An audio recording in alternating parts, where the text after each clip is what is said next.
taking so long to connect. Minimize that. Yeah.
it'll be brighter once I've had my cup of tea.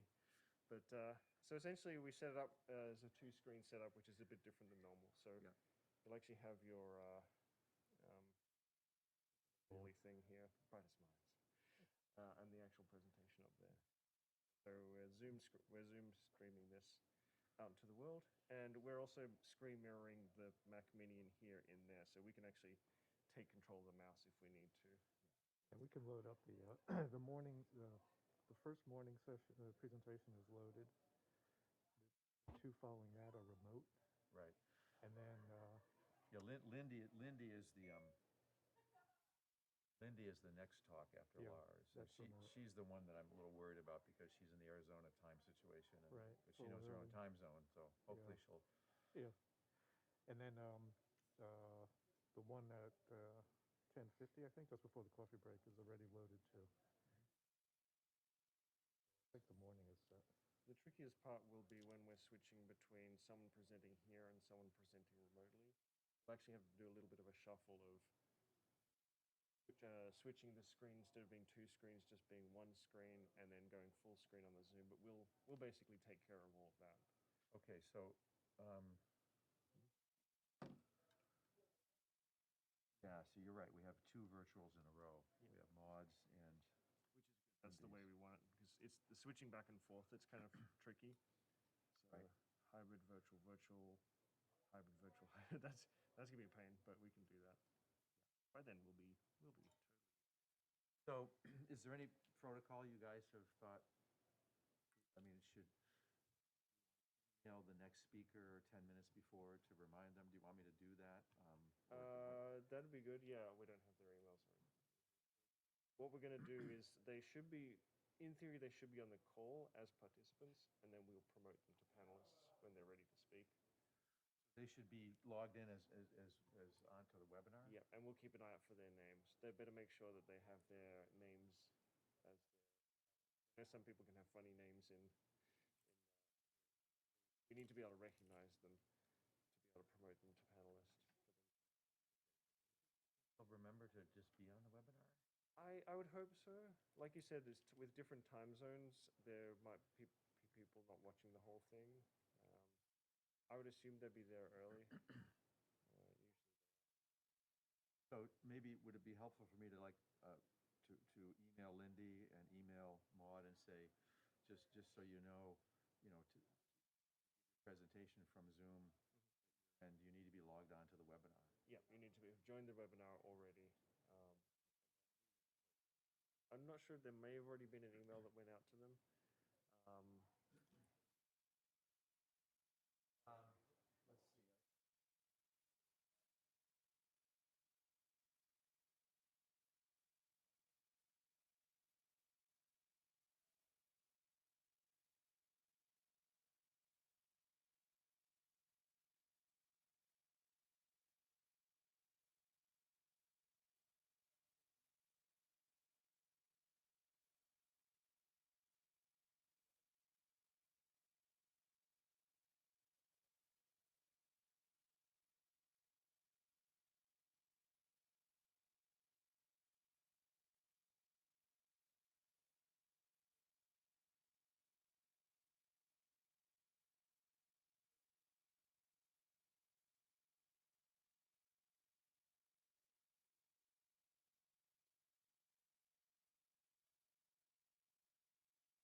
why it works so well. In my head, I was like, okay, we'll just figure it out. I was like, it's gonna be fine. You're already spinning. I'm like, what are you yeah. gonna do? All right, go to yours.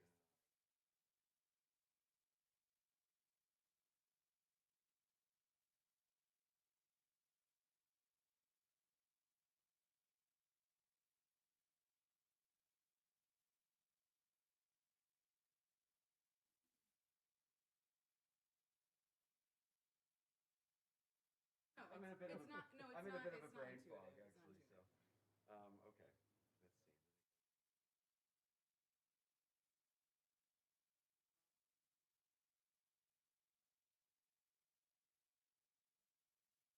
Hot symposium?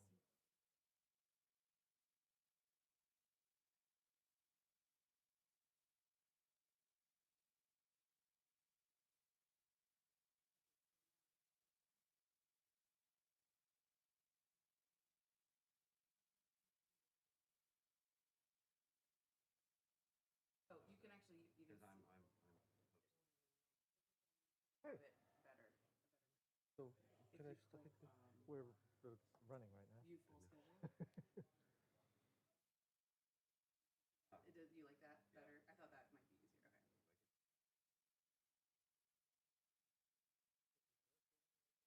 Okay. Eric's He's giving on his opening own. remarks, and Okay. I'm doing.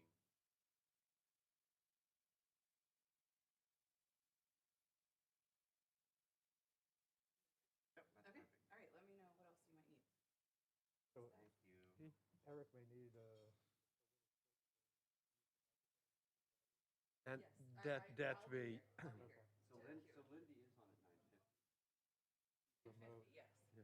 Yeah. And then Maud is remote, Yes. and then Maria is here. yeah. okay. Yes, I heard. Great. I talked to her yesterday evening. Yeah. So, She but gave it to me earlier. she said that she knows you. Yeah. Okay. Yeah. Moon and solar Oh, system. Moon is solar. So I asked her that when she arrived, right away, just contact you. Yeah. Which she did. Feeling, Mark? Yesterday? Yeah, it's just tired. He hasn't really done. Oh, that's a long time. But you will be fine soon.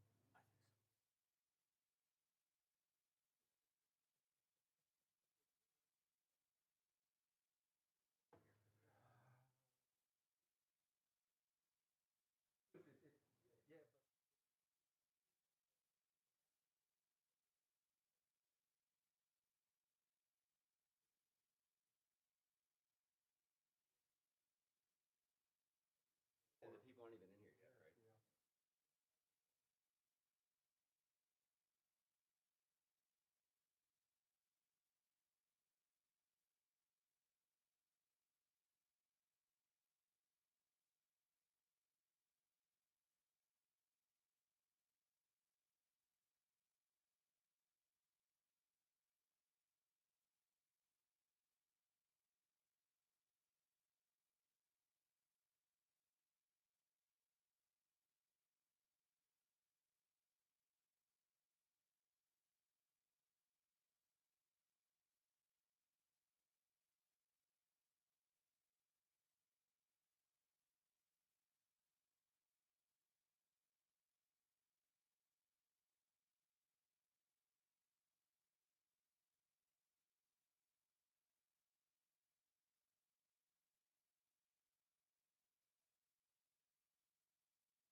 What do you think we're going to have? Probably a lot.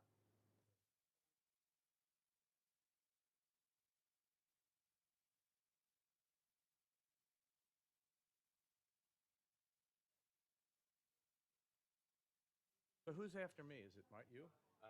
Who's- Yeah, I'm running the session, so you'll have your opening remarks. Kick off the session.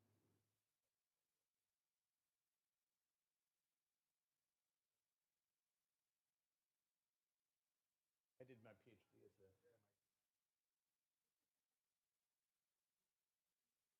No wonder I can't This figure it out. scenario. No wonder I can't figure out how to do it.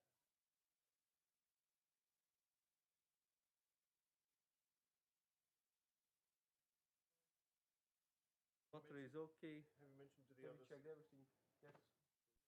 Have you mentioned to them that the mics are on the same?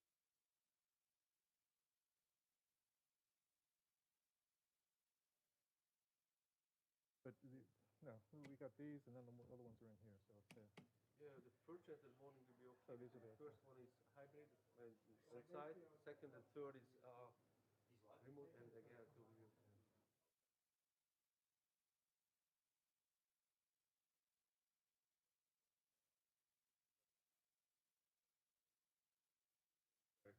Both of the lapel mics are on the same channel, and both of the handheld mics are on the same What does channel. that mean? So basically, don't use two handhelds at the same time. Self-feedback. It will kill one of them. Yeah, only one So- will work. It will just So one. for, But so for the questions, we'll do the same thing. Yeah. Around, so Yeah, otherwise just use people it. won't hear. Yeah. right. we will be the moderator for the questions, I Q&A. I will for the first session. One of us to have come in with the people on Zoom question, Q&A. Virtual questions. So you're going to do that through chat? I'll have the Q&A. As I know, Well, just a we Q&A. could enable their audio. to And we ask can the enable question. the audio. So, So, audio, it actually seems to come in Yeah, very it when you does. do that, so I think yeah, that's okay. just raise your hand. So we'll ask people to So- raise their hand, and then we'll ask them to unmute when they're ready to. How will I know? We grant them permission to talk. Yeah, Okay. we have to grant the permission. So, how will I know? I think I'll have to come in. You'll come in Have and to say come there's in. a couple of Come in and questions say, yeah, online? we've got some people with their hands up. I'll come in.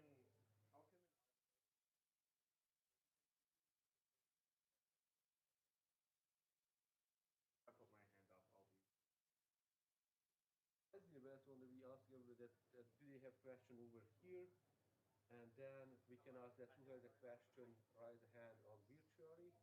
So first on-site questions, and then Yeah, and I think we can so. see that there is a question from there. So Right. you have to ask them that if you have a remote question, please raise your hand on the Zoom. And raise your hand is works with the video.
this is correct. This is correct. I mean, I assume it's correct.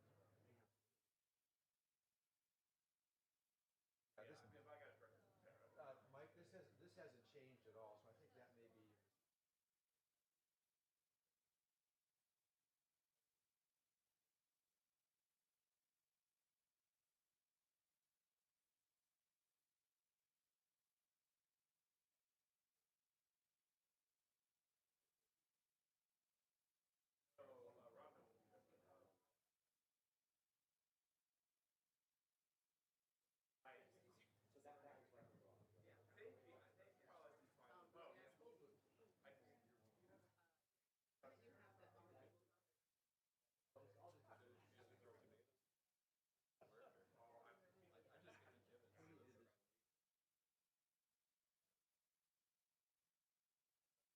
Everyone's going by that. But you should show it so people can see.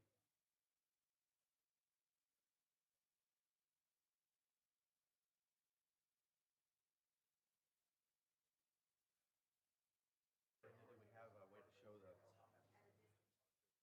Show this one? Slide shows kind of detail.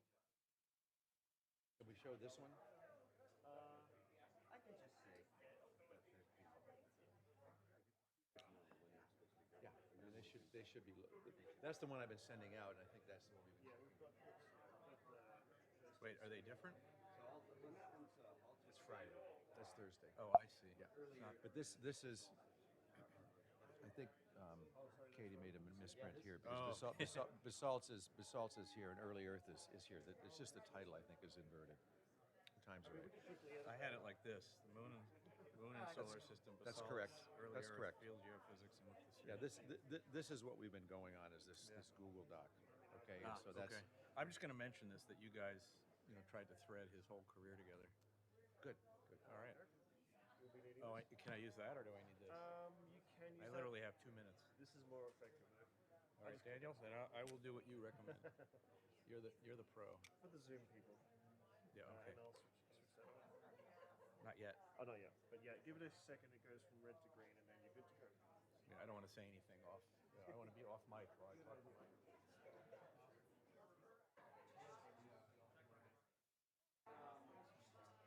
When we're not speaking? Yeah, then we should do it. Yeah. Agreed.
Morning, everybody.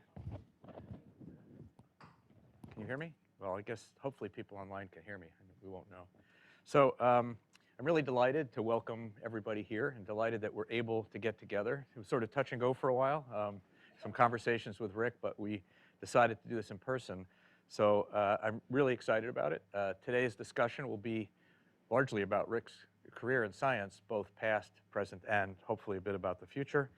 I do want to extend a warm welcome to all of our Carnegie colleagues who are here, who know Rick well, but also to our colleagues who have come from basically all over the world to be here with Rick. But I also want to mention we have a lot of people online, so please, when you're speaking, speak boldly, loudly. It turns out that a lot of Rick's colleagues are on, but even maybe way more interesting, a lot of students, graduate students of his colleagues have said, can I listen? Can I listen? So think of this as a tutorial, a day, where a lot of people will be hearing about some great science from all of you. When Steve Shirey and Mike Walter put the program together, the idea was to somehow capture the remarkable breadth of Rick's 42-year career here at Carnegie in one 2-day symposium. I think they did a pretty good job, as you'll see in the next few days. So you'll see the topics to be covered are going to be the moon and the solar system. Part of Rick's work, you'll hear about basalts on Earth. You'll hear about the early Earth. You'll hear stuff about field geophysics. Rick was also an avid field scientist, spent a lot of time in the field, and also about the lithosphere. And that's a pretty broad set of topics. And you know, when I look at that list, in so many ways for me, it instantiates the real Carnegie model, which is the independence, the freedom, the ability to get up in the morning and think really freely as to what direction you want to go. And this is true across all of Carnegie, I should say. You know, here at Earth and Planets, in astronomy and astrophysics, and in biology and ecology, people get up every day and can really have a great time thinking about where they want to go. So I love seeing this kind of breadth in a program, and Rick really is a model, in a sense, an ideal Carnegie scientist, and has been for so many years. One of the important parts of this meeting, and unfortunately the people here joining us virtually won't get to do it, is face-to-face. I know it's a reunion in many ways for Rick and a lot of his colleagues, collaborators. I've already met some of you, postdocs. I'm hoping to spend the next 2 days meeting many of you. It's really a remarkable collection of people and a network that, again, is a big part of what Carnegie is. We're not huge, so we depend so much on you, on everybody, for the kinds of things that we'll see in the next few days in terms of collaboration. So before I hand this over to Mike to start the session, I do want to thank Mike Walter and Steve Shirey for putting together the program. I mean, to me, it looks great. I do encourage you, as you think about your presentation, one of the things I asked Steve and Mike for was not just to talk about the glory days of working with Rick, but also think a little about what's next. What are the future opportunities for us in science? And I think that's going to be part of the fun of this meeting. And if we can do that over a glass of beer, or we can do that in here in session.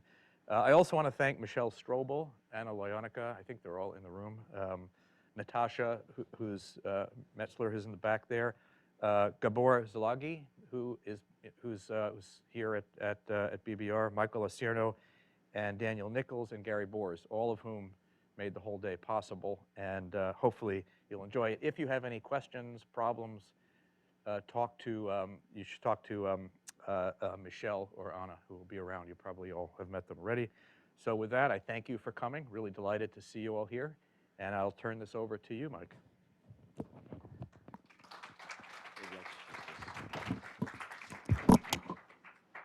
Good morning, everyone, and thank you for coming. It's a pleasure to see you all here, both in person and virtually. I think the camera's up there. So the first session is the moon and the solar system. And this session we have 4 talks, including a keynote, which will be given now by Lars Borg. And Lars's talk is called The Origin of the Moon from the Perspective of a Chronologist. And just a couple things is, at the end when we do questions, I'll come around with a microphone.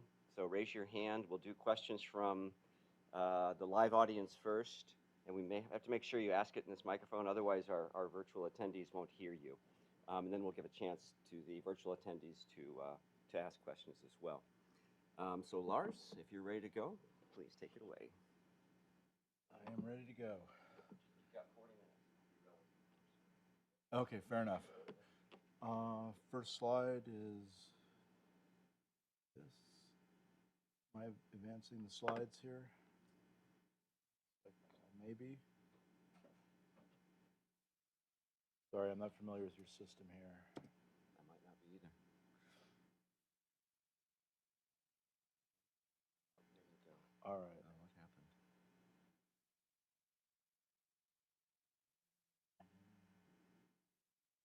Advancing is good.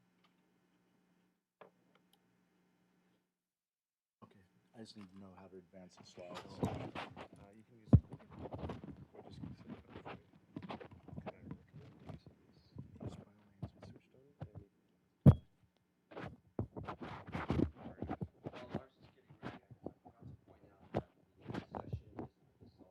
to point out that the next session is the Basalt session. you got it. Yep. Cool. All right,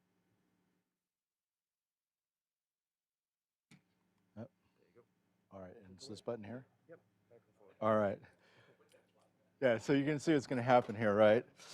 So, as Mike said, the title of my talk is Origin of the Moon from the Perspective of a Chronologist. But first thing I want to do to start with is I want to blame and lay all the blame for anything I missay on Rick, because a lot of the ideas that are presented here are based on work that he really was foundational in starting. And so I'm going to begin by sort of going through and talking a little bit about where Rick sort of came up with these ideas and how they've been so fundamental to where we start. So with that, I'm going to show you this slide here. This is, these are slides that Rick was foolish enough to send me a few months ago.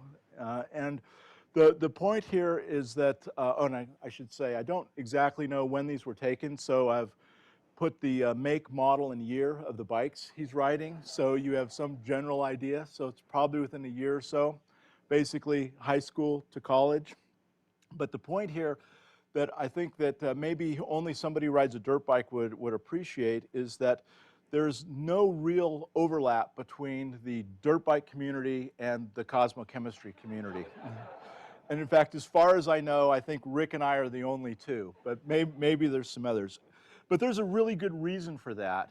And if you look over in the lower right, you'll see why. So here's Rick in some vacant parking lot or vacant lot in San Diego riding a YZ250. And if you were there, you would notice two things. First, there would be a shower of rocks and gravel coming out of the back wheel, and there would be a noise coming out of that motorcycle that sounded god-awful. It would be something like, maybe think of a out-of-tune thrash metal band. So you can imagine that this type of behavior and hobbies was not greatly appreciated by the established older generation. So let me give you an anecdotal story. In my neighborhood, we had a vacant lot. We had a kid. His name was Rene Meyer. He had a dirt bike. He would show up to the lot somewhere around 6 o'clock, dinner time. And it would engender some sort of conversation at my house that would go something like this. My dad would storm in. He would be upset. And he would say, "What in God's green earth is that noise coming out from the outside?" And young Lars, not really appreciating my dad's mood or body tenor or anything like that, would say, "Oh yeah, Dad, that's Rene Meyer on his brand new RM125. It's so cool." My dad would look at me with a little bit of pity and disgust in his eye. He would make a few comments about the sanctimonious nature of the dinner hour, the degradation of American youth and things, and then he would say, "Lars, you should stay away from that Meyer kid. He's trouble." So the bottom line here is that in some neighborhood in San Diego, the name of that kid was Rick Carlson. But somewhere along the line, he evolved from the nemesis of the neighborhood into the eminent scientist that we're celebrating here today. And because about the same time he was doing this, he was also writing papers, some of which I've put on the right-hand side of this slide. And these papers were absolutely fundamental to the development of geochemistry, particularly of the moon. And they were using a new system called samarium neodymium that had just been invented, and a lot of the things that they were touching upon here are things that I'm going to talk about in this talk. And so perhaps a better title for this talk would have been Origin of the Moon from the Perspective of a Dirt Biker. So I'm going to begin by talking about the differentiation age of the moon. And what I'm going to try and convince you is that most of the chronologic evidence we have suggests that it crystallized at about 4.36 billion years, plus or minus a little bit because there's some errors in the chronometry. And then what I'm going to do is I'm going to use that age to constrain the origin of the moon. And in particular, I'm going to use it to evaluate the materials from which the moon formed and the timing of the giant impact that formed the moon using the rubidium-strontium system. So I'm going to begin by briefly showing you a sort of a geology 101 kind of look at the evolution of the moon as we think we see it now. And I show this here not because the people in this room need to see this, but rather I'm showing this because I want to make the point that chronology only tells you when a parent isotope is fractionated from a daughter isotope. For that to have any geologic sense, you need some sort of cartoon-like model, such as this, that allows you to take the age of the rock or suites of rocks and what have you, and partition it or interpret it in the context of a broader geologic picture. So going from the upper left here, the moon is thought to have formed as a result of an impact of a large body, it's called Theia, into the proto-Earth. It produces a ring of debris. The ring is composed of gas and dust. The gas is thought to mostly be lost, leaving a refractory debris ring, which then accretes. That accretion imparts a lot of heat into the body, the early moon, causing melting or partial melting of the moon, and then that solidifies in the context of a magma ocean. And if you look at the little pie diagram I inserted on this picture here, this gives you sort of a very basic idea of what the, there's the laser, what this diagram here, what the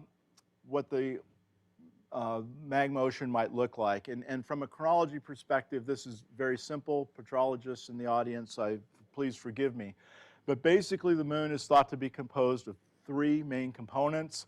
A series of mafic cumulates that crystallize first, a series of felsic cumulates that are buoyant and rise to the top, and then a material that is enriched in all the elements that don't go into either of these cumulates, called creep, because it is enriched in potassium, rare earth elements, and phosphorus.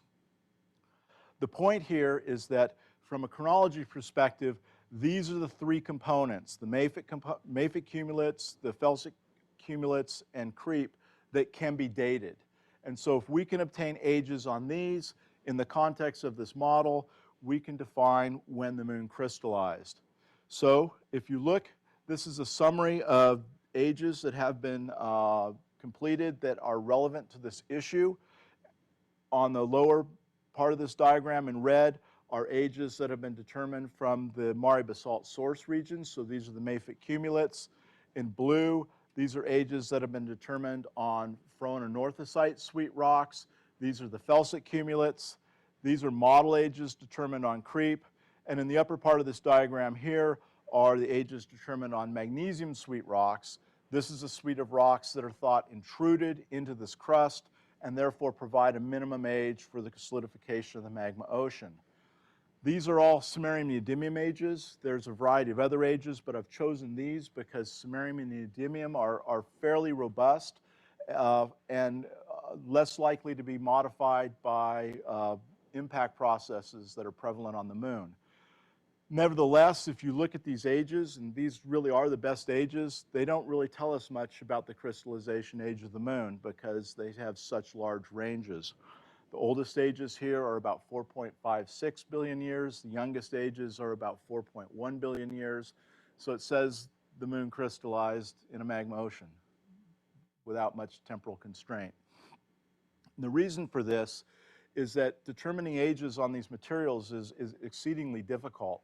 And this can be illustrated by the ages that have been determined on these magnesium sweet rocks. There's only about 7 of these that have ever been dated, and yet you can see there's a wide range of ages, and that's because ages have been repeated by different laboratories. And many times, in fact, almost most times, they don't agree. So clearly there's a problem with the chronology, and it stems from the fact that the age measurements are not exactly as precise or as accurate as we'd like them to be. So in the next few slides, what I'm going to do is I'm going to go and show you what I think are the best ages. And this is going to rely largely on work that's been done either at Livermore or at Carnegie, because we know how to make these ages better than anybody else. So I'm going to start by looking at the mafic cumulates. And this is a samarium-neodymium isochron diagram, which is commonly used to date the formation of the mafic cumulates on the moon. It's based on 2 isotopic systems. The first is the samarium-146, neodymium-142 system, which has a short half-life of about 100 million years. The second is the long-lived system, samarium-147, which decays to neodymium-143, which has a much longer half-life of about 100 billion years.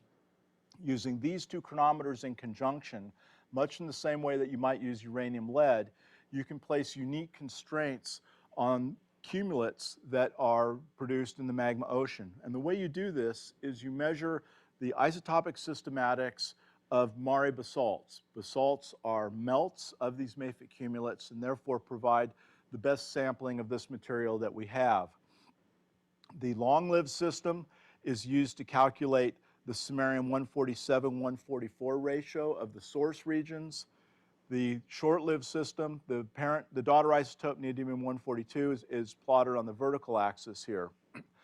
I've included all the data that have been generated since 1995 in this field, and you can see that all of the lunar data here are in fairly good agreement. There's some slight differences in terms of how 142 has been measured, and the precisions have increased over the years, but basically everybody agrees. And the point to note here is that there's really not much variation in neodymium-142. So that means that by the time these sources formed, this system was almost extinct. So without even calculating an age, you know that these rocks have to be relatively young.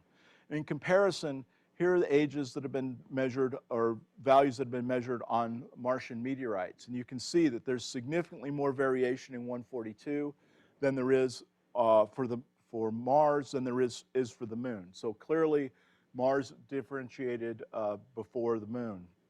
So if you take the best data, and this is from a paper that I published a couple of years ago, represented by the blue data here, and you regress a line through it, you can calculate an age. And the age that's determined is about 4.34 billion years with an uncertainty of about 15 million years here. So this is probably the best age that we have for the formation of the mafic cumulates. So the next thing that can be dated are the phoron and orthosites. These are the flotation cumulates. These are 3 examples of things that we've dated. The first is 60025. Its pictures over here. 60016, there's an illustration of it over here, and 62237, which was done last year. The ages that we've determined on these range from about 4.30 to about 4.37 billion years. This age, for the youngest age here of this rock, is interpreted as an excavation age and not a crystallization age, so I would exclude that from my best guess of the age of the crystallization of these. It's also another isochron that was produced by Larry Nyquist a few years ago, which from what I can tell looks quite good. So if I take the average of all the ages of the phoron and orthosites that we've determined, including the Nyquist age, the average age is about 4.34 plus or minus about 25 million years. There's only one age that's significantly older than this on a rock that looks like the isotopic systematics are quite disturbed. So there is a pretty good understanding or pretty good feeling that the age of these rocks is pretty well defined at this value. So the next material that can be dated is the creep-rich material that is present and represents the last parts of crystallization of the magma ocean. And there's a whole variety of ways this material can be dated using model ages. I'm showing you ones that are based on the analysis of something called TI diagrams. And I'm going to show you several of these in this talk. So let me walk you through this very, very briefly. These are two plots. This is for the lutetium-hafnium system. The one on the right is for the samarium-neodymium system. On the horizontal axis is the age of individual samples. On the vertical axis is the initial isotopic composition determined from those samples. So if you have an isochron, that represents basically the slope on the horizontal axis and the y-intercept on the vertical axis. The values are plotted on a diagram like this. And so each point represents an individual rock. A line is regressed through this data, and the point that it intersects the 0 value here is used to define the age. And the reason for that is that an undifferentiated body is thought to evolve along a horizontal line with a value of 0 on this type of diagram.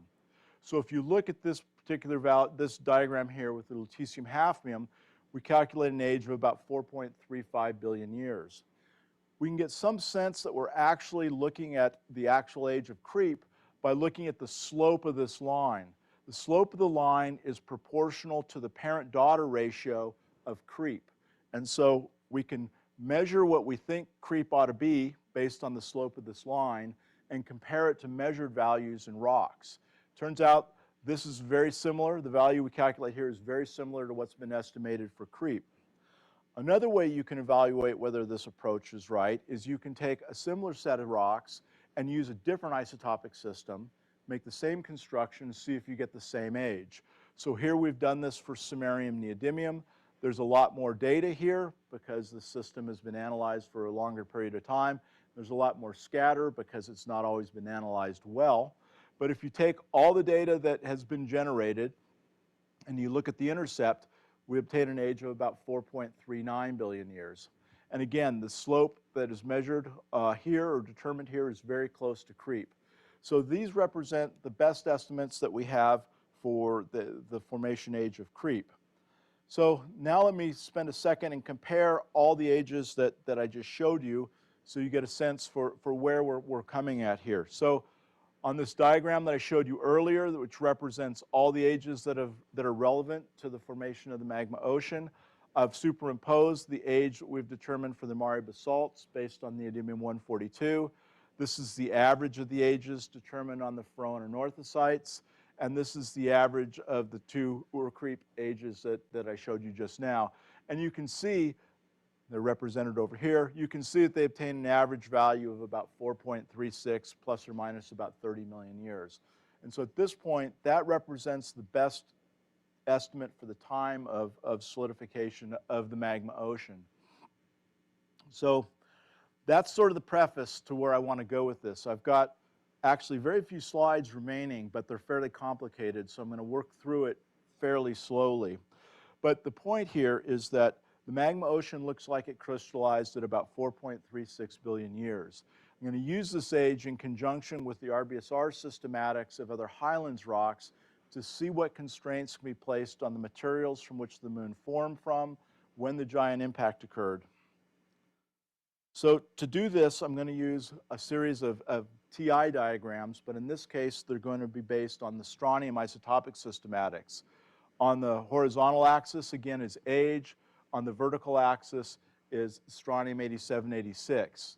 Superimposed on this are a series of evolution models for how strontium should evolve through time, starting from a solar system initial value. This value here represents baby, which is the best estimate that we have for the initial solar system value. If a material had the rubidium-strontium ratio of enstatite chondrites, for example, it would evolve along a line something like this. If the material had the bulk composition of Mars, it would evolve along a line like this, Earth something like this, and here's value that's estimated for the moon. I've superimposed two things on this. First, our strontium isotopic systematics of various lunar highlands rocks, and in particular, I want you to note this red point here, which is ferronornithosite 60025, which is going to be the basis for many of the models that I'm going to present. I've also included here is the crystallization age of the lunar magma ocean that I just showed you at 4.36 billion years. So this particular rock here represents the crystallization age of the magma ocean, and it has a strontium isotopic composition, therefore, that represents the bulk isotopic composition of the moon at that time.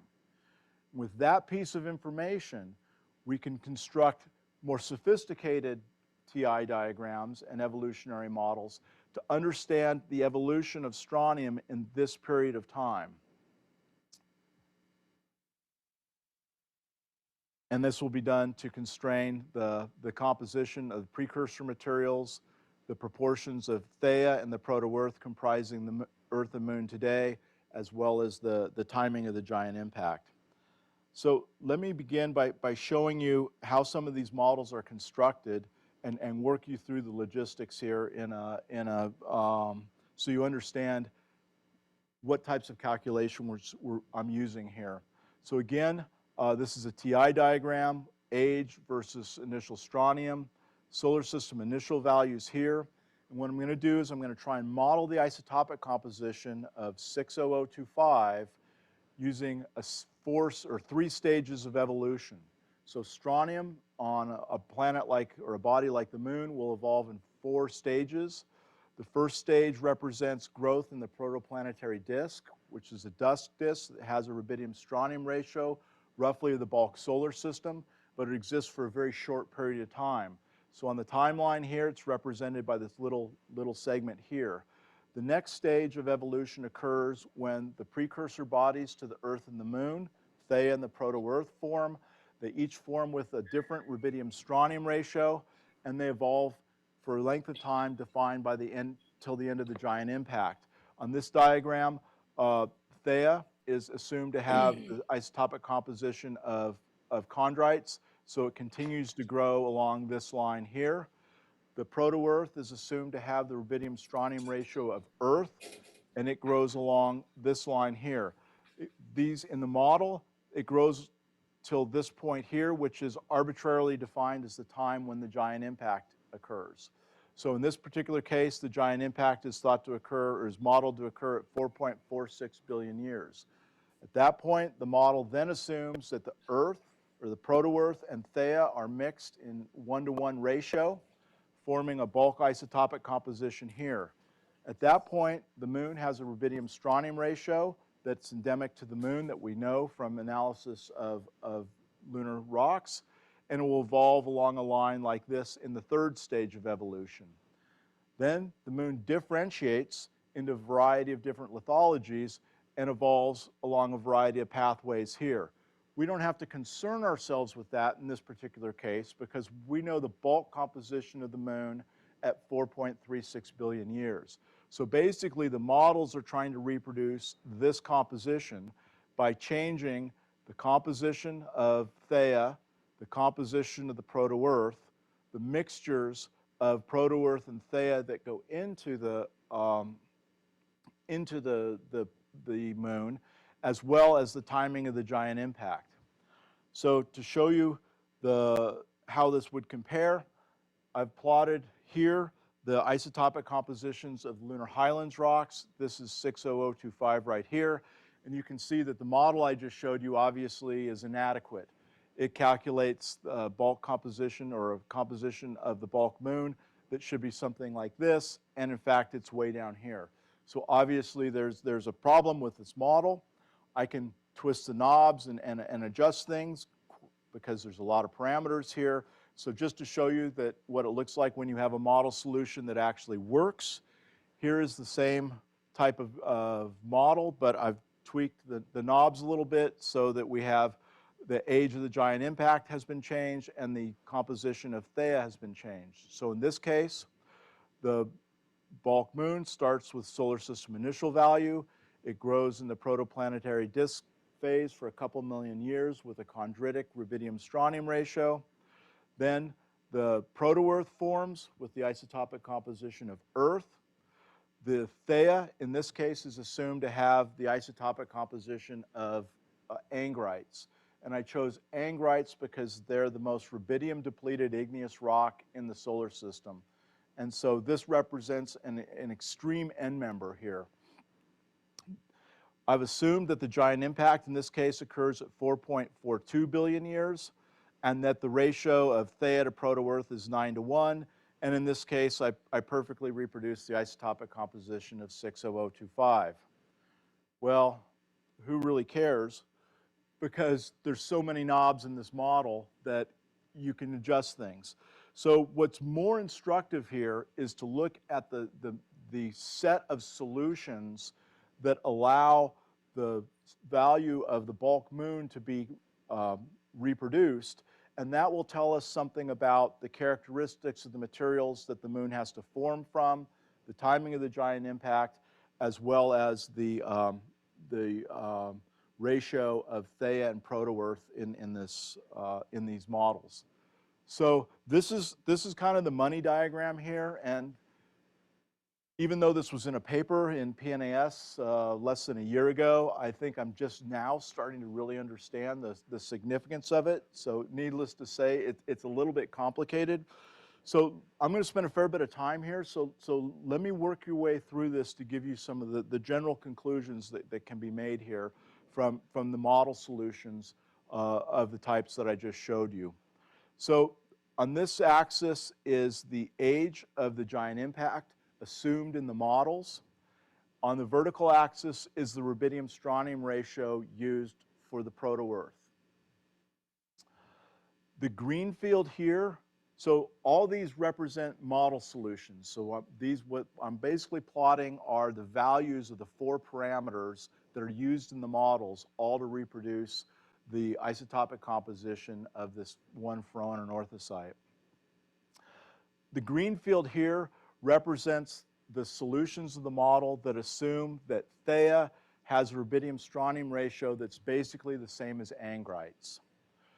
The red field here represents the solutions to the model in which Theia is assumed to have a rubidium-strontium ratio that's roughly double angrites.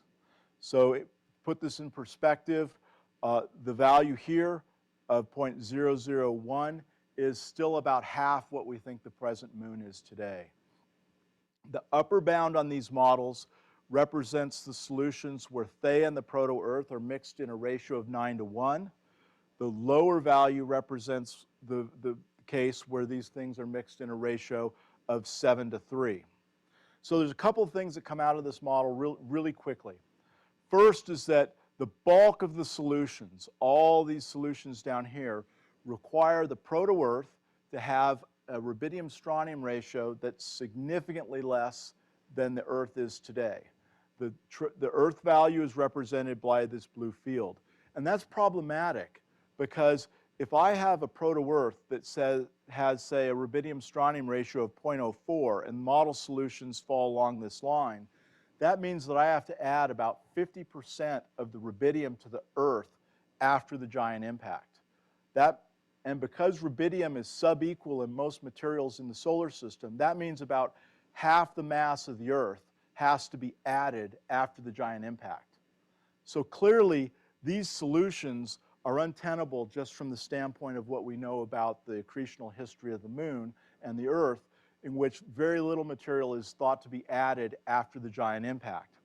And in fact, what that requires is that the model solutions that fall up here are probably the most realistic. And so the parameters associated with these solutions provide the tightest constraints on the impact history and formation history of the Earth and the Moon. And in particular, it suggests that the proto-Earth probably had the same rubidium-strontium ratio, or at least very close, to the value it has today. The other thing that comes out of this model is that in all cases, the rubidium-strontium ratio of Theia has to be exceedingly low. If I choose a value that's roughly half that of the moon today, I can't reproduce, and so looking at the model solutions in red here, I can't reproduce the isotopic composition of the bulk moon unless I have a proto-Earth that's exceedingly depleted in rubidium. And so what that requires is that Theia also has to be strongly depleted in moderately volatile elements. So if both the proto-Earth and Theia are derived from materials that are depleted in moderately volatile elements, it's very likely that Theia and the proto-Earth are derived from the inner solar system. There's thought to be a gradient of volatility going from the inner solar system to the outer solar system, and so the fact that these materials have low rubidium-strontium ratios probably indicates that they're derived from the inner solar system. The other thing that comes out of these models is that if we look at solutions here, they all correspond to ages of the giant impact being relatively late in solar system history. And of course, this isn't really surprising if we assume that the crystallization of the magma ocean occurred at 4.36 or 4.38 billion years, but it is consistent with that. And the other thing that is worth noting is that Theia and the proto-Earth look like they're mixed in a ratio in which the moon is primarily derived from Theia. If you look at a ratio here, for example, of Theia to proto-Earth of 7:3, you can see that, again, the proto-Earth would have to have significantly lower rubidium-strontium ratios, which is incompatible with what we know about the accretion history of the Earth. So this provides some insights into a couple of things. First, if the Earth and the moon formed from volatile element depleted materials, and it looks like the values that we see in the proto-Earth and the moon today are roughly what they inherited, this offers some insight perhaps as to where the volatile elements are coming from. Perhaps they're just indigenous to the materials that we see. So perhaps the water that we see on the Earth was inherited just the way the rubidium and strontium was inherited. The other thing it addresses is one of the isotopic problems that has existed in early petrogenetic modeling of the impacts. And specifically, what I'm talking about is trying to understand the fact that the Earth and the moon have similar isotopic compositions for stable isotopes like titanium and chrome.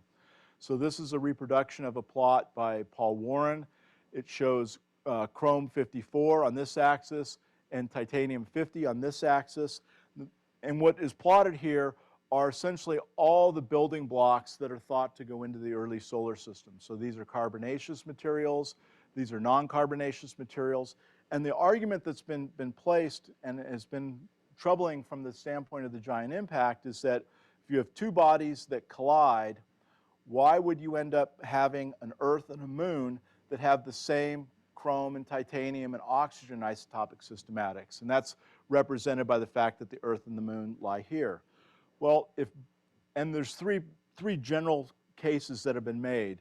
The first is that the proto-Earth and Theia were mixed in equal proportions during the giant impact.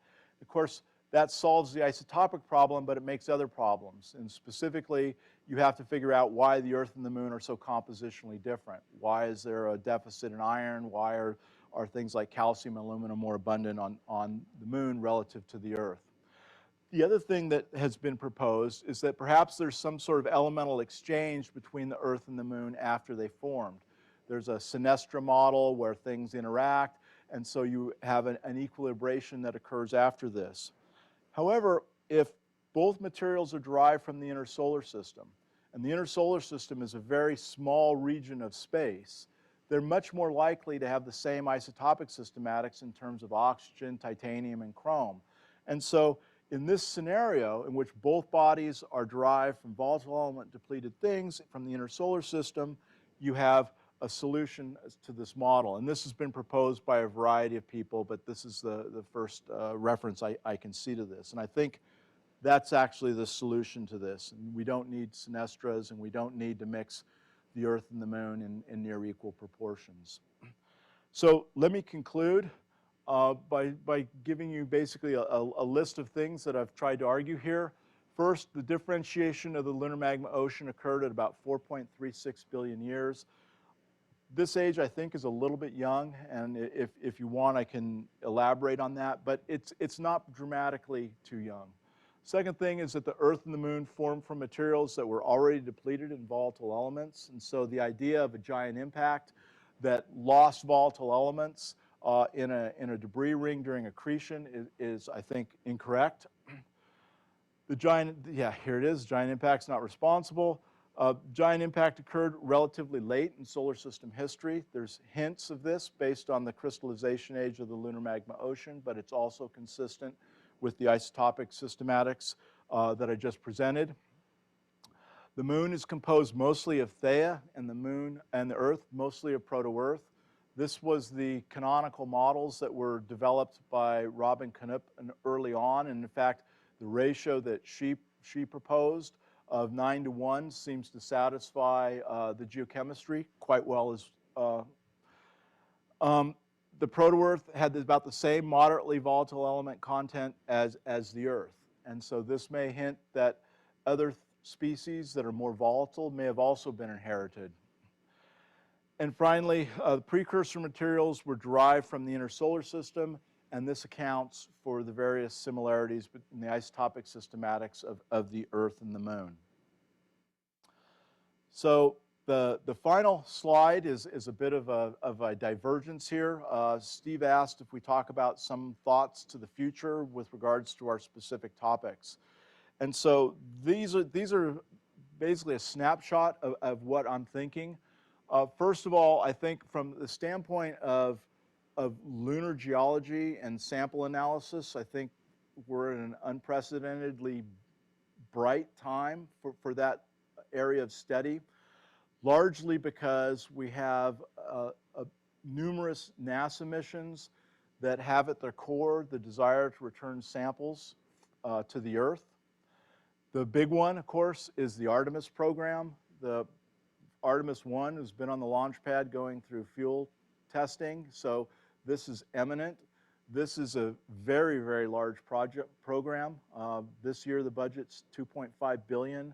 In 2 years from now it's going to be a little under $5 billion. So this is a commitment to this type of science that you don't normally see from an agency like NASA. But there's also a series of missions that are being run through the Science Mission Directorate. One of them is the Endurance mission, which has not been selected, but the desire is to bring back perhaps up to 100 kilograms of rock from a transverse that's going across the South Pole Aitken Basin to the South Pole. This will radically change our view of the moon. And in fact, all these sample return missions may end up telling you that everything that I just said is completely wrong. But I think it's very exciting, and if I was a young person, I would be very, very happy with this.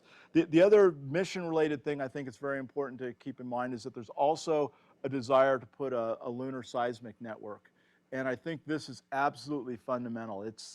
This again is a mission that's not been selected, but we have the moon. It's our one type locality of a magma ocean. We've applied this model all over the solar system, and this would provide a fundamental insights into what we could look at and what we could do and how we can refine these models. So that's the mission-related things. These are things that, you know, in U.S.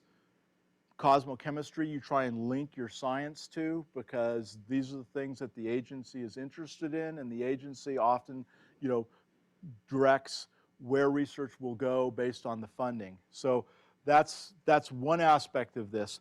There's also an aspect of just pure science, and I've listed some of the things that I think about, and I was talking to some people last night about this. But first of all, I wonder about the applicability of the lunar magma ocean to other bodies. If you go to the moon, it's clearly obvious that there was a magma ocean. The evidence for magma oceans other places is more circumstantial. And so I think the case needs to be looked at a little more seriously rather than it satisfies one criteria. The other thing I wonder about is the size and duration of the lunar magma ocean. The samples that we're looking at are all from the near side. Perhaps we're getting a picture of, you know, a magma sea, something like this. How long did this body stay molten? We don't know. The chronology suggests it's on the order of a few tens of millions of years, but maybe we're only looking at a localized area. The age relationship between the ferronorthosite suite and the magnesium suite. You saw the mess of chronology that I showed you for the magnesium suite. I suspect almost all of those ages are wrong. except the ones I made. And I think that we're going to find that the MG suite is going to roughly be the same age of about 4.36 billion years. And if we develop the resolution to distinguish those, I think we'll see a very small temporal resolution there. And if so, what does that mean for our magma ocean models? There's a variety of zircon ages that have been determined. I wonder about how reliable they are and whether they're reset by impact metamorphism. The impact history of the moon and the cataclysm, I think, is something that needs to be evaluated. There's a lot of views that the cataclysm model is predicated largely on an overprint from one basin, and that may be the case, but until we actually can definitively date another basin, we're not going to know that. There's been a lot of work looking at stable isotopes on the moon and understanding how they're fractionated. They appear to be fractionated by crystallization processes and not necessarily reflecting volatility-related processes. And I think that is an area that needs to be worked through. And then I know we're going to talk a lot about petrogenesis of basaltic rocks, but I think this also remains a big problem for the moon. Specifically that we have high titanium rocks that look like they're derived from very evolved lunar magma ocean cumulates, and yet they have trace elements that are indicative of being derived from very depleted source regions. Thank you.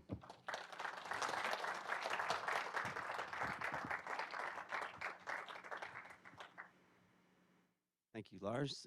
Questions? That was a great, really great talk. So I had a just sort of broad question. Why would you even assume that the composition of the moon, distribution of elements, should be similar to a proto-Earth? Proto-Earth was already presumably differentiating by the time this giant impact occurred. So does the composition of the moon tell you something about that differentiation in the proto-Earth because of the different, I mean, very different ratios of stable and isotopic unstable? Well, I think if I parse through where you're coming from, the idea is that if you have a giant impact, you need a certain amount of delta V to generate a moon out of it. And if you do that, it's easier if the two bodies are coming from different places in the solar system. So I think what the data I'm trying to show you is that that isn't the case, that they're local. From the standpoint of trying to understand the bulk composition of the Earth and the moon, I think the way I think of it now is that basically the bulk composition of the Earth is the bulk composition of Theia, and the bulk composition of the proto-Earth is the bulk composition of the Earth. And I think of the Earth-Moon system almost more as a capture kind of phenomena with a mild overprint by the impact.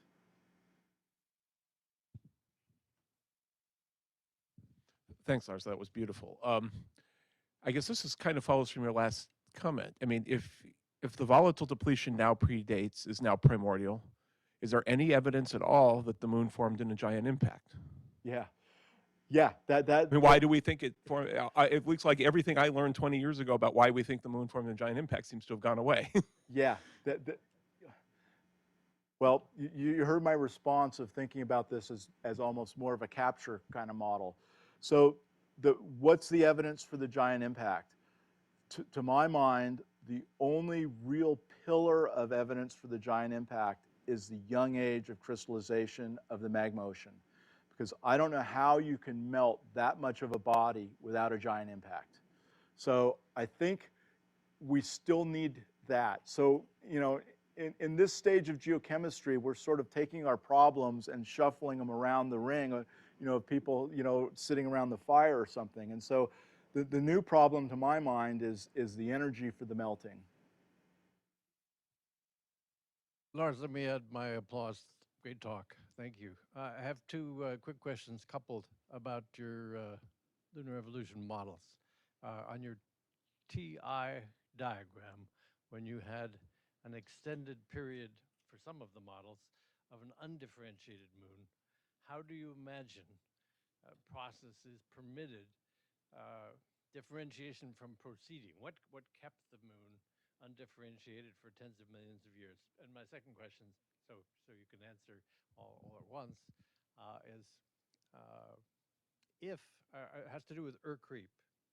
If you think that creep is the last liquid to solidify after flotation of the feldspar, and it's enriched in heat-producing elements. Why is it giving you the same age as the mafic cumulates and the ferroan anorthosides? When as you know, if it's a global layer and it's still a liquid after the crust forms, it could be liquid for tens of millions of years, models say. So you may be finding evidence that those models aren't right, but why do you think the Urquhart is coming up with the same age? Okay, so let me answer your second question first. And this reflects a fundamental misunderstanding between the thermal models and the chemical models. The chemical models date when a parent and daughter were fractionated. Doesn't say when that material turned from liquid to solid. And so if you produced Urquhart and the thorium and uranium and other radiogenic incompatible elements kept it molten, it wouldn't affect the chronology at all. And so there's nothing in there that says Urquhart has to be solid. What it does say is it says that the magma ocean has to crystallize to the extent at which those parent-daughter ratios are roughly set in that material.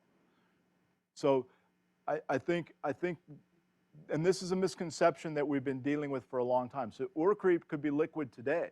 It wouldn't affect any of the chronology as long as the parent-daughter ratios were fractionated at the same time. And because the parent-daughter ratios are fractionated by the crystallization of the mafic cumulates and the high titanium things and the felsic things, that's basically what we're seeing. The second question regarding how long could an undifferentiated moon exist? And my intuition says for a very short period of time. So the reason I show you the diagram the way I showed it to you was because I'm considering all the possible model spaces here. So you can have impacts, or you can have a magma ocean solidify as late as about 4.45, something like this. But then you have to have a period from about 4.45 to about 4.36, almost 100 million years, where the thing remains undifferentiated and molten. And from a geochemical standpoint, I think that's unrealistic because we don't have a heat source for that, and it's likely to shed heat, as you know more than anybody, very, very quickly. So the argument that I would make is that if you use that as a criteria, it would push those models on that money diagram even farther to the right. So, thanks a lot for that great talk. I have actually two questions, one that came up because of the questions. Isn't one of the ideas or one of the lines of evidence that we did have a giant impact the lack of metallic iron in the moon? And how do you do that if there was no giant impact? That's my first question. So you go ahead and... Okay, so I haven't done the calculations and I don't know how to do them, but I suspect that if you form something that has the level of volatile element depletion of angrites, you're solidifying at very high temperatures, and you may be above the volatilization temperature of iron. That's one possibility, but in fact, it's the only one I can think of off the top of my head. Okay. Well, the other question is actually thinking about the future here. You know, the Chinese, of course, returned samples, the Chang'e 5 missions recently, found some really interesting results, and they're planning, my understanding is they're planning to go to South Pole Aitken Basin and return samples from there. So is there any possibility that we might collaborate? Yeah, well, now you're asking me about world politics. I mean, as I read the tea leaves, I think the odds of that are maybe limited, unfortunately. I mean, I think the situation in Ukraine is really going to drive a wedge between us. But yeah, it would be great. The interesting thing about the Chinese missions is they're doing the same things that we've proposed to do for a long time. The recent mission was, there was also a New Frontiers proposal called Isochron to do essentially the same thing. Going to South Pole Aiken, of course, has been a critical thing that we've tried to do for many, many years, because there's a few fundamental locations where you can address some basic scientific questions. And I think South Pole Aiken does two things that are really critical from the standpoint of lunar science.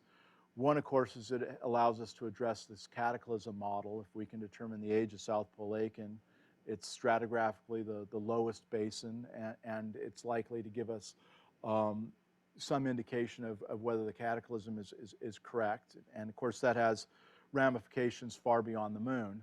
But the other thing it does is it allows us to sample a portion of the moon that we haven't seen before. So everything I just presented is basically from things that were collected at mid-latitudes by the Apollo missions. Yeah, there's a few meteorites thrown in here and there, but basically, if the moon's here, we've kind of sampled this. And we may be seeing a picture that is unrealistic and oversimplified because of that. And I'll give you an example of that in the form of the Martian meteorites. If you look at the Schönbächler, they look like they're from a series of basalt flows that were related in an igneous province. You know, imagine, you know, volcanoes coming down, you know, different ages, and then sort of sampling that. And then we have the Knocklights, and they don't fit anything. You know, they have tungsten that's crazily different. Their neodymium systematics don't fall into these simple sort of two-stage models that I just showed you. And, you know, for a while there, I even thought they might be from, you know, a different body. And so I worry in the back of my mind that we're missing something like that too. Okay, great. Thanks. I think we better move on. Fantastic. Field trip to the moon. There we go. Okay, up next, we have a virtual talk that will be given by Lindy Elkins-Tanton.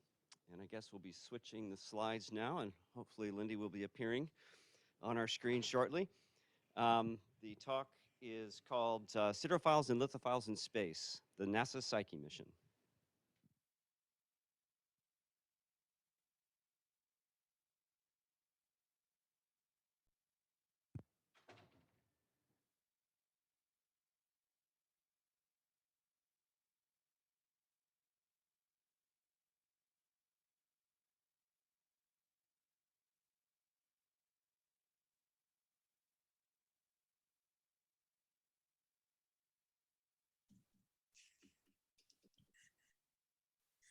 Let's see, I think I'm unmuted now. Excellent. Looks like I can't my video, but I've got my screen. Is the audio? I'm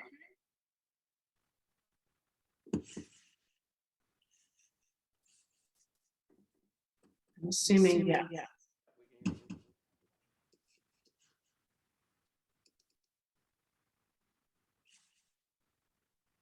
Okay, good. I can see my slides are up.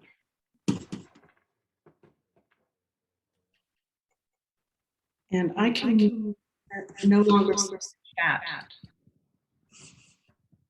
So if someone chat to me, we can see your slides and we can hear you. Beautiful. Thank you so much. Right. It's great to be here, even virtually. I'm sorry not to be in person. And it's great to see the names of the participants and friends and colleagues and to recognize the people asking questions. It's great to be here. Honor Rick. And I'm going to give a very brief talk about the Psyche mission. And normally the title I give is Journey to a Better World. But because this is Rick, of course, I had to change it to Siderophiles and Lithophiles in Space. And I'm very grateful to have been friends and colleagues with Rick for all these years, and also at Carnegie itself. And I feel very connected to the whole family. It's worth mentioning that Sonia gave me my very first grant when I was starting out as a postdoc. So there's a long connection here. And this whole talk is about looking forward, but through it, I'm going to also share where Rick's research has backed up what we're doing. Okay. So we're going to see Psyche, this asteroid, which is out in the outer main asteroid belt. It's closer really to Jupiter sometimes than it is to the Earth. It's very far away. And the reason that we're going is that we think that it is largely made of metal. And when you talk about asteroids in the context of the greater solar system, I wonder, has Rick had anything to say about this? Well, a few papers. They ran off the bottom of the screen. I couldn't even keep citing them. And I'm honored to say that I was actually on one with him about the ordinary chondrite parent bodies. But his work pervades the solar system, as we know. Psyche is an asteroid that we have not had a flyby or a visit to, and so we do not know what it looks like. This is Psyche from my backyard in Arizona from an 8-inch telescope, but even from the Hubble, it's just a few pixels. We do have shape models, and it's shaped like a potato. I'm fond of saying it's not really spherical, but this is the best that we know.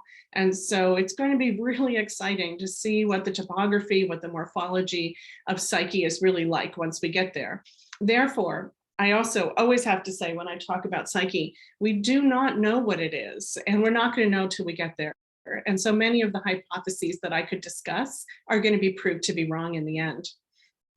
Psyche is big as asteroids go. It's about 1% of the mass of the asteroid belt, and it would cover this part of Spain or Switzerland plus.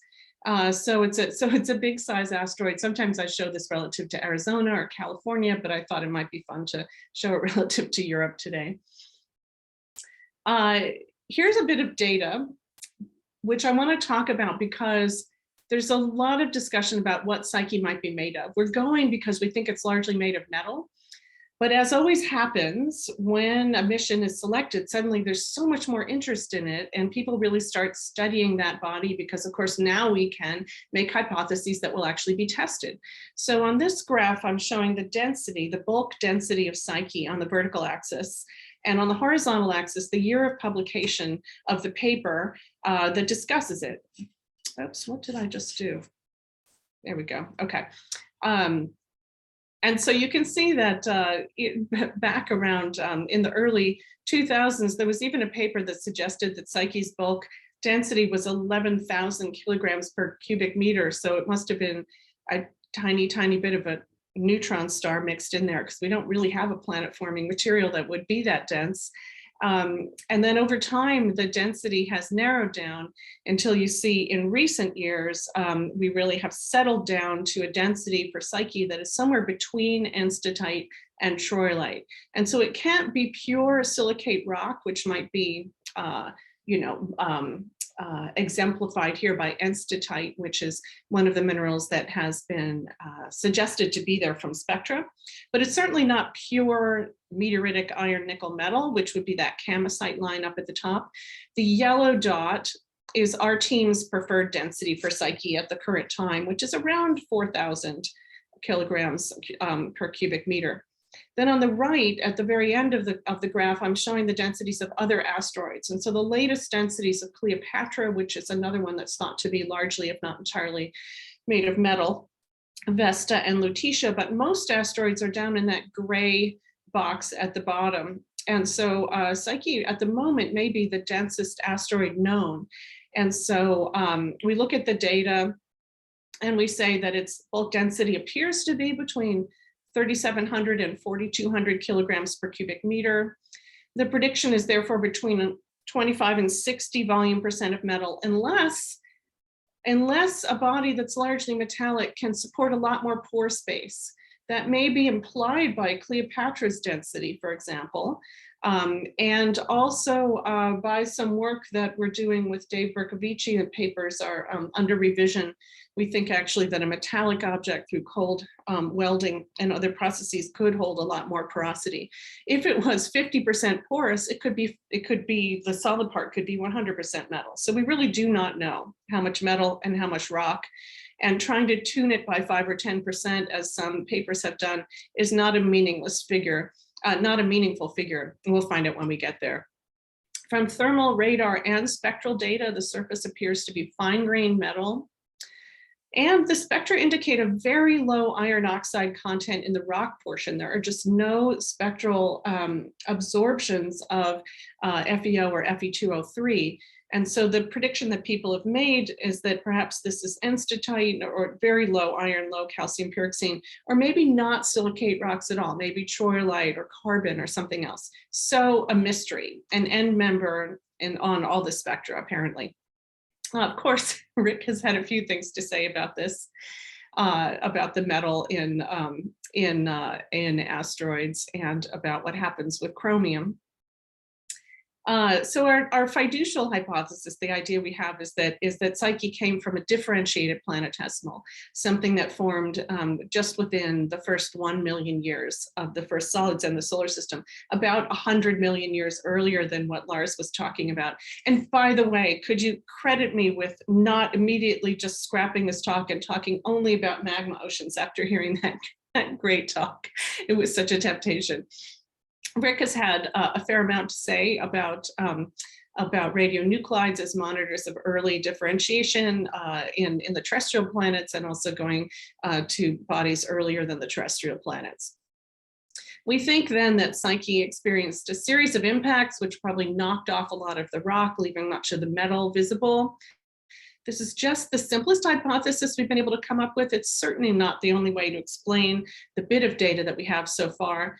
And because the data is so strange, and even these models are end-member models, my thought right now is that we do not really know. I don't place much faith on this fiducial hypothesis.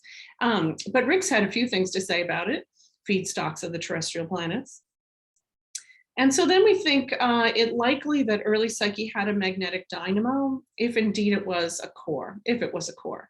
And here I'm showing the model in which it freezes from the outside inward, such that that outer metal shell can actually record a magnetic field, and that the inevitable separation of immiscible liquids causes a high sulfur liquid perhaps to be erupted onto the surface as the shell shrinks and the body freezes. Rick, Planetary Science, a New Recipe for Earth Formation, calls upon discussions of solidification in magnetic fields. So our primary objective with the mission is to determine whether Psyche in fact is part of a core, or if it was unmelted material that was highly reduced. One of the things we can do here from Earth is look at the meteorites that match Psyche's spectra. And this is astonishing. This is will be coming out later this year by Stephen Dibb, the graduate student of Jim Bell's, who's been doing an incredible job studying the spectra of meteorites and comparing them to the spectra of Psyche. The ones that fit the absolute best are the CB chondrites, which is just too strange, since they are really thought to be, at least in the case of Gujba on the left, maybe the froth left over from a giant impact between two larger bodies. It's hard to imagine that something the size of Psyche could itself be entirely a big lump of froth. But in terms of composition and reflectance spectra, these are the best matches. Oh, Rick had something to say about that, and Connell. So here's the spacecraft that we're sending. This is my forward-looking slide. It's a beautiful cubical chassis built by Maxar. We're flying magnetometers, imagers, gamma ray and neutron spectrometers. We'll be doing a gravity experiment. The whole thing is solar electric, and these beautiful 5-panel arrays will unfold after we launch to a spacecraft about the size of a singles tennis court, and we are scheduled for launch later this year. And so finally, there's me and our ATLO manager, Brian Bone, under the spacecraft looking at the comms panel. Right now, the spacecraft is already at Kennedy Space Center. It was flown there on a C-17, and I'm going there in 2 days to visit it. And in case you'd like to follow, we're on social media, and we've got a nice website.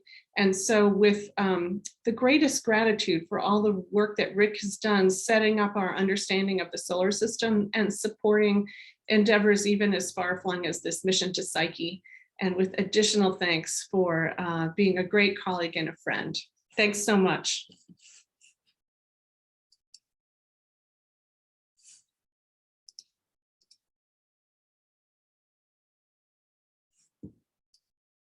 Oh, now I can't hear you. I wonder if maybe you need to turn on the Might need to. How about, can you hear me now? No, I can hear you. Great, thank you. Thank you so much for a fantastic talk. I have a question here. Hi, Lindy. It's Anat. Hi, Anat. Hi. So my question is, if Psyche could be porous and also you don't see the FeO spectra, do those two things imply that maybe sulfur is not a light element that's present in the core? Because of the euhedral angle that iron sulfur would make, I don't think it would be more, I think it would be less likely to be porous, for example. Oh, I see what you're saying. Yeah, well, I think that there's a lot of meteorite evidence, and you know more about this than I do, that the sulfur was largely lost from the early cores before we get their samples. And of course, the samples that we have in our hands are mostly from the current asteroid belt. So my first hypothesis would be that that invisible sulfur liquid would have been lost from early Psyche before we see it now. But maybe there still would be remnants of it lying on the surface if it indeed is the surface of the core. So I think unfortunately there are so many non-unique answers to this. Rick has a question. Thanks very much, Lindy. That was great. It's so exciting to see what's going to happen when you actually get to Psyche. One thing that catches me with this, so, is the idea of a porous iron meteorite. I can't get my head around it. But one of the things we know from like Ryugu and probably Bennu as well is that they're just rubble piles. Yeah. So, you know, you showed the CB image, which to me looks like what happens if you have a big impact. You splash a bunch of molten droplets into space, and they come back together solidified as just pebbles. Exactly. Is that a way to, and I mean, the thing with Psyche is it's so big, it's hard to imagine an origin like that. Exactly. But is that one of the ideas that's being considered? Yeah, that's right. That's right. So, so now I think I'm also understanding more deeply what Anat was asking. I don't think micro porosity is the answer, not grain to grain porosity, but macro porosity. And since Psyche's rotation axis lies almost in the ecliptic, we know that it had one really big catastrophic impact that knocked it over. So perhaps what we're seeing is a broken up, a rubble pile, some of that chondrite on the surface of it. That's one possibility, but again, completely non-unique. Any other questions? I have a quick one, because you mentioned that the spectra indicated a low calcium pyroxene or an iron poor pyroxene. Right. But then you seem to be suggesting that it might be completely iron or iron sulfide. So what is the strength of that spectral response that you see for the pyroxene? It's a small one. Paul Hardison was the first person to say that was likely. We do see that we need a little bit of that to match the reflectance spectra that we see from Psyche with meteoritic materials. And it seems unlikely that it would be 100% metal. I use that just as an end member description to point out that we don't know what the metal content is, that there's a very wide range of metal content that would match the data we have. Right. Thank you. If there's no further questions, do we have one from, okay, we have one from online. This is from Munir, and Munir asks, I like the idea that Psyche might be the CB parent body. Is it still thought that it might be a palisite-like object, or is that now ruled out by the density measurements? It absolutely could be a palisite-like object. It almost certainly has to be metal plus another material, and that other material could be a wide range of things as long as it is not strongly bearing FeO or Fe2O3. So if it's palisite-like, if it's a grain-to-grain transfer, then it has to be perhaps a pure palisite, not an iron-bearing olivine palisite. Right. Thank you. I don't know. Is there another question in the chat, Daniel? No, I think it was a comment from Connell. Yeah. Thanks so much. We really appreciate your spending time with us. Thank you so much. Bye-bye. Bye-bye. Okay, next up, we have Maud Boyet, also virtual. And Maud is going to be talking to us about nucleosynthetic anomalies in chondrites and the 142 neodymium signature of the Earth.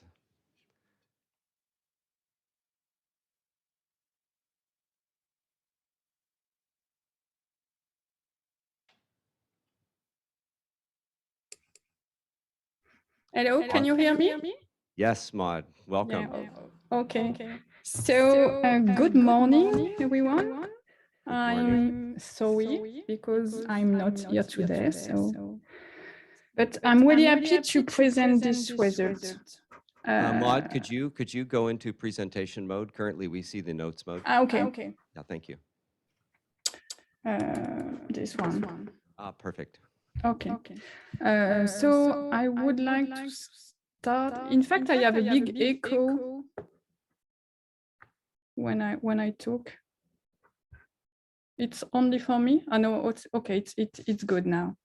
So I would like to thank Paul Froissart because most of the results have been obtained during his PhD. And of course, I would like to acknowledge several people in first Rick and Mary, because we have started to work together on this subject during my postdoc. And I would like to thank collaborators in Clermont and Marion, because she's in Carnegie with you today. So I have 15 minutes to tell you a very long story. I started my postdoc with Rick 90 years ago. So I proposed to look for early mantle reservoirs in specific samples like kimberlite and carbonatite. So a few months after I arrived, the Triton was installed. So Rick spent a lot of time training me on this instrument. So I thank you, Rick, because I cannot see. Yeah. Thank you, Rick, because you are a very nice teacher. So 1 year later, I present my first result at the AGU fall meeting. So I don't know if you remember, Rick, but I had. Yeah, we don't see your presentation anymore, and I think the web people can't see it either. Okay, so I have to restart to share my screen. Yeah, I think so. I'm sorry. No worries.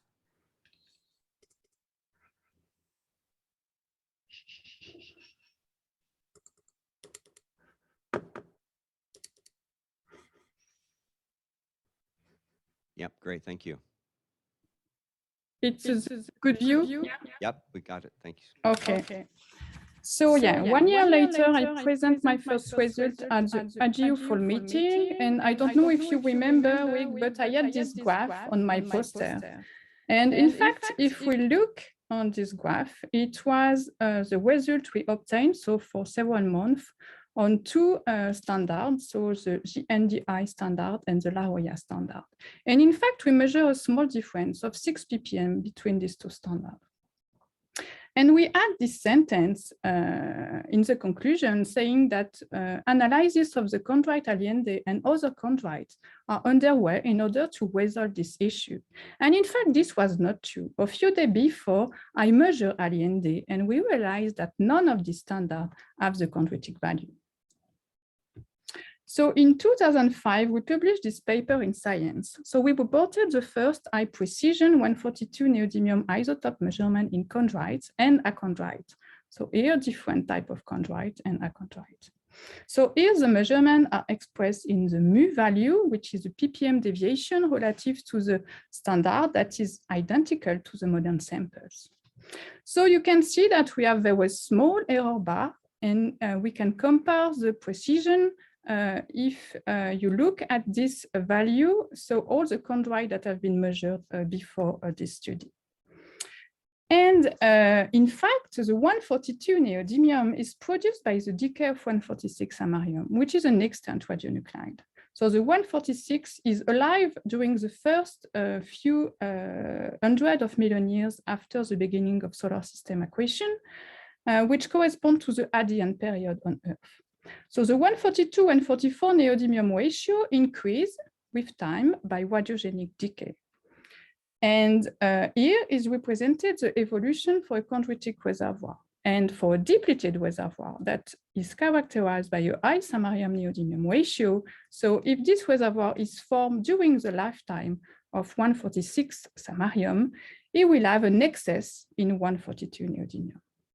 So in order to explain this excess in 142 neodymium in terrestrial samples relative to chondrite, we suggested that all terrestrial samples derive from a depleted reservoir that has been formed very early.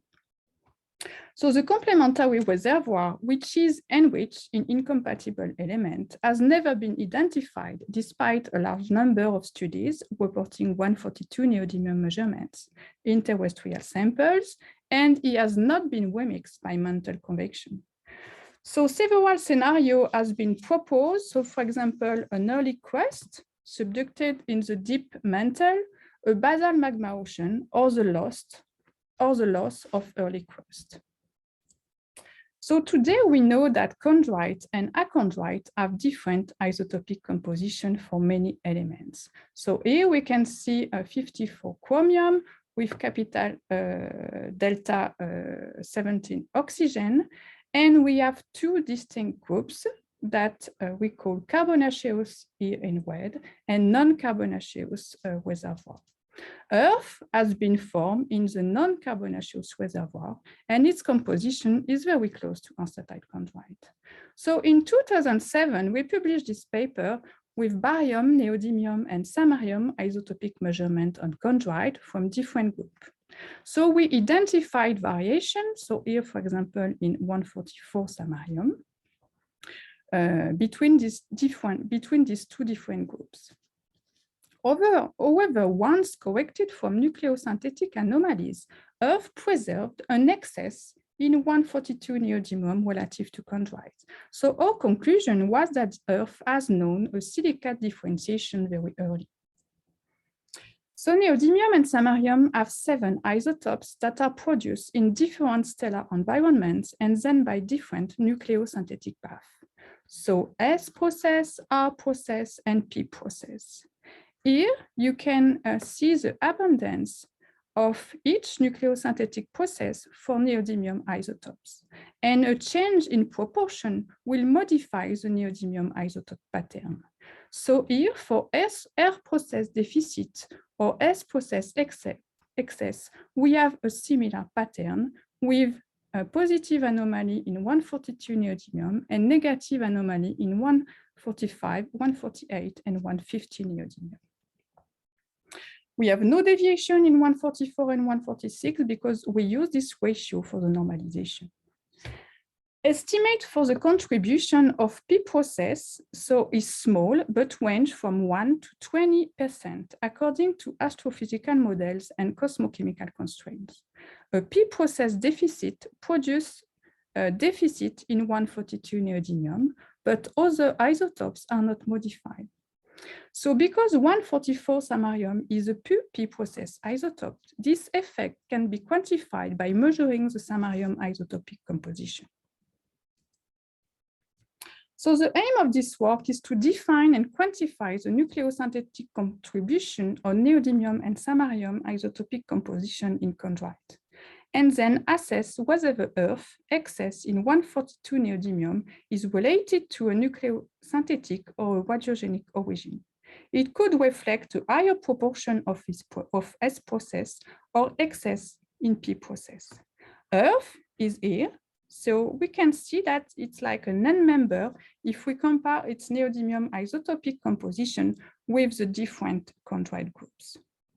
So for this study, we realized a stepwise dissolution of primitive chondrite to precisely quantify nucleosynthetic contribution on the composition of chondrite. We measure 1 ordinary chondrite, 2 unstatied chondrite, so from EH and EN groups, and Orgueil, which is CI chondrite. All these measurements were obtained by thermal ionization mass spectrometry, so in Clermont-Ferrand using the Triton. So we use the dynamic method when the quantity of neodymium is large enough. So this method enables high precision measurement for all neodymium isotopes. On this graph, you can see the precision we have for the 145 neodymium. So it's better than 3 ppm, with this dynamic method. But when the quantity of neodymium is low, we have to use the static method, and we make this analysis with detector less than 6 months old. So of course, the precision decrease when we analyze low quantity of neodymium, but we are still better than 6 ppm, here 2 ppm, for a quantity higher than 100 nanograms, and for smaller quantity, so 20 nanograms, we have external reproducibility better than 40 ppm. And for samarium, isotopic measurements were done in static mode. And for low samarium content, we use a combination of 10 to 13 and 10 to 12 amplifier, because the 144 samarium is only 4% of the total samarium. It can be very useful to use this combination. So I'm not going to describe in detail all the correction, but it's important to note that the 142 neodymium ratio that will be presented in the next slide are corrected for the decay of 146 samarium. And for that, we use results obtained on the long life samarium neodymium systematics. So results obtained on lead sheet are presented on this slide. So uncertified chondrite and ordinary chondrite share very similar pattern. So here I'm presenting only the result for one uncertified chondrite. So this one is an EH3 chondrite. So the first lead sheet are shown in light color. Here we see that the residue, so I mean the neodymium isotopic composition measured in the last step of the dissolution, are enriched in S process. You can make the comparison with this pattern, showing a pattern for an S process excess. So for orgueil, so these two graphs, anomalies are more significant. You can compare the scale here to see the difference. So in the first lead sheet 1 to 7, we measure deficit in S process. And for the residue, I mean the last lead sheet, we have a very strong anomaly in 142 neodymium. And here, the excess in S process is much more important in orgueil compared to unstatite and ordinary chondrite.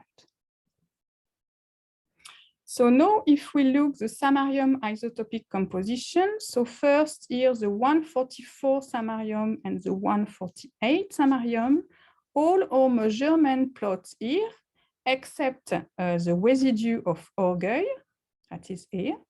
So we note that the slope is in perfect agreement with S process proportion defined by Arlandini et al. So refractory inclusion show a deficit in P process, so they are depleted in P process, but we do not identify any P process carrier in chondrite. So this plot here show the 144 samarium and the 142 neodymium, and we obtain very similar conclusion. Our sample plot here on a S process mixing line. This deficit in P process is not seen in our lead sheet that are represented here, but maybe it can explain the small deficit we observe here. So we have measured for Tagish Lake, which is a carbonaceous chondrite. So for neodymium, we obtain also very nice regression, and the slope are well defined. So of course, in each plot, the slope is strongly controlled by the residue of orgueil, which is extreme, so here and here. And it is important to note that chondrite from the different group have similar slope. So we can make the comparison on this graph. So where we have the slope for two different isotopes. So you can see that we have similar slope for unstatite, ordinary, and carbonaceous chondrite. So error bar, of course, can be large when we have a very small dispersion, because it's difficult to have a good regression. So that explains the large error bar on this graph. And we can see that the value here is different from astrophysical estimate if we look, for example, the ratio between 142 neodymium and 148 neodymium. So now with this slope, we can apply a correction of S-process nucleosynthetic anomaly using slope of obtained just before. So we obtain this line that passes through the ordinary chondrite. So this is the average value and the unstable chondrite. And this line corresponds to the non-carbonaceous reservoir. And we can see that this slope does not cross the value at 0 for 142 neodymium. So here we had 0 for 148 neodymium, but we have a deficit of -8 ppm, so for this point relative to the terrestrial mantle. So we can see that Earth has an excess of 8 ppm relative to non-carbonaceous chondrite. And this excess is a radiogenic excess because it's not explained by nucleosynthetic variation. And in fact, if we add achondrite on this plot, all of them belong to the non-carbonaceous group. They also display excess in 142 neodymium compared to chondrite with variable excess. So here we have a small excess, and here we fit on the line that crosses the Earth mantle. So among all the scenarios proposed to explain radiogenic 142 neodymium excess, I mean an evolution in a high samarium neodymium reservoir, we prefer the model of collisional erosion. So primordial crust will be destroyed by collision during the accretion period.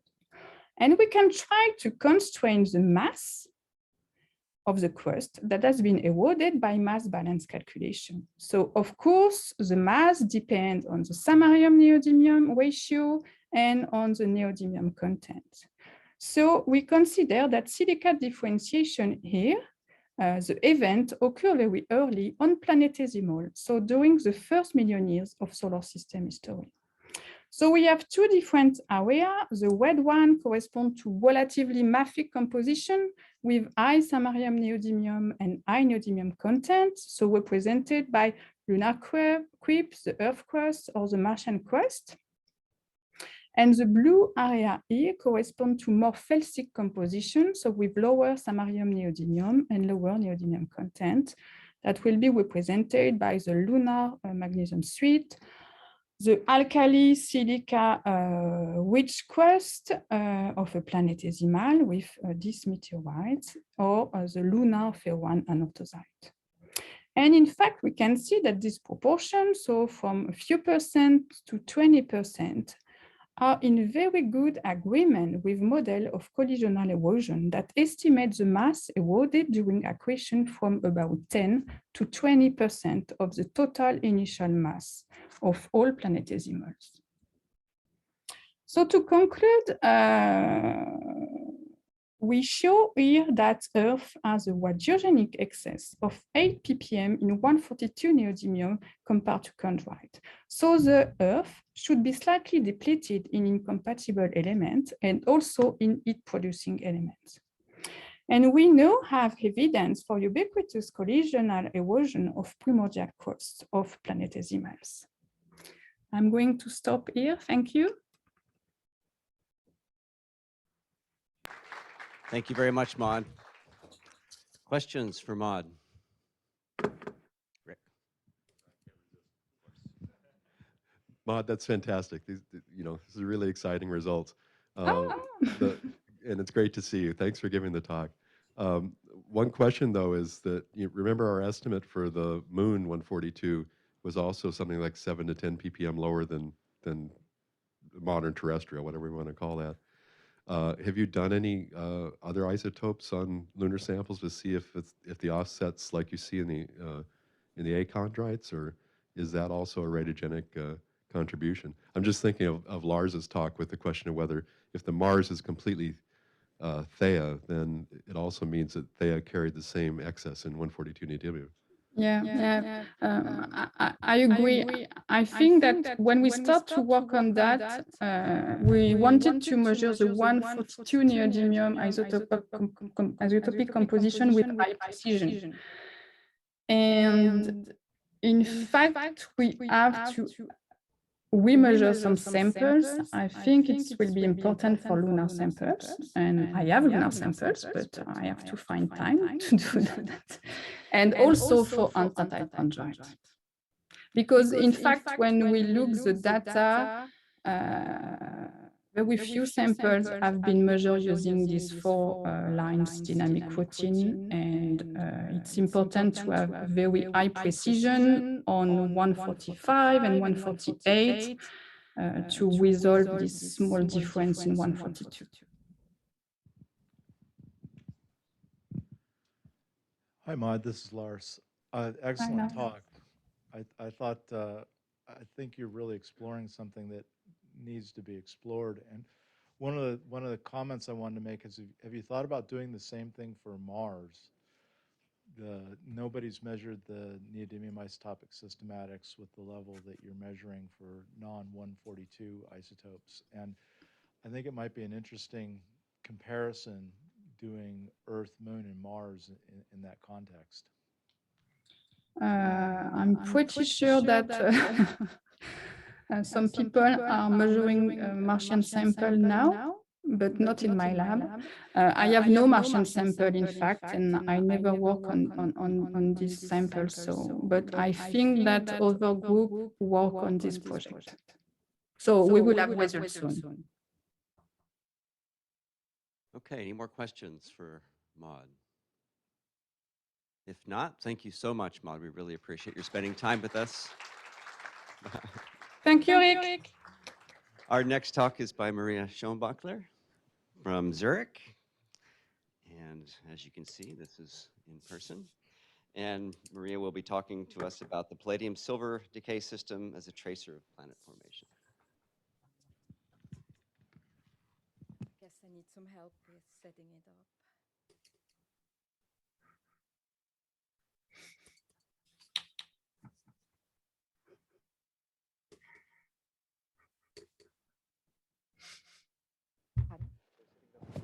Okay. Yeah, it should be on. Okay. Okay. Thank you very much. Right.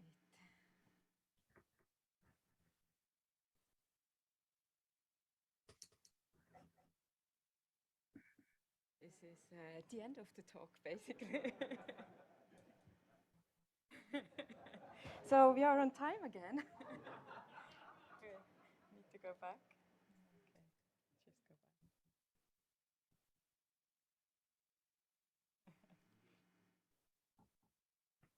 So you already know the talk backwards. Uh-oh. So, but anyway, I'm going to talk about palladium silver, which is a system that is not so well known. And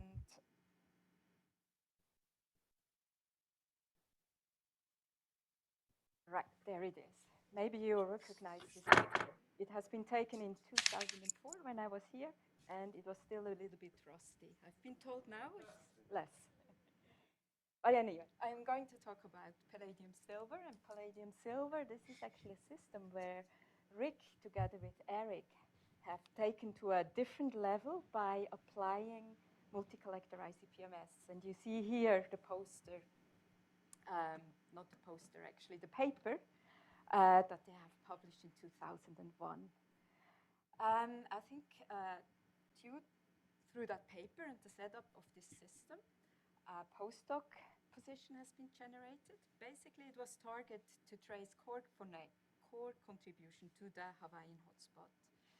And in the end, by the end of 2003, like Maud, I have joined Carnegie. Even more up? Oh.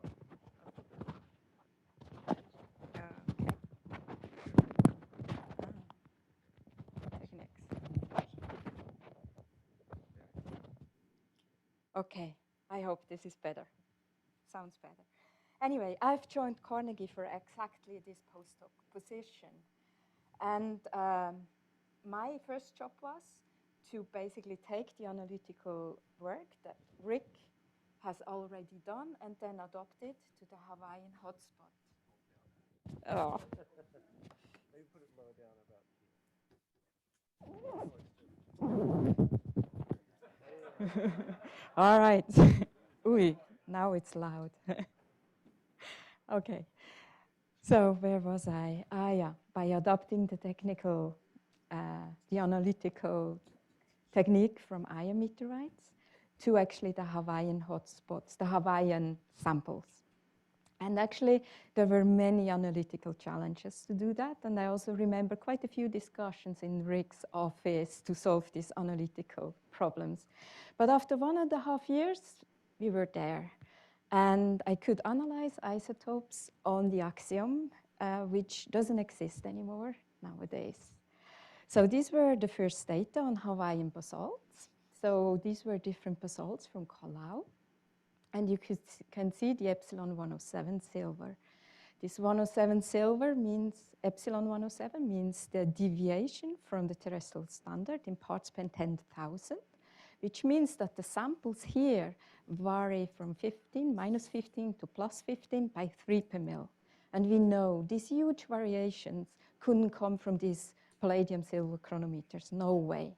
But it turned out that these samples actually were very weathered. So our proposition was, okay, we are looking at stable isotope fractionation due to weathering. So we can have another go and actually analyze Hawaiian samples that are not weathered. So this is what we did. So you see here quite a few of different Hawaiian samples and not weathered. And you can see they gave us all the same answer of -2. I've also analyzed some MORP samples and some basalts and andesites I got from Rick. You can see they all overlap quite nicely with each other by -2. There is not a difference between the Hawaiian basalts and the other basalts, which means actually, or it turned out that this Hawaiian or the palladium silver system is not very sensitive to core contribution. So it's not possible to trace it. But this data has been useful for something else, and that is stating volatile accretion to the Earth, or to be more precise, the moderately volatile element. And you can do that when you use the constraints from palladium silver, manganese chrome, hafnium tungsten, and combine them with accretion model to get a date. And in the end, that resulted in a publication in Science, and it's what I would like to talk about mainly today, because it's still topical, still valid.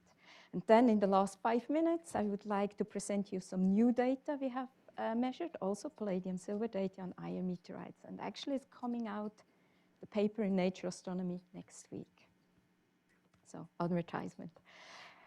So how does the palladium silver chronometer work? Well, we have 107 palladium that decays to 107 silver. Half-life is 6.5 million years.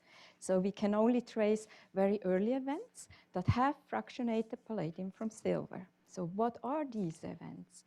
For that, we have to look at the palladium silver chemistry. So palladium is a relatively refractory element, condensation temperature of 1,320 Kelvin. Silver is a moderately volatile element, roughly 700 Kelvin, the condensation temperature. So they are fractionated by volatility control processes. So they are useful to study volatile loss or accretion in the early solar system, and similar to manganese chromium or the long-lived rubidium strontium in terms of fractionation. But silver also is highly siderophile, and palladium is highly siderophile, silver is chalcophile. So these elements are also fractionated by core segregation and crystallization. Hence, we can use it to date the Earth's accretion and core formation, similar to hafnium tungsten, or to study Aya meteorites, and that's what I'm going to talk later. I want to focus on the Earth accretion and just give you an introduction with the simplest model how this works. So let's assume we are accreting the Earth, building it up, then heating it up, melting. We have a silicate melt, the metal melt sinks to the core, forms the metal core. Then palladium, highly hydrophile, will go into the core, 99.9%. Silver is a chalcophile element, goes a little bit into the core, but mainly into the mantle. So we have the fractionation. If it takes place while 107 palladium is still alive, what is going to happen in the core is that we have still quite a lot of palladium 107, generate silver 107, a positive, an excess relative to the precursor material, while the mantle is devoid of palladium, almost devoid. So we have no ingrowth. We freeze in an unradiogenic signature of the mantle. And the difference here between mantle, the bulk silicate earth, silver isotope composition, and the precursor material tells us something about the age. For this, we need to know the silver isotopic composition of the earth mantle. I've already showed you the data there, but we have also to make an assumption about the precursor material, and usually it's assumed to be chondritic. And because of nucleosynthetic anomalies, we know now this is maybe a little bit problematic. Here is epsilon zirconium-96 plotted against epsilon 100 molybdenum. These are anomalies that have nucleosynthetic anomalies. In blue, you see the carbonaceous chondrites. Then we have ordinary chondrites in green, enstatite chondrites, and the earth by definition by 0. And you see none of the classes here actually overlap with earth. And you cannot mix these classes to produce earth. The closest is enstatite chondrites. You can divide there, but the chondrite classes do not really fit. So the chondrites are not a direct precursor of the earth. Cannot be the main building materials. But for palladium silver, this is not so important because silver as a moderately volatile element doesn't show these nucleosynthetic anomalies, at least not within the precision we can analyze. So that's good, but palladium silver is fractionated by these volatility control processes. And interestingly, earth and carbonaceous chondrites have the same type of volatile element depletion, at least for the moderately volatile elements. So we can actually use carbonaceous chondrites as a proxy, or we can say it's carbonaceous chondrite-like material with the same volatile depletion. Here, just a plot from Braukmüller and al. We see the condensation temperature plotted on the x-axis. Y-axis is the element concentration relative to CI chondrite.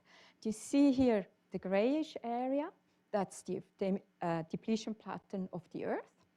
And then you see the depletion pattern of CR, CV, CM chondrites, so carbonaceous chondrite, and you see it's the same type of pattern. So we assume that the precursor material of the earth has also this type of volatile depletion. So I'm going to show you some model results for a continuous core formation model, full equilibration. So we have the earth, we accrete material step by step. We fully melt it in the magma ocean and the metal sinks down to the core. We have full equilibration between metal and silicate in the magma ocean. Here are the model results. So I plot the time of the giant impact. Giant impact is the last big accretion step of the earth and also the last big formation step for the core. And it's plotted against the silver isotopic composition of the earth today. So previously I have shown you the data from Hawaii and other basalts. This data are shown here by this blue bar. Then you have model curves, so time of the giant impact and the isotopic composition of bulk silicate earth today, what is expected. First, the first dashed line here is for material that was volatile, be depleted from the start, and the same way as the earth today. Then another one is a little bit less depleted, so is CV3-like depletion.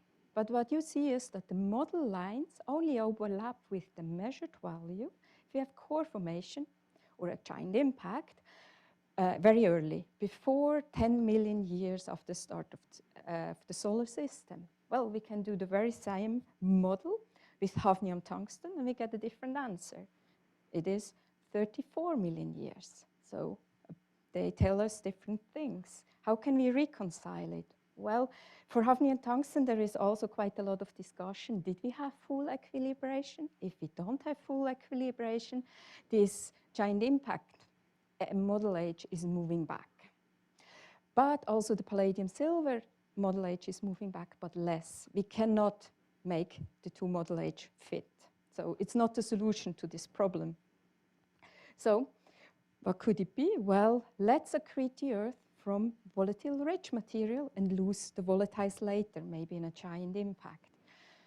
This is the next model I'm going to show you. Again, time of the giant impact, in blue the composition we have measured, and the model line for CI chondrites. And you see there is no dependence on the age of the giant impact anymore. We can have a giant impact at 30 million years. No problem, model line and measured value, they overlap.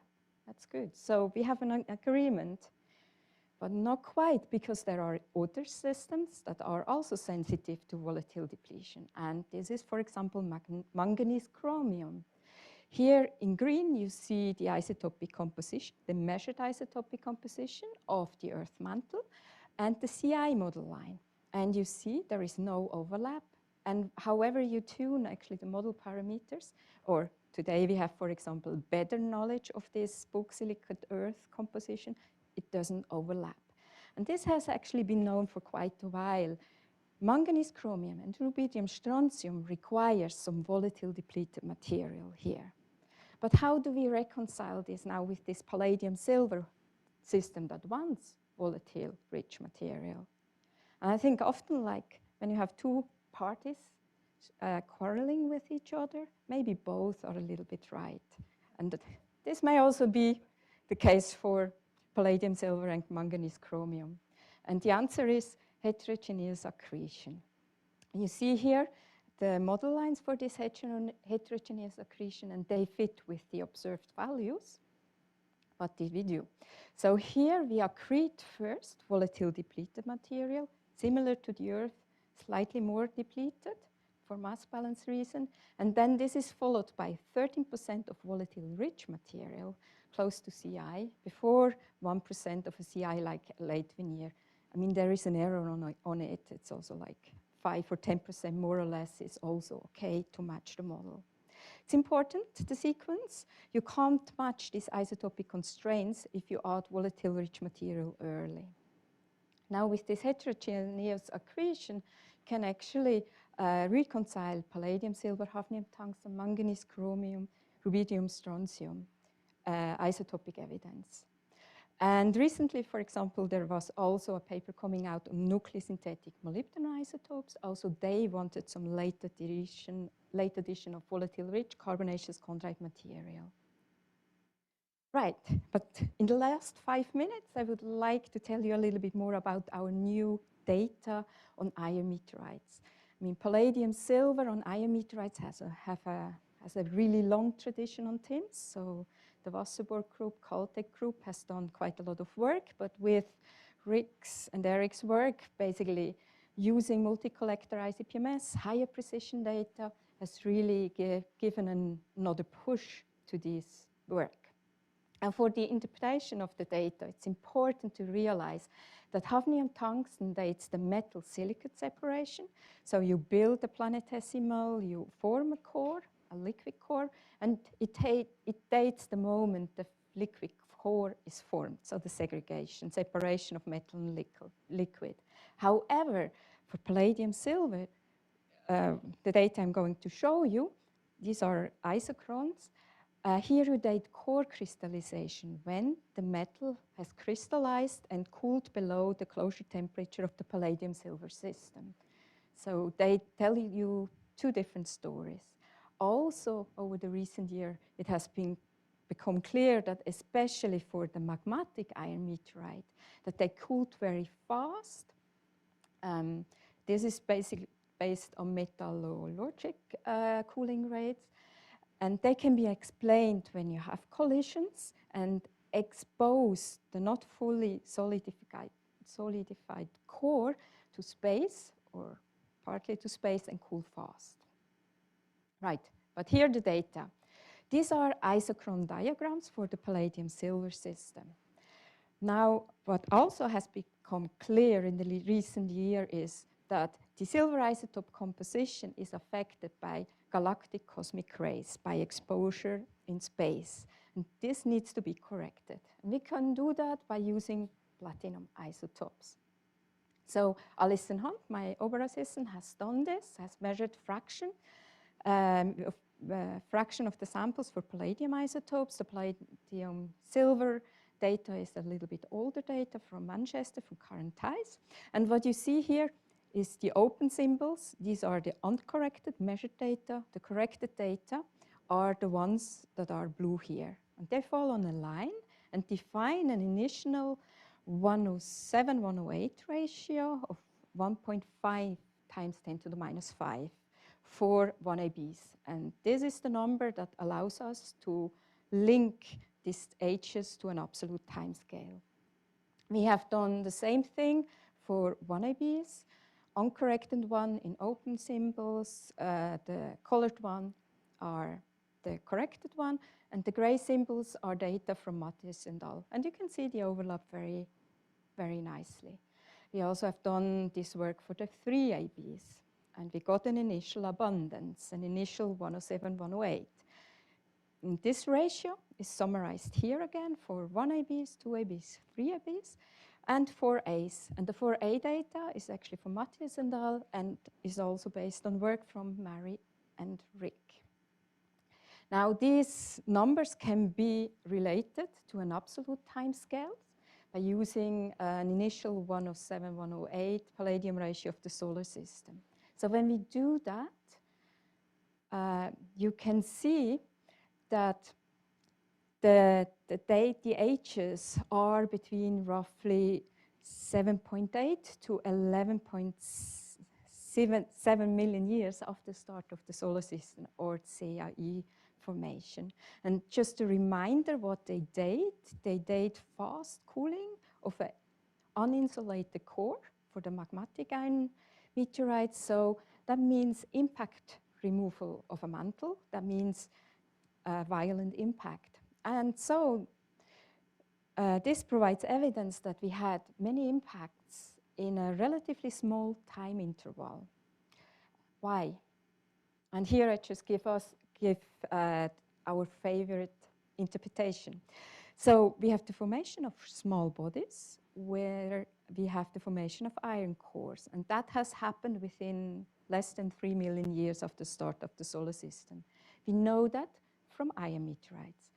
There we still had the gas, but the gas will disappear. And then the dynamic models are becoming important, because what is happening is that the dampening of the orbit by gas drags is falling away. It's not happening anymore. So the small bodies are getting more and more excited, getting into eccentric orbits, can collide. And we are thinking with this palladium silver H's, we do actually date this period. Maybe in addition, there has been an early giant planet instability. This is something that has been proposed by the NICE model to explain the late heavy bombardment of the moon. But in the recent year, the evidence for this went away, and more model wanted this rearrangement of the giant planets, of the orbits, also in this time frame. So maybe it's a little bit both. Arrangement of the orbits of the giant planet, and of course also just the missing gas drag. So as a conclusion, we had an increased violent impact activity in our solar system in a time frame between 8 to 12 million years, and we think that's the consequence of gas dissipation in the disk. So that means the solar nebula must have disappeared by 4 to 6 million years after the start of the solar system. And paper is coming out next week. And from our old work, it shows that most of the Earth's volatile depletion is actually inherited from the building blocks. However, there has been a delivering of volatile rich material late during the main accretion.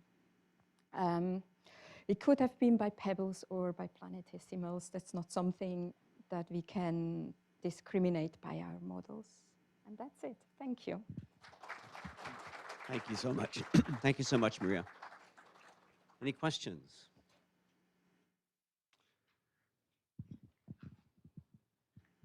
Sorry. Sorry, it's like a kid in a candy shop listening to all these talks. Great job, Maria. I find this interesting. It's actually a comment I wanted to make with Lars's too, is that if you look at the timing of volatile depletion, so you're down to 4 to 6 million years here. If you do this with rubidium strontium based on the type of modeling that Lars did, you saw that he started with a proto-Earth that was rubidium depleted very early. And if you do the numbers there, it's like 2 to 4 million years. And then there's the manganese chromium data too that suggests a volatile depletion at that same sort of time scale. So I like this idea of gas dissipation in the disk. And with strontium, it's interesting is that you've got a volatile element decaying to a very refractory element. So the strontium isotope data is not just telling you we're forming solids, refractory solids in that interval, you were getting rid of the rubidium from the area. So, this is starting to be a hard finding that the gas in our solar system was gone by like 4 million years, 4 or 5 million years, something like that. So this is really exciting, really feeds into it. Absolutely.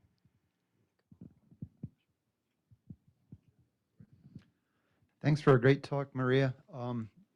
I can't wait a week for your paper to come out.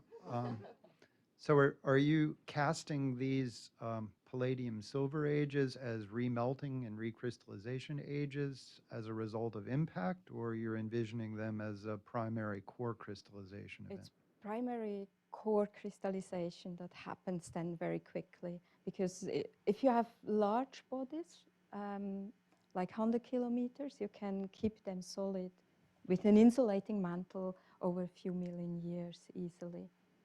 Okay, because you've got the core formation ages really, really old, so you've got to have a significant interval.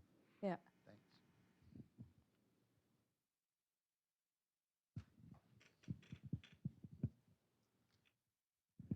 Yeah, I'd like to echo Rick's comment. This is really interesting, and that we're starting to come to some convergence here. I just wanted to make one point and one question.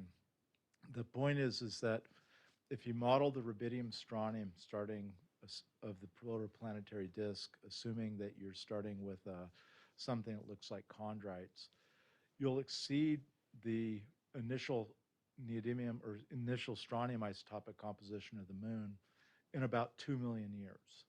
So it requires loss of the gas very, very quickly in the case of the moon.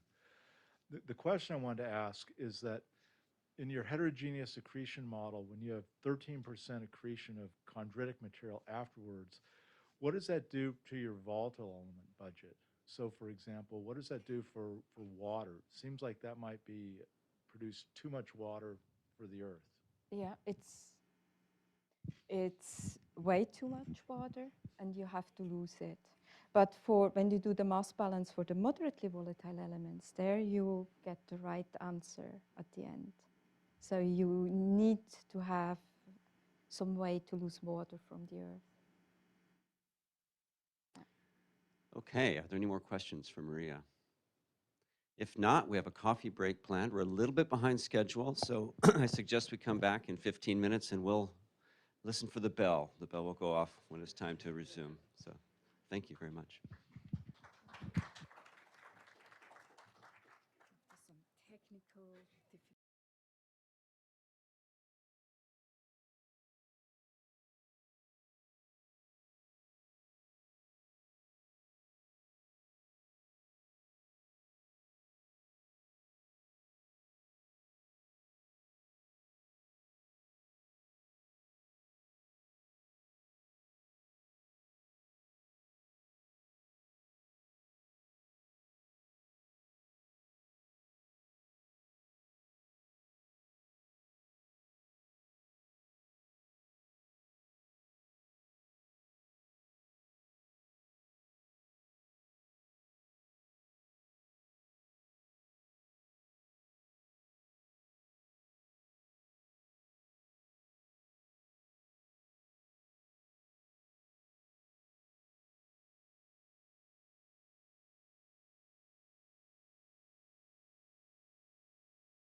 All right, can everyone hear me?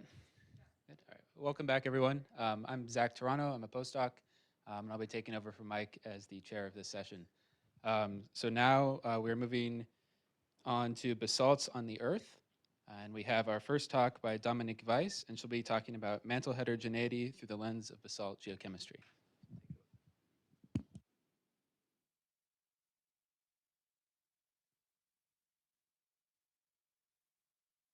Hello, everyone. Good evening for some of you online.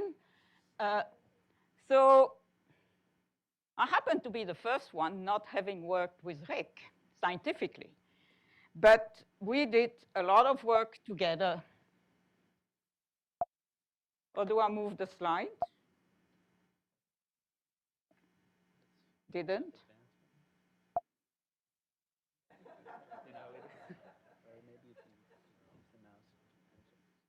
Okay. And I wanted to thank Rick for his friendship, his leadership here as president of the Geochemical Society. Yeah. And everything that you have contributed and still contribute to the community. It's your role is actually very defining, and as young scientists, we had a lot to learn from you. So I was asked to talk about mantle basalts. I debated about talking about the cascades, where I did some work that overlapped with Rick, and then I decided that was probably better if I talked about something I know more, which is Hawaiian mantle plume. So that's what we're going to do. That way I can also talk to you about new things that we are doing in mantle geochemistry and things about the future. So you might remember this. The oceanic islands tell us a lot about the chemistry of the Earth's mantle, and that was already recognized by Daly in 1925. It was quite a defining statement on the basis of the geology about the importance of these tiny, tiny islands in the oceans. And when we look at isotope geochemistry, so we're going to shift gear here. Most of the tools, for those of you not isotope or not geochemists, we're going to talk about radiogenic isotopes. So those have a long time integrated signature, usually representative of the source. And what we have here is strontium neodymium, and basically the point I want to make here is that oceanic islands are very heterogeneous, which shows that the deep mantle is heterogeneous. And the geophysicists love this perspective on the radiogenic isotopes. I don't know why. What I want to emphasize, it's this area, which we call prevalent mantle, FOZO for focal zone, in this tetrahedron of heart, or C. And basically the point is that all the oceanic islands basically have one end members. That's the prevalent mantle. That's a very important observation. We'll come back to that. Now, the question is, how come are all these oceanic islands so heterogeneous? Simple plume model where, in this case, originating at the core mantle boundary, you need an instability. The melting happens below the lithosphere. And so that's, how does this create heterogeneity? It must be coming from the source. And that's where the recycling hypothesis, which was originally made by Hoffman and White in 1987, I think, which is that oceanic plates bring material that has been at the surface deep in the mantle into the subduction zone, and they're coming back to the surface via plume. A good example of a good location where this is happening is the Fallon plate, where you can see that under Central America, the plate in blue here is crossing various boundaries into the mantle.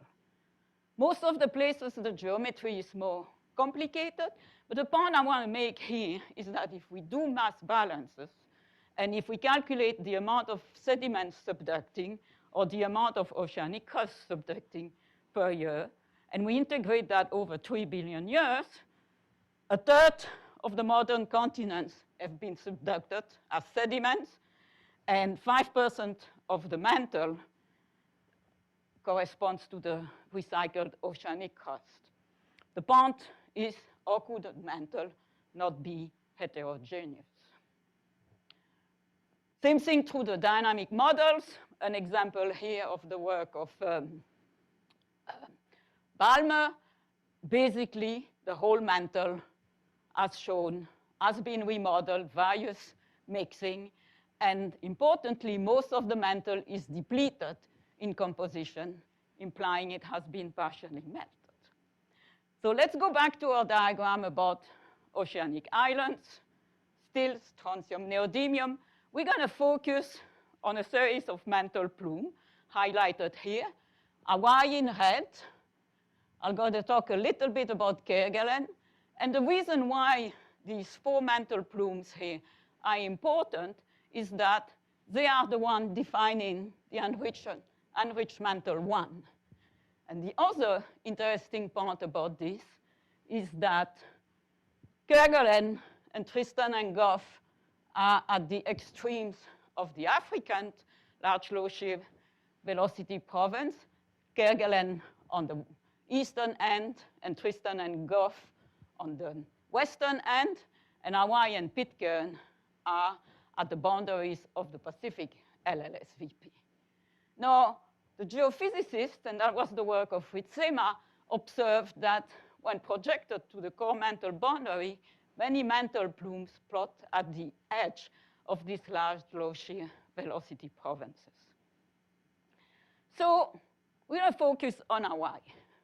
And this makes me smile because everybody says we have studied Hawaii too much. And there's a lot we still don't know. That's the first thing. The second thing is Hawaii is the archetype of mantle plume. And I'm going to show you that actually it doesn't fit for most of its characteristics, the mantle plume models. So we have a problem. It makes it more interesting to study. It's the largest buoyancy flux by far. The flux becomes stronger with time. So that's the opposite of the mantle plume models where the tail has less volume produced. The volcanoes are arranged in 2 parallel chains. There are very systematic composition variation through the volcano growth age. It's dominated by shield composition, tholeiitic shield composition. Most of the other islands are alkalis. So that's another difference. It most probably has a deep mantle origin at the core mantle boundary. And we have a major difference between Loa and Kea trend. What am I talking about when I'm talking about Loa and Kea trend?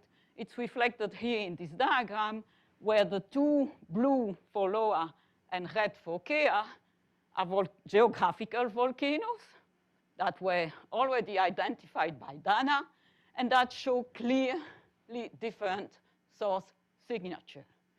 This curve here shows you the evolution of the volume flux in Hawaii, and you see this very sharp increase, the first one being at the level of Kauai, the oldest island, and the second one at the level of the Big Island.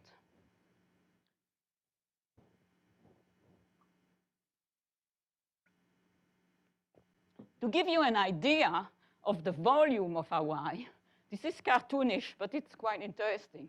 I think very few people realize that the Big Island is taller than Everest when we count it from the bottom of the ocean. It's also, because of the volume, there is what's called the Hawaiian swell. It's a seafloor bulge, which is a kilometer high,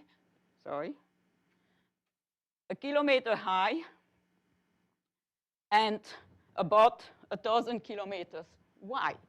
So the volume is so big, it's bulging the whole oceanic crust. The evolution of the volcanoes, you have pre-shield alkali basalts, shield phase, tholeiitic, and then post-shield and rejuvenated, again, alkalis, much smaller volume, very, very small volume. What I want to emphasize is that if we want to talk about the source, we have to work with this phase, the shield basalts. The rest have too small volume. They pick up all kinds of things that don't reflect the source. They look nice in terms of volcanic feature, but we need to focus on the shield lavas. Recent shield lavas on Mauna Loa, and 5 million years shield lava in Kauai.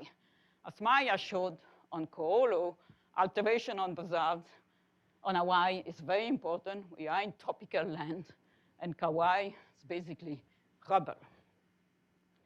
So let's look at a few things. We did an extensive sampling of all the islands over 5 million years along both trends. I can't only emphasize, and that's another lesson that Rick taught all of us, it's the importance of proper analytical technique and good instrument practice. If we want to analyze basalts and we don't pay attention to the sample preparation, we're not going to have the right isotopic composition. We're not going to have composition of the magmatic process. So that's why we have to do this leaching and then clean separation and use the proper tool to do the analysis. What do? We're going to see a lot of these lead-lead diagrams where a mixing line, mixing between two end members is going to be reflected as a line in these diagrams. Now, if you don't have good data, you won't have a line. You have what I call a potato, which is not very good. A lot on Hawaii was defined by this pioneer work of the Mainz group, which was using triple spike. So here, each data point was 3 analyses. And what you see here, so it's all basalt, mostly on the big island with a couple of exceptions, defining a separate line for each volcano. So those can't be isochrone. The age is way too old. So they're all mixing line. So where are all these end members in the source? And when you look at the different combination of isotopic system, in this case, lead versus hafnium, it could be actually a binary model, mixing. So where do we go from there? Same data points than in the previous graph, color-coded by the trend the volcanoes belong to. And you see very clearly this difference between the lower trend above the line and the Kea trend below the line.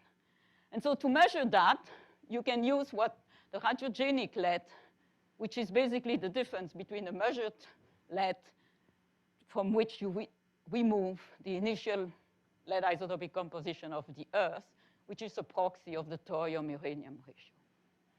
And what you see as you go away in time, so this is today, active volcanoes, 5 million years, you can see that this difference between the two trends is maintained for a while. We redid more samples. We covered all the islands, and we see the same thing.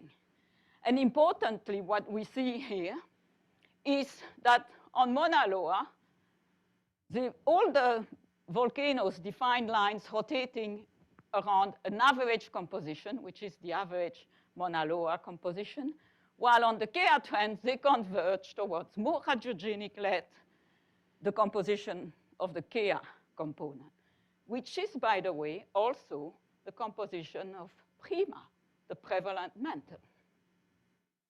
So proxy of thorium in uranium and difference through time. So that led to this crazy idea where the difference between the composition of these two volcanoes coming from the same mantle plumes were coming from the fact that the lower side is located towards the side of the Pacific large low shear velocity province, while Kea is sampling the average Pacific mantle. So far, so good. But I mean, this is model dependent. It was a nice hypothesis. And how can we move forward? I would advocate that first, we need to cross boundaries. And the only way to cross boundaries is to try to start talking to each other and cross this barrier. You know, geophysicists, geologists, geochemists speak different language, and actually it's very true for many different disciplines. And it needs the integration of all. Second, field, careful sample. And so we went back on the field many times to sample systematically. Here in Hawaii, my student Nicole here in the center, actually we sampled Kauai completely. And that might look trivial. You can fly to Hawaii anytime. Just try to get fresh basalts in there. Not easy. And not easy with the Hawaiian cowboys who just wait for you with a gun. That happened to her. So let's focus on a few strange things. There is this field here with this ko'olo, defined as the enriched component in Hawaii. The blue line there is lanai and ko'olo. That's clearly an exception to this bilateral. We're going towards another direction. Same thing for West Maui, East Molokai, they're below. And the line over these samples is below everything else. And then Kohala, when you look at the lead line, it crosses the boundary. So what does that mean for the bilateral model? Well, we start having enough data that we felt confident with. Actually, it's a bit of an overkill, but doesn't matter. That we could analyze them statistically. And what we find is 6 different groups among the Hawaiian islands, which are defined here. And the ellipse here at 95 confidence level. And let's run through that. First, documenting the differences. We ran various statistical analyses, all groups, all isotopes, all groups, just lead isotopes. What I want to show you is that they are all statistically different. And when you analyze the Kea trend volcanoes alone or the lower trend volcanoes, they each form independent groups. So the heterogeneity is even more than what we thought. What do we do with that? Well, we try to trace the source. For instance, what's the heterogeneity in the Kea trend? Average Pacific mantle. Turns out that when we look at thallium isotopes, the Kea side of things is the only places where we see anomalies, potentially recycled sediments in the source of Kea. We can see also correlation with oxygen isotopes, and so again, more heterogeneous than what we thought. So to loop that around, all these heterogeneous and the groups form a temporal correlation, first thing.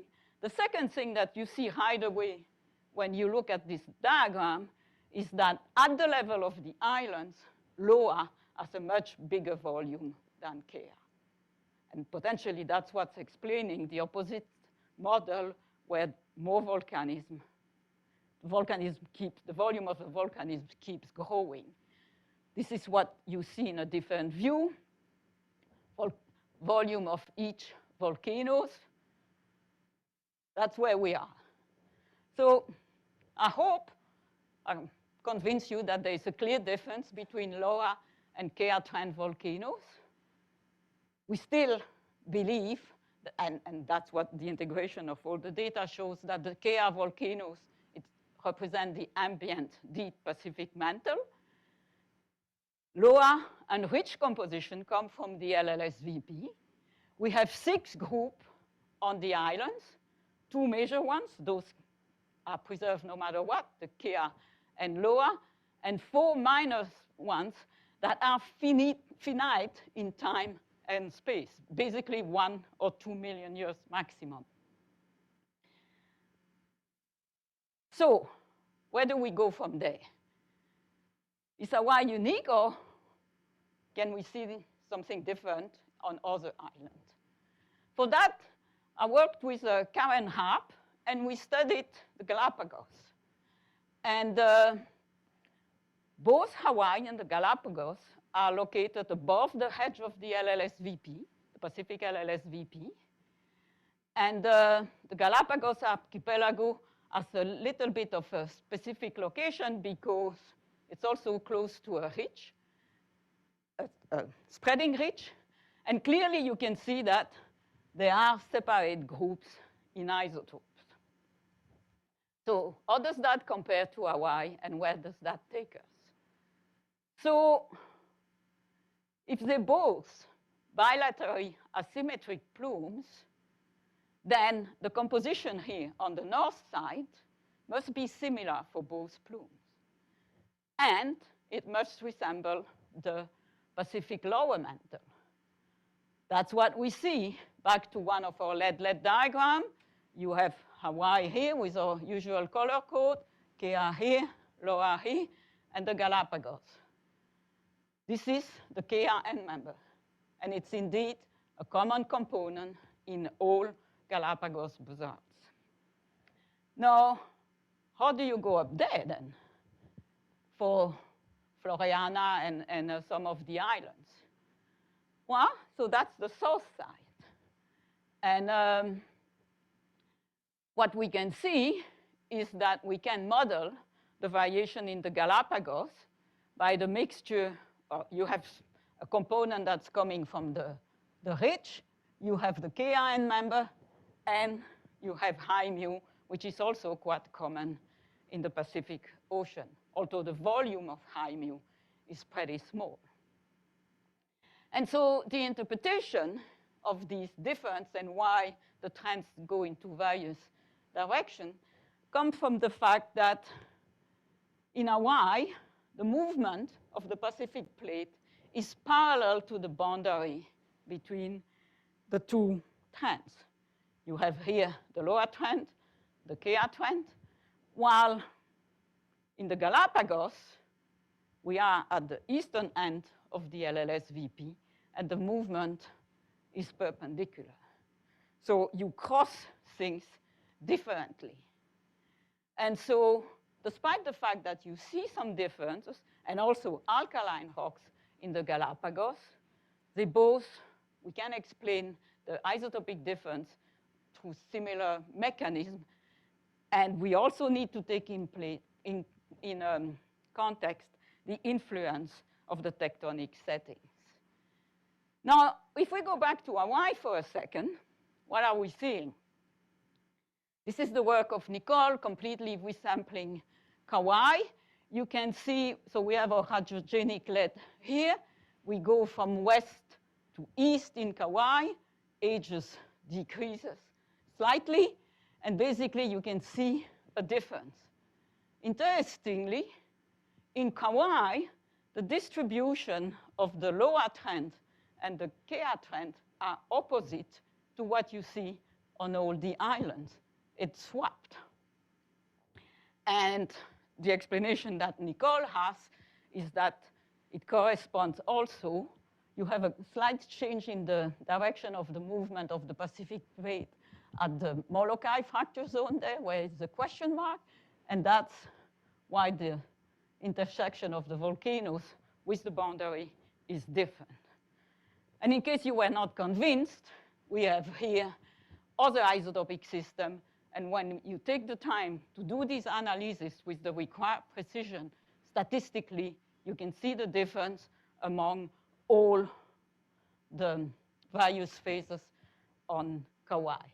I want to emphasize that the stars here are the old data. And just to show you that, and it's the same with all your measurements on early material, the more you can improve your sensitivity and your precision, the better resolution you can have. Now, I would say that we need a word of caution because it's like looking with a magnifier And if we look too close, we're just not going to see anything. So to finish, where do we go? What to do next? And this is coming back to the loop of the work with Rick and colleagues. We'll get there in a second. We try to look at iron isotopes, mostly because in Pitcairn, people might have observed a correlation between iron isotopes and radiogenic isotopes. So we actually keep working with the same carefully selected samples that Nicole did thallium on. We're doing iron isotopes, and you can have an idea here that something is happening. We don't know what yet, so stay tuned. We're also doing more thallium isotopes. I forgot to tell you why do we do thallium isotopes, mostly because the concentration of thallium in pelagic clays and iron manganese crust are so high that you quickly see a difference when you have some sediments involved. We also need to go back in time. Hawaii has an 85 million years history, and that's the thesis of Flo and Harrison. And going back so from 5 million years to 45 million years, and we have all this data, and what you see, and that's the interesting thing, is that the whole Emperor Simon and North Hawaiian Ridge is dominated by Kea. So the Kea component. Something is really changing at the level of the archipelago. So the big picture final here is we're trying to determine what components has been recycled in the mantle, in which proportion, and how do they affect the composition of our lavas.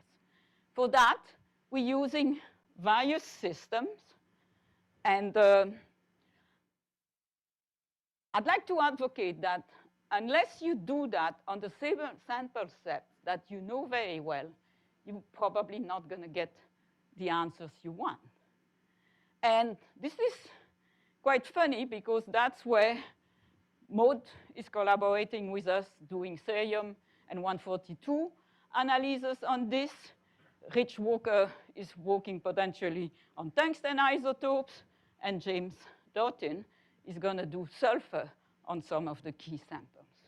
I thought I was done with Hawaii, and then over the last year, this is what's happening. So I want to thank you for your attention. I want to thank you, all my co-authors, and especially the last group. We're working on a review paper on mantle geochemistry, and that's been really fun. If you can see the composition, you'll see that we are 10 women working on that.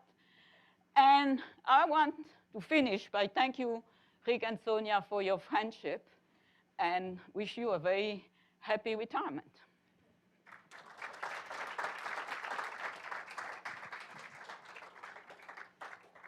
All right, if there are any questions, if you could just raise your hand and I'll walk around. And those of you online, if you could type them in, and then Daniel will let me know. Thank you. That's such an amazing story that just gets more and more amazing. Have you tried to connect the isotope zonation and evolution to mantle temperature? Is the Loa hotter or colder? Anyone worked on that? Or the secular cooling? People have worked on that, and so far we haven't come to we haven't found any striking correlation. Keep working.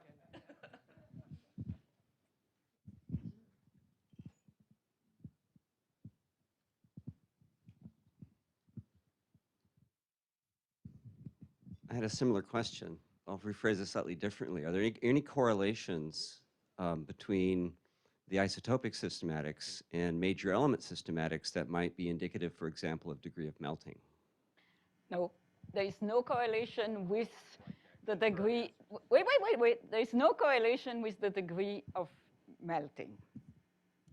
Although, and you know, that's something that has been puzzling me on Hawaii, and it was actually the same problem on the high cascades in the US. People had analyzed samples in all different labs. No lab had done everything systematically on the same aliquot. So that's what we have been doing on Hawaii. It's not finished because obviously I don't want to do 700 samples for major and trace elements. If anybody is a candidate, please go ahead. That's going to give very useful answer. We're working with Anad and Kanani trying to figure out if we see any correlation with major elements. And it's difficult because we're not tracing the same thing. It's the same story than looking at hadrogenic isotopes and then looking at stable isotopes or extinct isotopes. We're actually tracing different processes. And so that's why it's important to work in collaboration and take a closer look. Hi, Dominique. Thanks much for this. This a great summary of a lot of work. I'm just astonished that what you're basically doing is mapping compositional boundaries that are 3,000 kilometers deep by seeing them at the surface of the Earth. And I've used arguments where we found, small-scale spatial distributions where you get compositional changes as evidence that these have to be occurring in the shallow Earth, right, in the lithosphere. And that argument's hard to swallow for Hawaii, so I'm comfortable with this interpretation with it. But it still astonishes me that you can preserve those kind of boundaries while a plume rises 3,000 miles in the 3,000 kilometers in the mantle. But the other question for you is going up chain, up Emperor seamounts and the like, is do you have access to enough of the history of those volcanoes in the seamounts to really know that it's pure Kea? No, I could have extended Lawrence's part of the work on the West Hawaiian ridge. And then the Emperor seamounts mostly have been sampled by 2 or 3 ODP cruisers. And obviously, as you go back in time, you have an additional issue, is these samples have been at the bottom of the ocean for 80 million years. They completely alter it. Yeah. But, we do the leaching, and we have a pretty thorough technique. On the Northwest Hawaiian ridge, the issue there is that, and that's the only, I'm going to be very incorrect here politically, the only nice thing that Bush did, he did this gigantic protected area. Yeah. And so you cannot go sample two-thirds of the Hawaiian ridge. Yeah. And it has been extended by Obama. So that's a very good thing. The problem is that there are very few samples. Yeah. Luckily, there are the Smithsonian collections, and people have donated their samples there. So that's a difficult problem, is access to sample, because you cannot go resample. Yeah. No, I mean, the other thing, when you show this picture of, Hawaii compared to the Himalaya, to Mount Everest, is if it weren't for the erosion that you have in the subaerial parts of Hawaii, your sampling of Hawaii would be the same as sampling the glaciers on Mount Everest, right? So basically just skimming the surface, and all you'd see is post-erosional volcanism. So, I mean, one of the complexities to me to working on these kind of islands is if you didn't have these kind of canyons in Kauai, you'd see such a small percentage of the volcanic history of the island. Well, that's why they did the Hawaiian scientific drilling, although the initial goal of that project was to go reach the mantle. Yeah. And they never went further than 3.6 kilometers. That's not a criticism. Huh? That was actually very defining, because it was a continuous record of Mauna Kea basically for 800,000 years, and discovering all kinds of variation. Also, which was a very strong side benefit of that project, it actually gave the population of the Big Island the source of water. They didn't expect that at all. So now they're drilling in other places.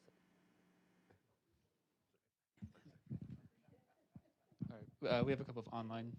Excuse me. Someone had their hand up, but it's gone down now. There's another question. Okay, we have an online question. Have you studied the Iceland plume? Is that also coming from core mantle? I don't want to study the Iceland plume. Iceland is beautiful.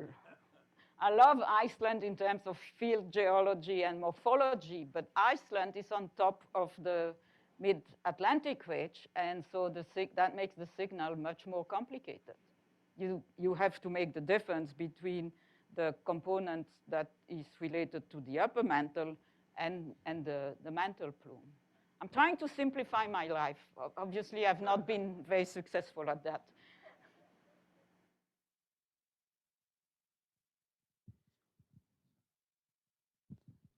All right, if we don't have any other questions, let's thank our speaker, Dominique, again, and move on.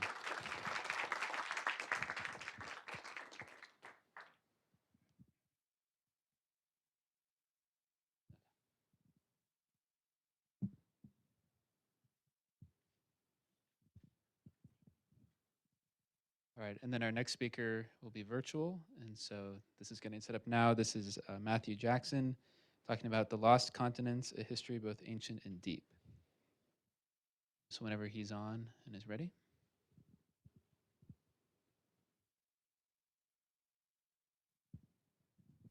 Do you hear me? Okay, excellent. It's a huge honor to be here to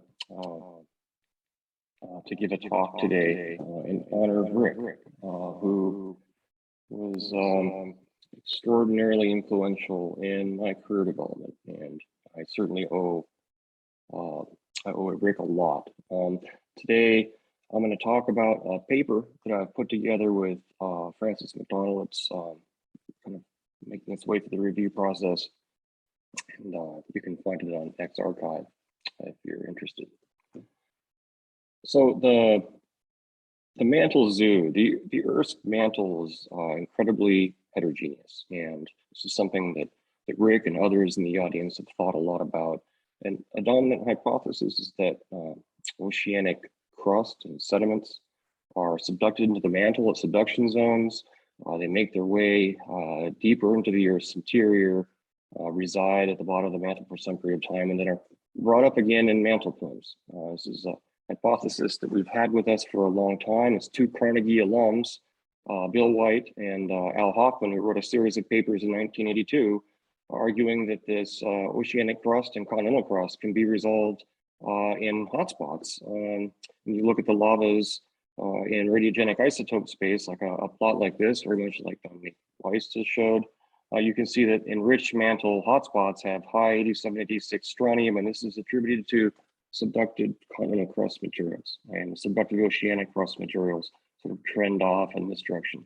These are called enriched mantle 1 and enriched mantle 2, so not really particularly exciting names. They refer to enrichment due to contribution of a continental crust component. But as we know, continental crust is incredibly heterogeneous, and what goes down into the mantle comes back up. And to borrow a phrase I learned from Rick, it's a real dog's breakfast. We have a lot of complicated stuff coming up out of the mantle because really heterogeneous stuff went down. Right now, I'll say I had great conversations with Rick in his office. Rick always had an open door. He never said he was too busy for me. It was great, and still is the case. I can still call Rick and talk to him, and he'll always make time. And this is Rick just served as a great role model for a mentor that I can then convey to my own students. So something that Rick is really good at is looking at really complicated problems. I can hear Rick's voice in my head saying, Matt, it's complicated. Whenever we would start talking about geochemistry in the mantle, Rick can find order in complicated data sets, and something that I've been really drawn to is the global distribution of geochemistry in hotspots. And Stan Hart in 1984 found that there was this peculiar enrichment, geochemical enrichment, so elevated 87, 86 strontium, so those EM components showing up in hotspots in a globe encircling belt that was shifted to the southern hemisphere. He called this the dew pole, tipping the hat to Dupre and Oleg. 4 years after that, Pat Castillo showed that the bullseyes of geochemical enrichments, the most geochemically enriched hotspots, sit on top of these low velocity regions at the bottom of the mantle.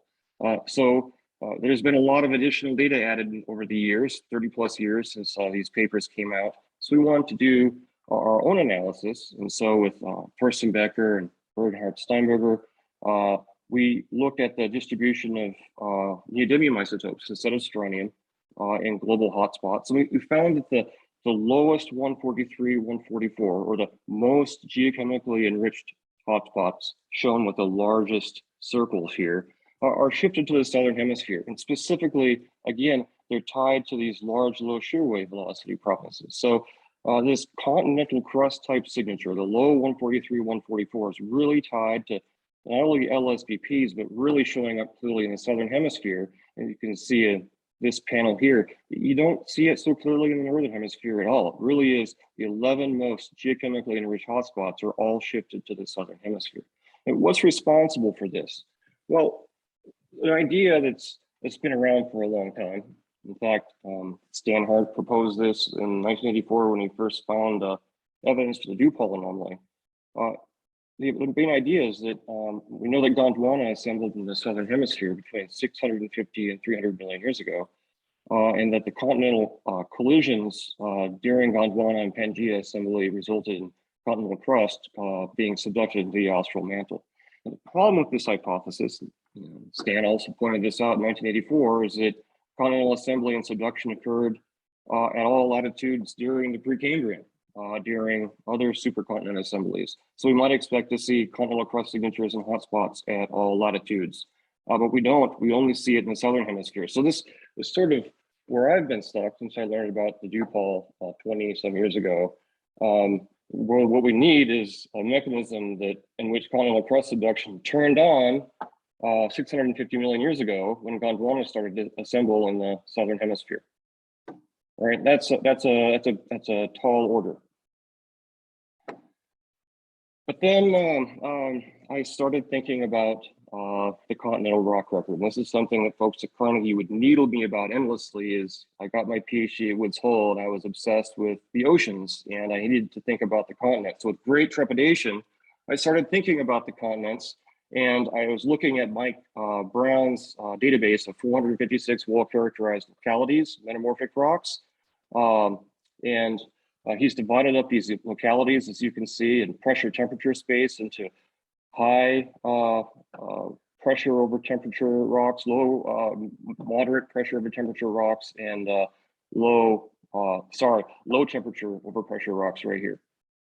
And showing the evolution of this over time, you can see that the low temperature over pressure rocks really only started to appear in the late Neoproterozoic and really became dominant after that. This was an exciting thing to see because, again, I wanted to have a mechanism where we had sent continental crust into the mantle very recently in the last 650 million years or so. So basically starting about here, but not before. So pursuing this a bit more, here I'm showing just the low temperature over pressure rocks. So just the blue samples here. So I'm showing just the low temperature over pressure rocks as a function of age. As you can see, these low temperature over pressure rocks really spike in terms of their abundance in the late Neoproterozoic. There are some examples of low temperature over pressure rocks earlier. For example, we have the first appearance of ultra high pressure oceanic crust here and another oceanic crust protolith here. We have some low temperature over pressure continental rocks here, but you'll see they don't make it to ultra high pressure metamorphic conditions. It's only when you get to about 650 million years ago that you have the first appearance of continental protolith ultra high pressure metamorphic rocks. Before this, we don't have no record of continental crust making it to ultra high pressure conditions. The bottom line is we just don't see continental crust going deep until 650 million years ago. Also, I'm showing the thermobaric ratio that Mike Brown likes to plot. This is just drawing sort of a best fit line through his metamorphic data set. And you can see that there's this overall cooling of the geothermal gradient as we march to geologic time. So you have this inflection right here in the late Neoproterozoic. So you have significant cooling in the mantle.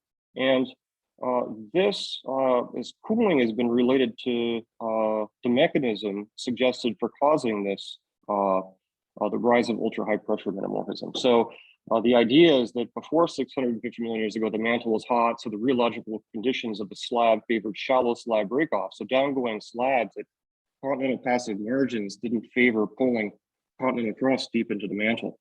But as the mantle cooled, going into the late Neoproterozoic, the rheological conditions of the slab became stronger, and the slab wouldn't break off at shallow levels. So this interesting, nice modeling effort by Tara Arias group, showing that when the slab breaks off deeply instead of shallowly, what we see is a continental crust, which is inherently buoyant, can get pulled down to depths of to greater depths before the slab breaks off. In fact, to depths past the point of no return. So this is about 250 kilometers depth, where continental crust undergoes phase changes that make it denser than ambient mantle, and down it goes. So this idea that we have a thermal evolution of the Earth, allowing a shift in slab behavior, which then favors deeper subduction of continental crust, is an interesting pursuit. Of course, Bob Stern has a different interpretation of this. He thinks this would be evidence of Neoproterozoic onset of plate tectonics. I'm sure Bob and I are going to have a lot of great discussions about this. So there are really two ingredients needed to explain the formation of the dewpole. It's really the timing and the latitude of continental crust subduction. So here, showing the average latitude of continental crust over the last billion years from Meredith's recent plate reconstruction. As you can see, throughout the Neoproterozoic, continental crust tended to be in the southern hemisphere. Continental crust was deep in the southern hemisphere, starting at 650 million years, when we see the first appearance of ultra-high pressure continental metamorphic rock. So this is really key. Right before this point, continental crust wasn't going deep. So continents may have been in the northern hemisphere, for example, mid and early Proterozoic and Archean, but continental crust just wasn't going deep. We don't see that in the metamorphic rock record. Continental crust continued deeper into the southern hemisphere until about 300 million years ago. And during this time period, we can look at the paleo reconstruction of Mike Brown's ultra-high pressure metamorphic rock. So we're looking at the blue and yellow symbols in this lower panel, and we can see that, for example, continental crust going to greater than 2.7 GPa, those rocks reconstruct to southern hemisphere latitudes from 650 million years to 300 million years. Of course, oceanic crust, oceanic subduction was going on at a range of latitudes throughout this period. So oceanic crust was subducting. When you reconstruct the oceanic crust, ultra-high pressure metamorphic rocks, the yellow symbols, you can see that they're at a range of latitudes. But really what's key here is continental crust, when it was in the southern hemisphere, the ultra-high pressure metamorphic rocks at continental protolith are showing continental crust going into the southern hemisphere during this key time interval. So this is really important. Of course, the question then comes up, what happened to the continental crust that was being subducted from 300 million years to present, so when the continents were drifting to the northern hemisphere?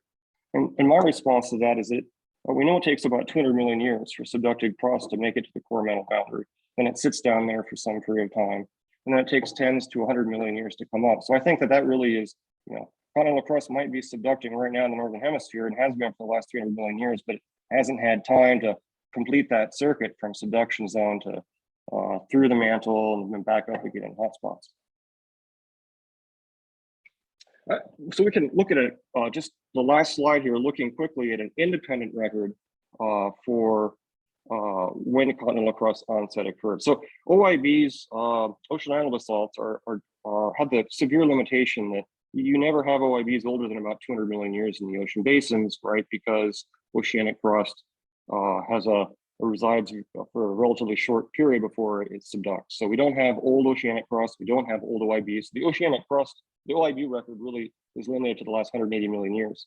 But kimberlites can take our record much further back in time. So the kimberlite record takes us back to about 2.1 billion years.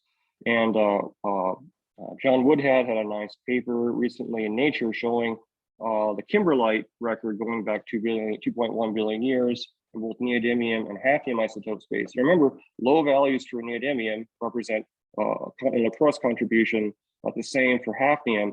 And in their paper, they saw that kimberlites were sampling a primitive to possibly depleted component over the last 2.1 billion years. But strangely, and they couldn't explain this, about 200 billion years ago, they had this first appearance of enriched mantle compositions in kimberlites, present in both neodymium and hafnium isotopes. So this is really exciting for me because we think that the continental crust really only started subducting at about 650 million years ago. And then that delay of a few hundred million years would mean that I would only start showing up again in hotspots in the last couple hundred million years. So I think looking ahead, a really exciting thing that we can do is turning these mantle geochemistry hypotheses into testable hypotheses. And I was at Carnegie actually when I saw Bill McDonough. I was a postdoc when Bill McDonough gave his gave a talk about building a geoneutrino detector. This is, I believe, in 2009. I was totally stunned by this. It was really exciting. I think a great application of this would be to look for geoneutrino brightness in the mantle, and specifically, we know that continental crust is enriched in uranium and thorium. If continental crust is preferentially subducted into the southern hemisphere, we ought to see the southern hemisphere be especially bright in geoneutrinos compared to the northern hemisphere. So I think this is a really exciting way forward to start testing a hypothesis that's been with us for almost 40 years.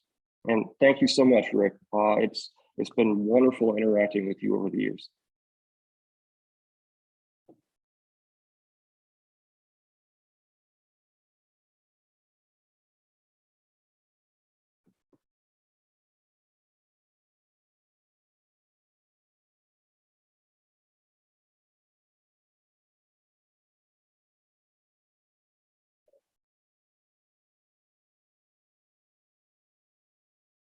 I'm not hearing anything on my end.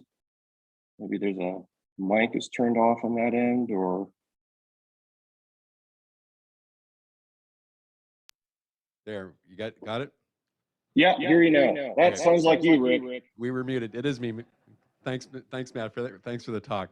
I just have a weird question for you about the connection, the metamorphic history that you're showing from Mike Brown's work, and the other point that you made was simply the amount of time that it takes for subduction to get anywhere. So this to me is an interesting question we're facing about the mixing rate of the mantle. So I guess the question is you're seeing DuPaul in the southern hemisphere because there was a subduction event, or all the continents assembled and subducted in the southern hemisphere 500 million years ago, 600 million years ago, and that's just the time that it takes for that heterogeneity to survive. So, and you said we're subducting the northern hemisphere primarily right now. So we're basically generating that same signal right now, but it hasn't had time to get back to the surface in OIBs. So I just wonder if it has as much related to what's actually subducting versus simply where it's subducting, and the amount of time it takes to mix away these things in the mantle. Sure. So this is a great point. Something I've been thinking about. So first, I think it's important to show this. The mantle is dominated by large-scale convection. You have upwelling over the large shear wave velocity provinces, downwelling around them because of subduction. Subduction zones anti-correlate with the large shear wave velocity provinces. So what happens is, appealing to like a Shiji Zhang type model, crust accumulates in the LSVPs because of this convection pattern. Slabs push crust into LSVPs. I think most of us will agree that LSVPs are great places for long-term storage of deeply subducted crust. And if you put continental crust into the LSVPs, I think in the Archean, I think their preservation is going to be pretty efficient. I don't think the continental crust is hanging out in the ambient mantle. We certainly don't see that today. It's clearly linked to the LLSVPs. And Noble signatures are telling us the LSVPs are great places to store signatures since the Hadean. So I don't think that you subduct continental crust in the northern hemisphere in the Archean, it just homogenizes away. It makes its way into the LLSVPs. Does this address your question? Hi, Matt. This is Maureen Long. Thanks for a great talk. It's a super thought-provoking, cool hypothesis. In thinking about other ways to test it, could there be any angle on sort of geophysical imaging of old origins to try to, like, is there any prediction about whether we could test this idea that we're not subducting continental crust in old origins older than 800 million years or so versus younger origins? Is that something that you guys have thought about at all? Okay, so yeah, we've thought about this, and the possibility exists that someone's going to turn up an ultra high pressure metamorphic rock, continental protolith, early in the geologic record. And so in this way, you could refute our hypothesis.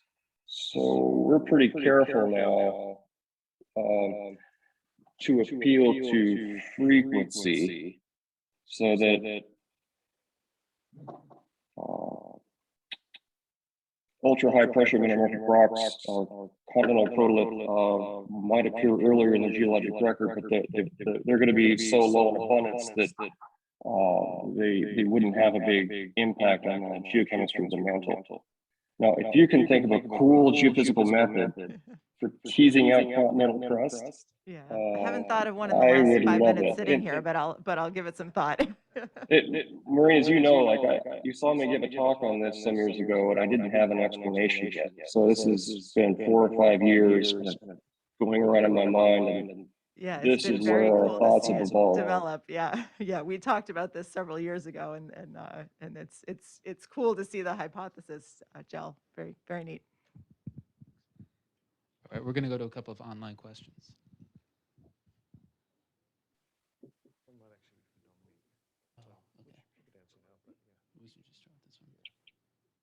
Okay, we have an online question that is, what about the evidence for recycled Archean sediments in Dupalt plumes? Great, great question. So again, this was, I had to start listening to the metamorphic petrologists who, I hadn't been paying attention to. So I thought metamorphic rocks, it's too complicated. But then, Brad Hacker is down the hall, and he's been saying that sediment goes down into the mantle and it simply relaminates. And because it has low density, it's not attached to the slab like continental passage margins are. And so it's buoyant and rises up and relaminates on the bottom underside of the continental crust. There's a great discussion going on about this at Santa Barbara with Roberta. In fact, Roberta, I reached out to her in 2007 in grad school about subducting continental crust. And she wrote me a question. She said, how does the continental crust get down there in the first place? The density is too low. And this is what I appeal to for sediment. The density is too low and it's not attached to the slab. But the slab is attached to continental passage margins. And if the slab doesn't break off at shallow levels, you can pull that continental margin down past the point of no return. So sediment subduction I don't think you can explain the dew fall. Matt, we have a reply back from Albrecht Hoffman, who asked the original question. He said the evidence is from sulfur isotopes. That was his comment. Yeah. So are you talking about, which sulfur isotope measurement are you talking about?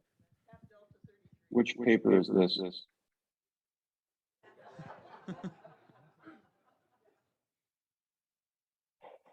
We identified as Archean sulfur signatures and high mu lavas, and that's fine. Oceanic crust has been subducting into the mantle for several billion years probably. Continental crust has not.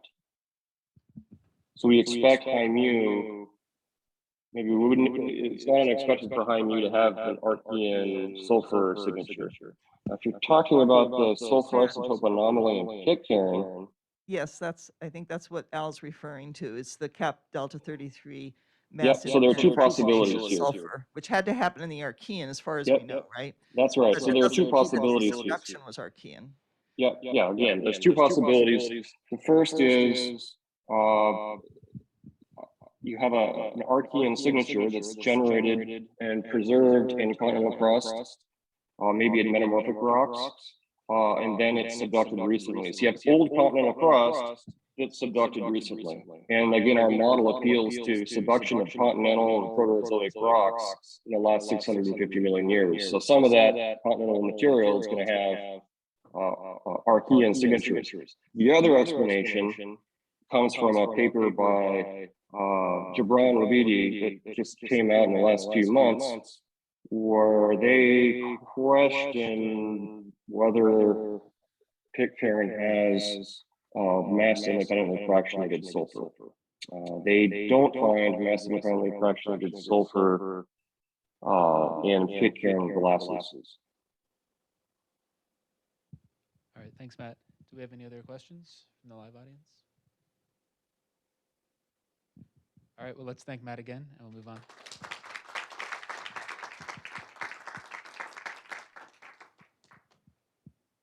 All right, so our next talk is in person by Elisabeth Widom, and her talk is entitled Mafic Monogenetic Magmatism in Mexico.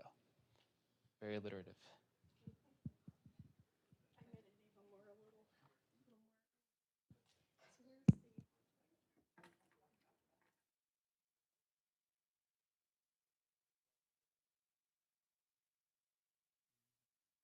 Mouse to advance the first slide, but then after that, the clicker should work.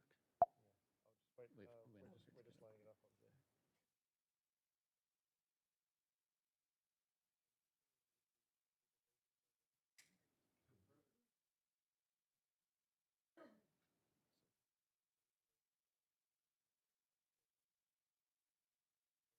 We actually recommend if you move the mouse, go up to the screen and point at it. Sounds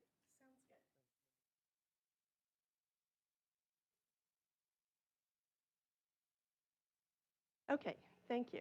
So, I'll be switching gears now. Instead of ocean island basalts, we'll be talking about monogenetic magmatism in an arc setting. But I wanted first just to say that all of the work that I'll talk about and that I've been doing over the years really stems from work that I started doing as a postdoc at Carnegie. So I came in late 1991 to work on osmium isotopes with Rick and Steve on ocean island basalts.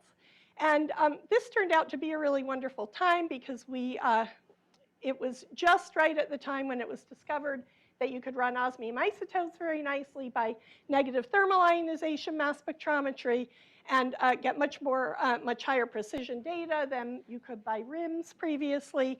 And also it allowed us for the first time really to be analyzing small samples and very low abundance samples. So we could analyze ocean island basalts with a few parts per trillion osmium, for example, quite successfully. And so I came here thinking, well, that's going to answer all the key questions about the origin of mantle heterogeneity in ocean island basalts. And as Dominique pointed out, we don't know all the answers yet.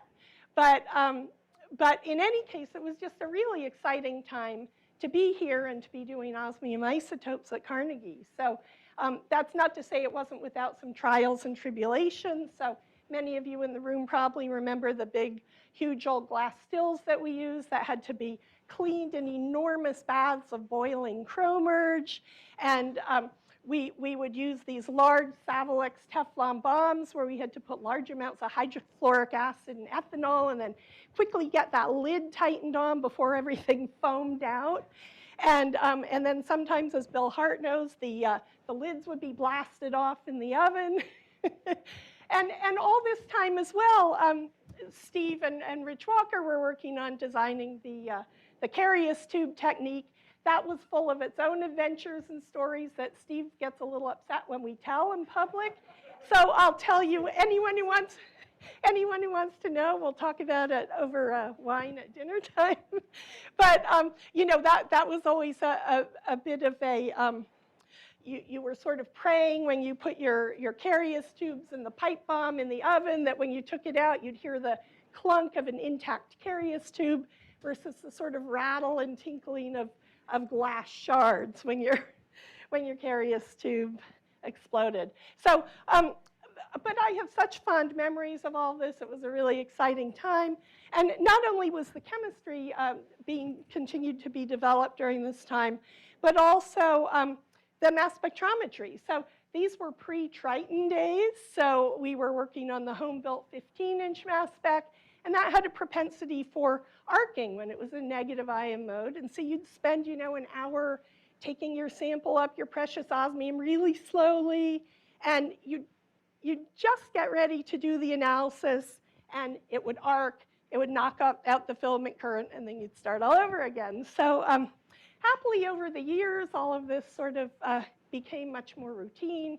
We can now do these analyses quite routinely and easily, and so we've been doing a lot of this work in our lab since these days. I wanted to mention, this is the sole photograph I could find of the DTM labs and of Rick, or even one or the other.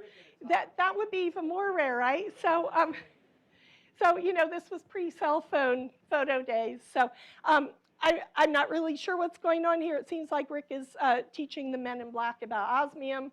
But, but anyway, so very fond memories of all of these days, and trustees, I assume. So anyway, we've continued to do osmium isotope work along with other isotope systems. And what I want to talk about today is the recent work that we've been doing in mafic monogenetic systems. And this is a global map showing mafic volcanic fields around the globe. Many of these are hosts to mafic monogenetic volcanic fields. Many of these are mafic monogenetic fields. And we've been, well, these are particularly of interest because the monogenetic volcanoes, they erupt one time, and they produce very small volumes of magma, typically on the less than a cubic kilometer, often as little as 1/10 of a cubic kilometer. So one of they're potentially very useful as probes of mantle processes. So they produce often very mafic magmas, sometimes near primitive. Because they're small volume, they have the possibility of preserving very small scale heterogeneities in the mantle. And also the common lore is that these magmas erupt from source to surface quite quickly without, or with very little interaction with the crust, without forming sustained magma plumbing systems. And so, so we've been working in a number of different monogenetic volcanic systems in recent years. In the lunar crater area in Nevada. We've been working recently in the Atasi and Ankaratra volcanic fields in Madagascar.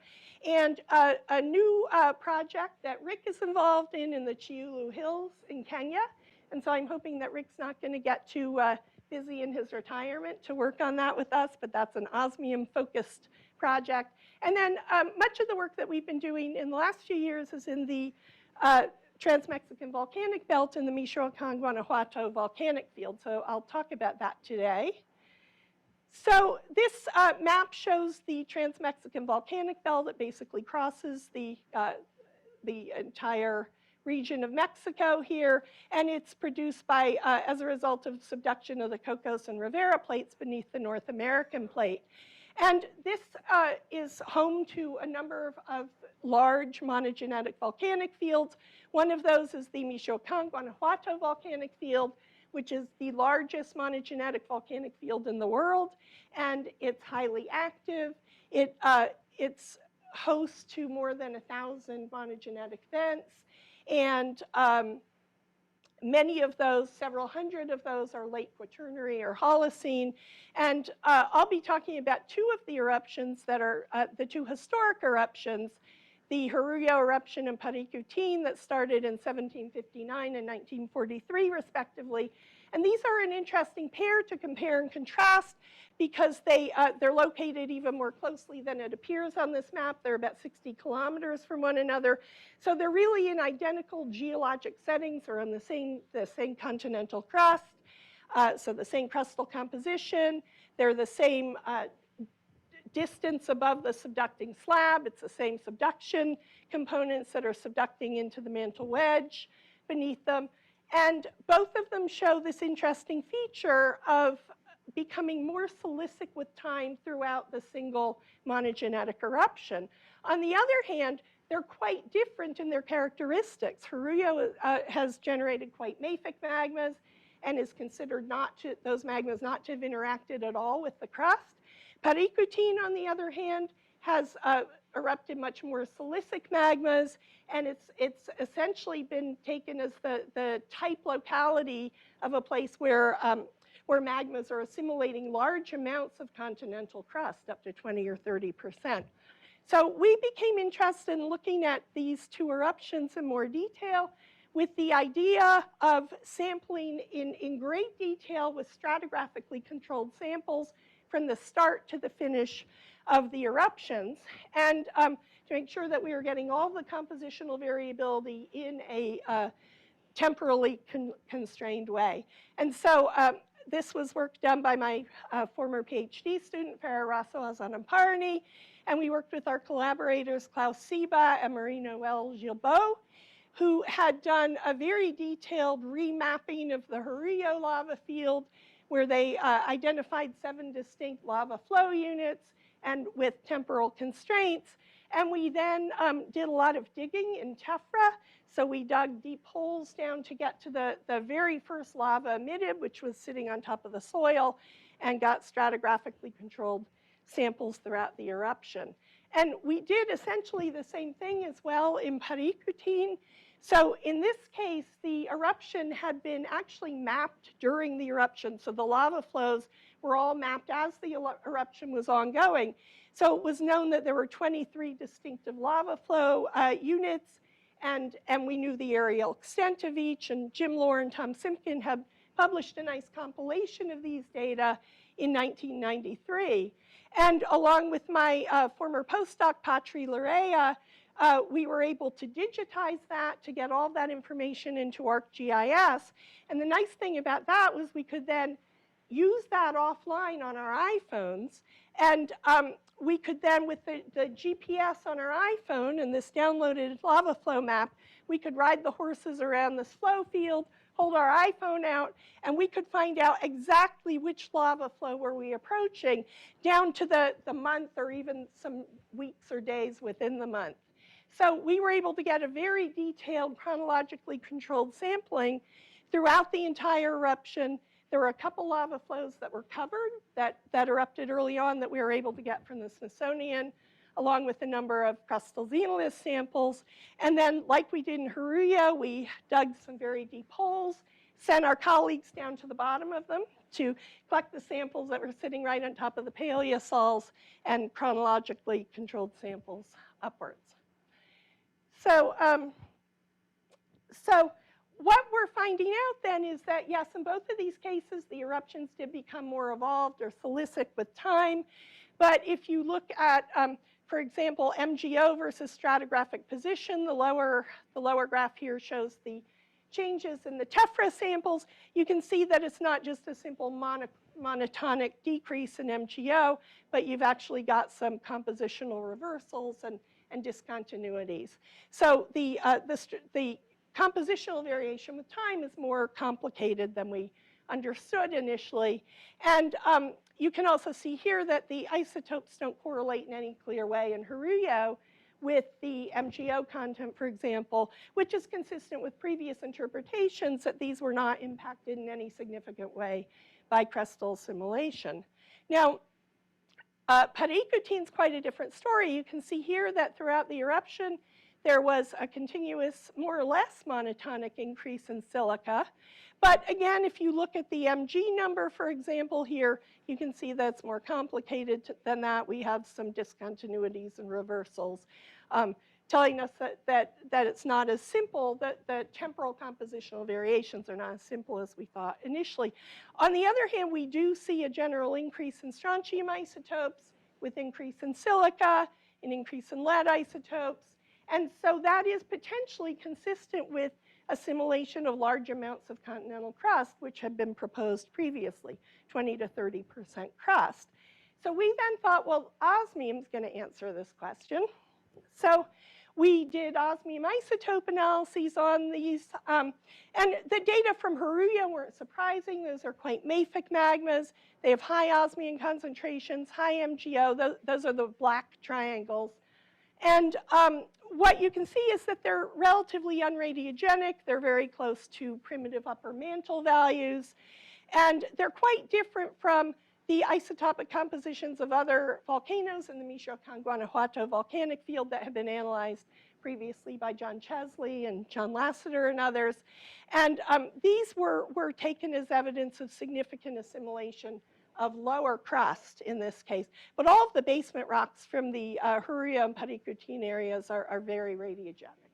So what was a surprise to us, though, was the results from the Paricutin samples. So you can see those here in the larger colored symbols, the circles and squares. So even though the Paricutin samples are quite low in MgO and quite very low osmium concentrations, they're very similar in isotopic composition to the Haruya samples.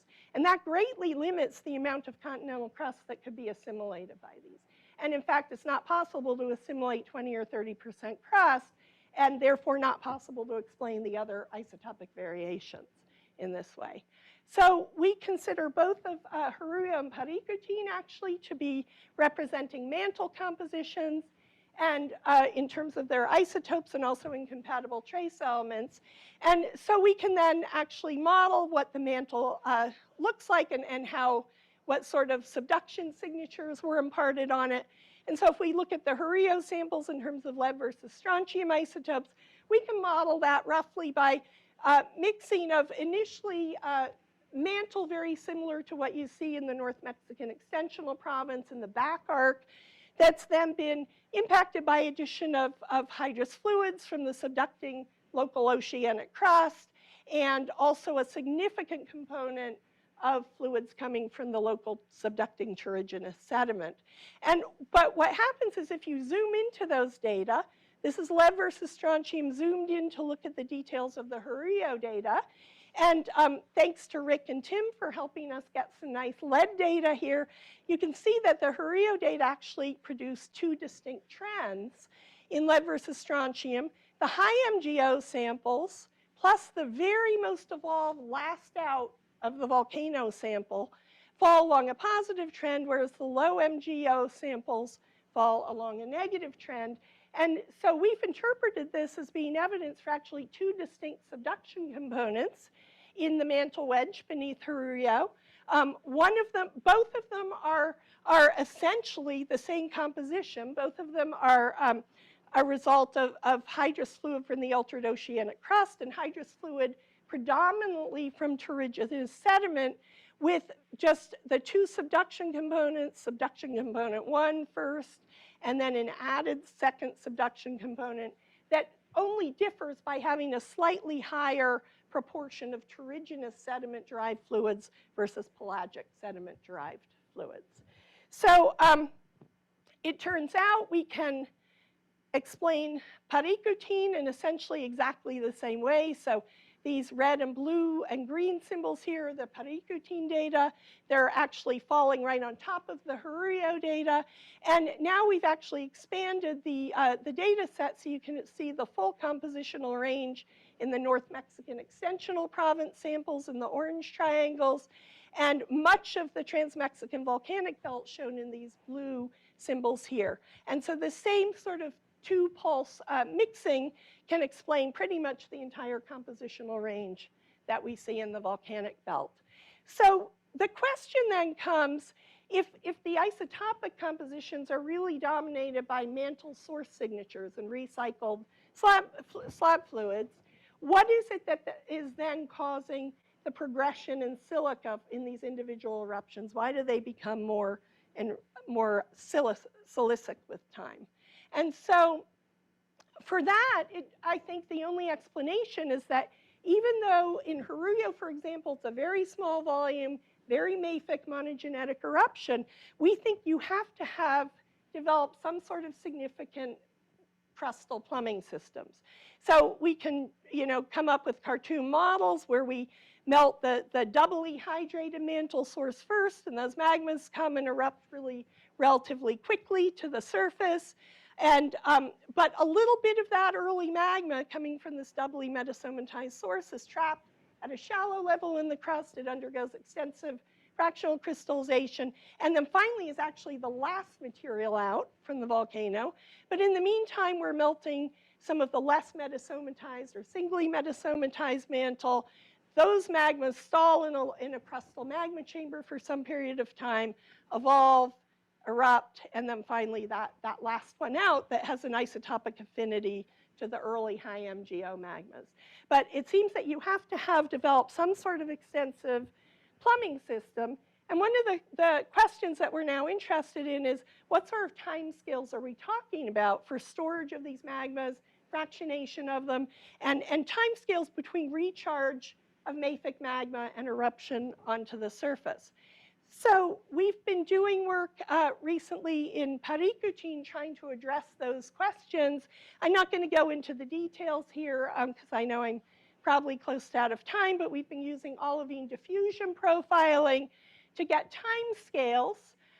So if you have for example, a high FO olivine and a recharge magma that's injected into one of these more evolved crustal chambers, you grow a iron-rich rim, and then with time, diffusion will erase that.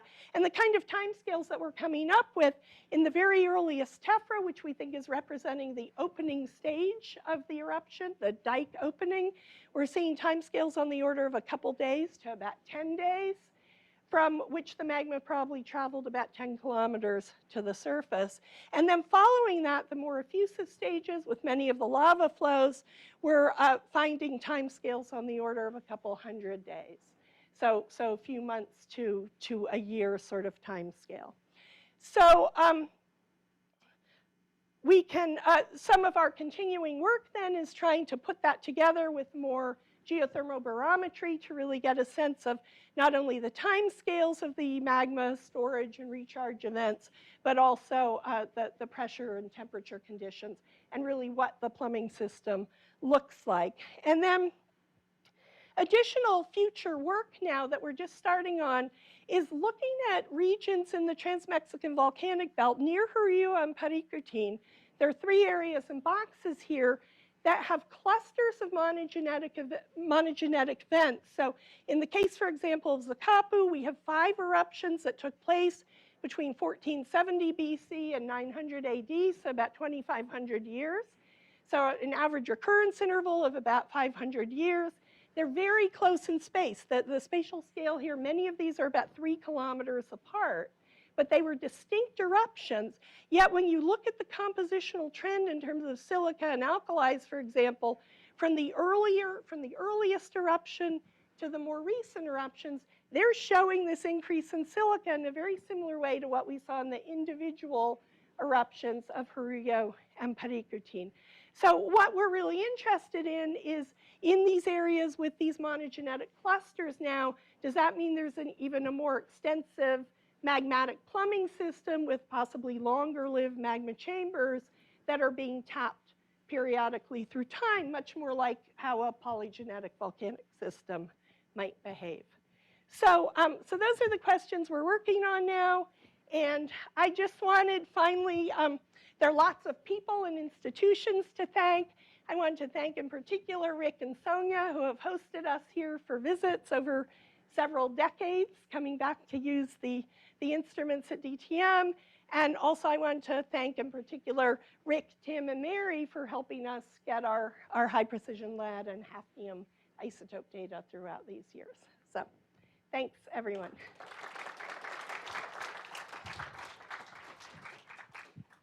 All right, do we have any questions? Can we make sure we're unmuted so online people can hear? Thanks. That was a really great talk, and I'm actually very excited to see you coming to this conclusion that there is an extensive crustal plumbing system and storage. From a seismological perspective, we see very frequent earthquake swarms throughout Michoacán, Guanajuato that actually also points nicely to your question that you ended with about potentially a more horizontally extensive and interconnected system. The question is about the progression in silica and maybe the fluid mechanics of how that happens, because often, in a simple, injecting something mafic and then flushing out a chamber, you'd expect it to go the opposite direction. So I wondered if you had any thoughts on exactly how you're avoiding entraining that more evolved magma early on and then getting it entrained and erupted towards the end of the sequence. Yeah, so I guess, what we're sort of envisioning when you can see these detailed compositional temporal trends, it's clearly not just one body that's getting more evolved. You've clearly got lots of recharge events, probably more than we're seeing with the MGO variations.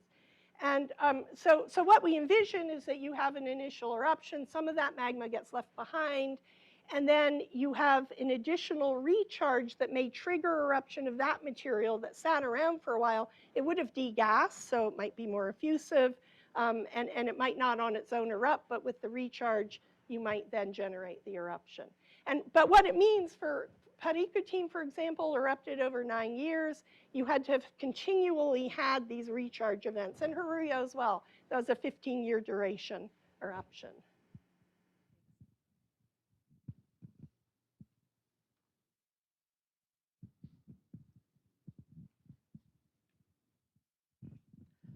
All right, I'm totally blissing out here. This is so much fun. This is really like being at the greatest AGU session. Thank you. And this talk blew me away. I mean, that you just turned Paricutin on its head, right? That's mostly what I want to say, but I'll ask a lame question. These monogenetic cones, it's no surprise. I mean, they're often thought not to have a big crustal magma system. Do either of these volcanoes bring up mantle or crustal xenoliths? Yes, so both of them do, especially Paricutin, and we got quite a number of those actually from the Smithsonian and used those in the isotopic study. And they when McBurney and Lors did their initial work, they couldn't come up with a crustal composition that worked. They had to come up with this weird sort of hybrid thing that wasn't actually related to anything that you can put your hands on at all. So that was one issue. And the other thing is, so we've done all the modeling, especially now with the constraints of the osmium isotopes, and you can't get those isotopic variations that way. The other thing is that in the diffusion work that we've done, we've looked in detail at all the thin sections. We've analyzed the compositions of all the minerals. It's essentially devoid, in Paricutin, devoid of any xenocrystic material at all. And the other thing is that all the crustal xenoliths that come up, they're generally very sharp angles. There are a few in Paricutin early on that look sort of frothy and look like they might have melted, but most of them are blocky and don't look like they've reacted with the melt. Do we have any more questions?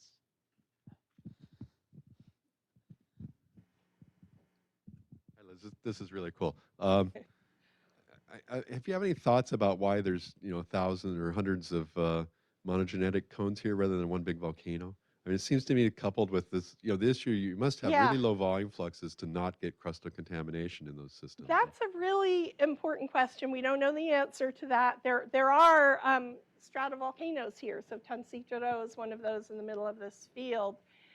There are also these large shield volcanoes, Mexican shields. So they're, not like a Hawaiian shield, but they're, 10 times the volume of these small mafic monogenetic ones. And so we're actually working on one of those. There was an eruption in 1250 AD in the same volcanic field where we're working. And we're looking at that eruption to try to understand what's different about that in terms of the compositional variations and the time scales of evolution. But it shows, like the small scale volcanoes, it seems to show the same kind of compositional trends with time. Very cool. So, yeah.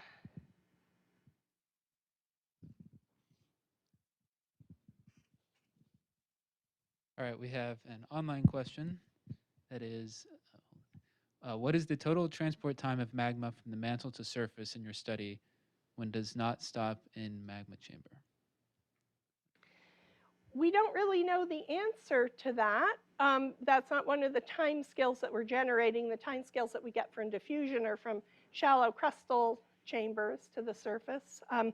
We know that during the opening stage of Paricutin, during the vent opening, we were, those magmas in a couple days rose from about 10 kilometers. That depth is based on melt inclusion data from Jim Lohr and others, the depth. So, you know, coming from 50, 60 kilometers where these melts were probably generated, it's going to be much longer than that, obviously, because, you know, they came later during the effusive stage. They're coming from much greater depth. So, but we don't have constraints on that yet. One of the things that we're interested ultimately in doing is seeing if we can get some information from U-series disequilibria to help understand a bit more about that, the transport time and the storage times in the crustal chambers. Because the diffusion profiling really only gives you a time scale from the time that you've injected an olivine crystal into a new composition magma. If the diffusion profile will be erased if that magma is sitting there for 10 or 50 years. All right, well, thank you. If we don't have any more questions, let's thank Elisabeth again and move on.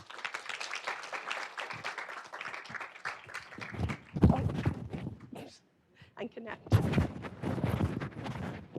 right, so our next talk, which is our final talk of this session, will be virtual by James Dottin, and he will be talking about sulfur isotope constraints on planetary volatile cycles.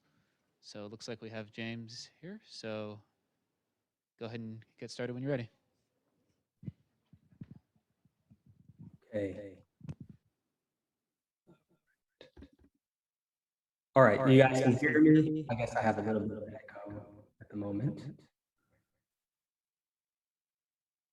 Okay. So I am very thankful for this invitation to participate in Rick's symposium. Although I haven't been at Carnegie very long and haven't known Rick very long, I'm hoping that at some point him and I will have some time to chat and discuss some of the work that I've been doing on studying lunar evolution. And I will say that although this talk may seem out of place, it's okay because technically the basalts that I've analyzed from the moon were on Earth at the time that they were analyzed. So I'm okay there.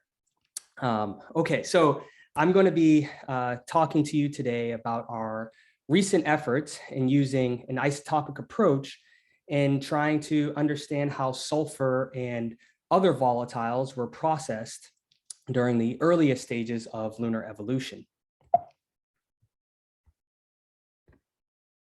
Now, it's widely accepted that the earliest atmospheres on Earth and Mars was dominated by these chemical reactions where you had ultraviolet light rays interacting with gaseous volatile elements.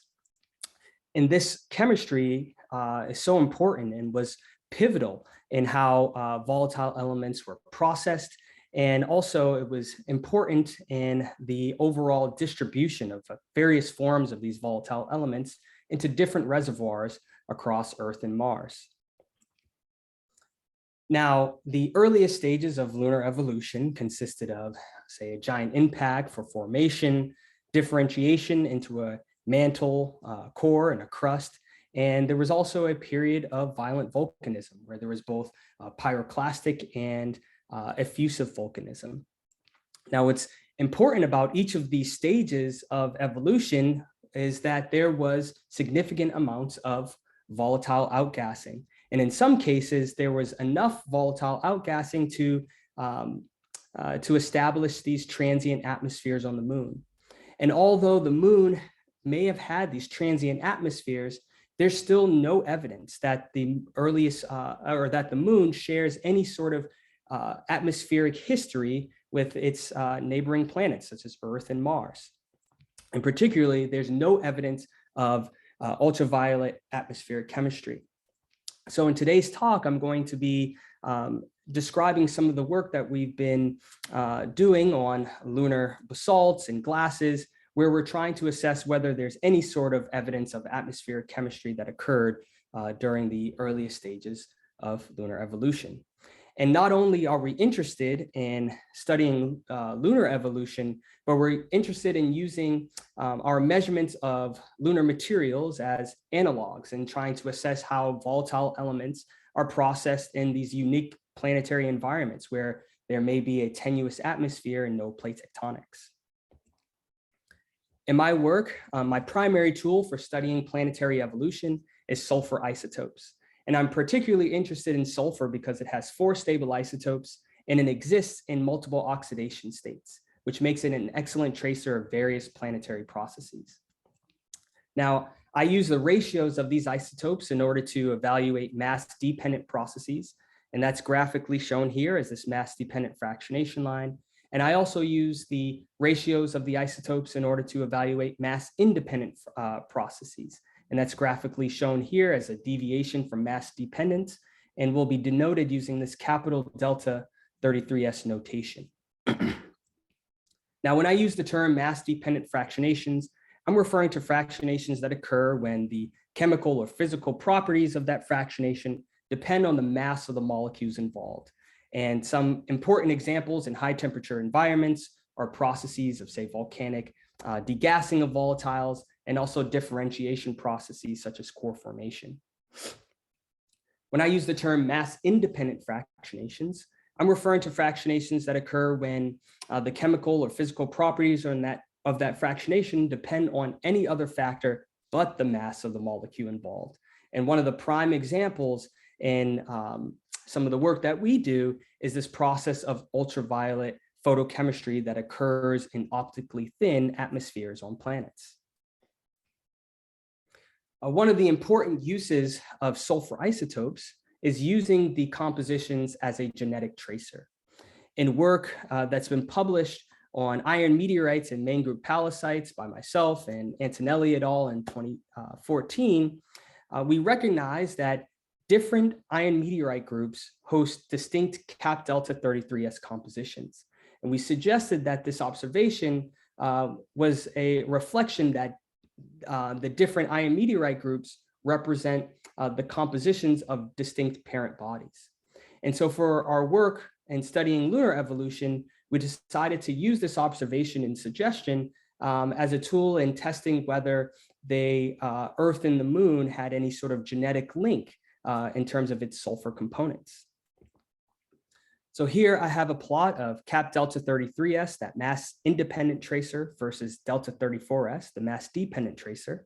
And what we see is that the cap delta 33S composition for lunar basalts or the bulk silicate moon is no different from the estimate for bulk silicate Earth that's inferred from analyses of mid-ocean ridge basalts. And also it's no different from the estimates for Earth's primordial mantle. And given that the cap delta 33S compositions are similar to one another, this would suggest that there was either efficient mixing with the giant impactor and proto-Earth, or that the impactor had a similar sulfur isotope composition. Now, I will highlight that there are deviations in this mass-dependent tracer or the composition of these two parent bodies. And without going into the details, I will highlight that the fractionation for the bulk silicate Earth is associated with either a core formation process or the accretion of fractionated precursors, and the fractionation associated with the bulk silicate moon is associated with either sulfur loss during lunar magma ocean phase or processes associated with melt generation. Now, there have been additional attempts to place constraints on the sulfur isotope composition of the lunar mantle. And this was work published by Saul and the late Eric Howry, where they used a technique where they could measure the sulfur isotope composition of melt that's been trapped in volcanic fire fountain glasses on the moon. And one of the important uses of this technique is that they're able to establish a composition of the melt that's been protected by the quenched glass, and the isotopic compositions haven't been altered by any sort of process that could have occurred on the lunar surface after the melt made it to the lunar surface. Now, what they observe is that there is a large range in delta 34S compositions and a range in sulfur concentrations, and they link this variability to a process of sulfur loss while the melt was erupting from the lunar interior.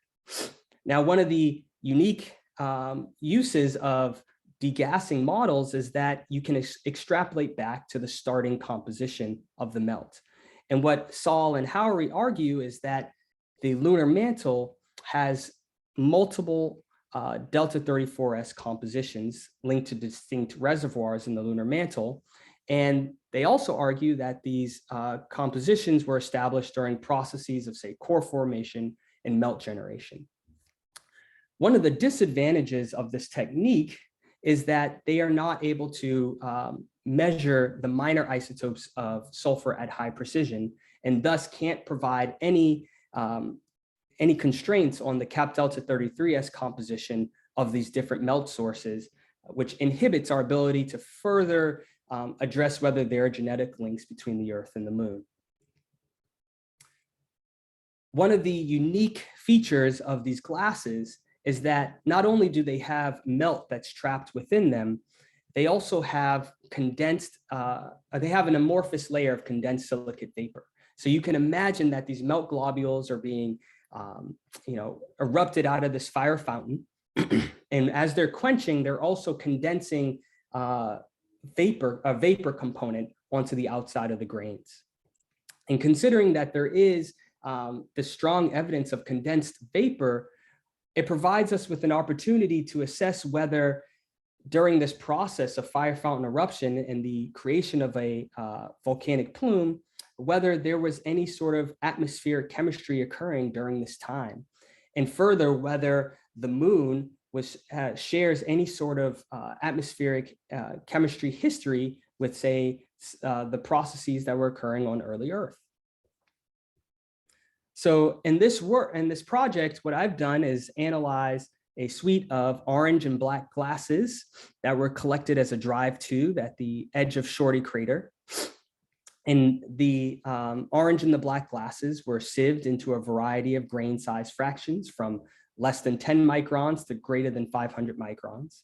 And we fully digested each of these sieve size fractions for the reduced sulfur phase. And we measured the sulfur using dual inlet gas source mass spectrometry. Now, one of the major differences between the technique that was published in Saul and Howery 2021 and the technique that I'm using is that I'm not only receiving isotopic information on the composition of the erupted melt, but I'm also receiving isotopic information of any condensed vapor on the outside of the glass beads. Here I have plotted, again, cap delta 33S versus delta 34S. I also here have the lunar basalt data, and I've plotted our data for the orange and black glasses from the drive tube. What we notice is that, like Saul and Howery published, that the glasses have a range in delta 34S, which is linked to, say, sulfur loss during eruption and potentially additional sulfur loss from the volcanic volcanic plume during that eruption. But the more unique observation is that these orange glasses appear to have anomalous cap delta 33S compositions that deviate from zero and are also distinct from the composition of mare basalts. Now, each of these data points that I've plotted represent a different sieve fraction. And for the orange glasses, the largest grain size is plot here on the right, and the smallest grain size is plot here on the left. So if we were capturing any sort of photochemical component from that volcanic cloud during eruption, we would expect that there would be a mixing relationship where the largest grain sizes best represent the composition of the melt, and the smallest grain sizes best represent the composition of that condensed vapor due to surface to volume ratios of condensed vapor to the glass beads. However, this is not what we observe. And instead, what we observe is that the composition of the largest grains for cap delta 33s is the same as the composition as the smallest grains. So this leaves us with questioning, what is the source of this anomalous signature in the lunar mantle? Now, in the scheme of fire fountain eruptions, we can suggest that maybe this signature was entrained from, say, surrounding crust. But we know that the rates of mixture and incorporation of crust into these fire fountains is likely too slow to have any sort of significant isotopic influence on what we've observed. There's the potential to have ingassing of mass-independent sulfur from the volcanic cloud while the melt globules were still melt and didn't quench. And then you could potentially have the same condensation on the outside of that grain, which would allow for, say, equilibrium in cap delta 33s between the largest grains and the smallest grains on the inside and the outside of these grains. But given the sulfur concentration profiles of these glasses, there's no evidence of ingassing, only sulfur diffusion out of the grains. So the best way we can reconcile our data is by linking the composition to a source feature. Now, given that we are going to link this composition to a source feature, we have to then ask ourselves, how do we establish an exogenous anomalous sulfur source in the lunar mantle? What we do know is that this would require a mass-independent ultraviolet atmospheric chemistry process to have occurred early on in lunar history, perhaps during lunar magma ocean phase, or perhaps it's related to some sort of accretion of heterogeneous materials. But depending on the scheme that we are assigning this mass-independent signature to, it would also require a means of delivering this exogenous source of sulfur into the lunar mantle and maintaining its unique composition from being mixed with the isotopic composition that's measured in lunar basalts. So to quickly conclude, from this work, what we're noticing is that the lunar mantle appears to be heterogeneous in terms of sulfur sources. And most interestingly, it appears that the lunar glass beads are providing a window into atmospheric chemistry that was likely occurring during the earliest stages of lunar evolution. And this is I should highlight that this is likely not a process that's possible on Earth because of plate tectonics and mantle mixing. And this is associated with an observation that I've made with determining the isotopic composition of the Earth's primordial mantle. And given that it's no different between, what's the estimate for the bulk silicate Earth, and given that it's no different than the estimate for the bulk silicate Earth, we were able to suggest that Earth's sulfur was likely homogenized within the first 60 million years of accretion. So in terms of next steps, the most clear next step is to analyze more volcanic glasses from lunar materials. And in this effort, our plan is to determine whether the anomalous signature is something that is more local or if it's a global phenomenon. And as we place constraints on whether this is a local or global phenomenon, we'll then be able to place finer constraints on how these exogenous sources of sulfur were delivered to the lunar mantle. So with that, I will conclude and take any questions.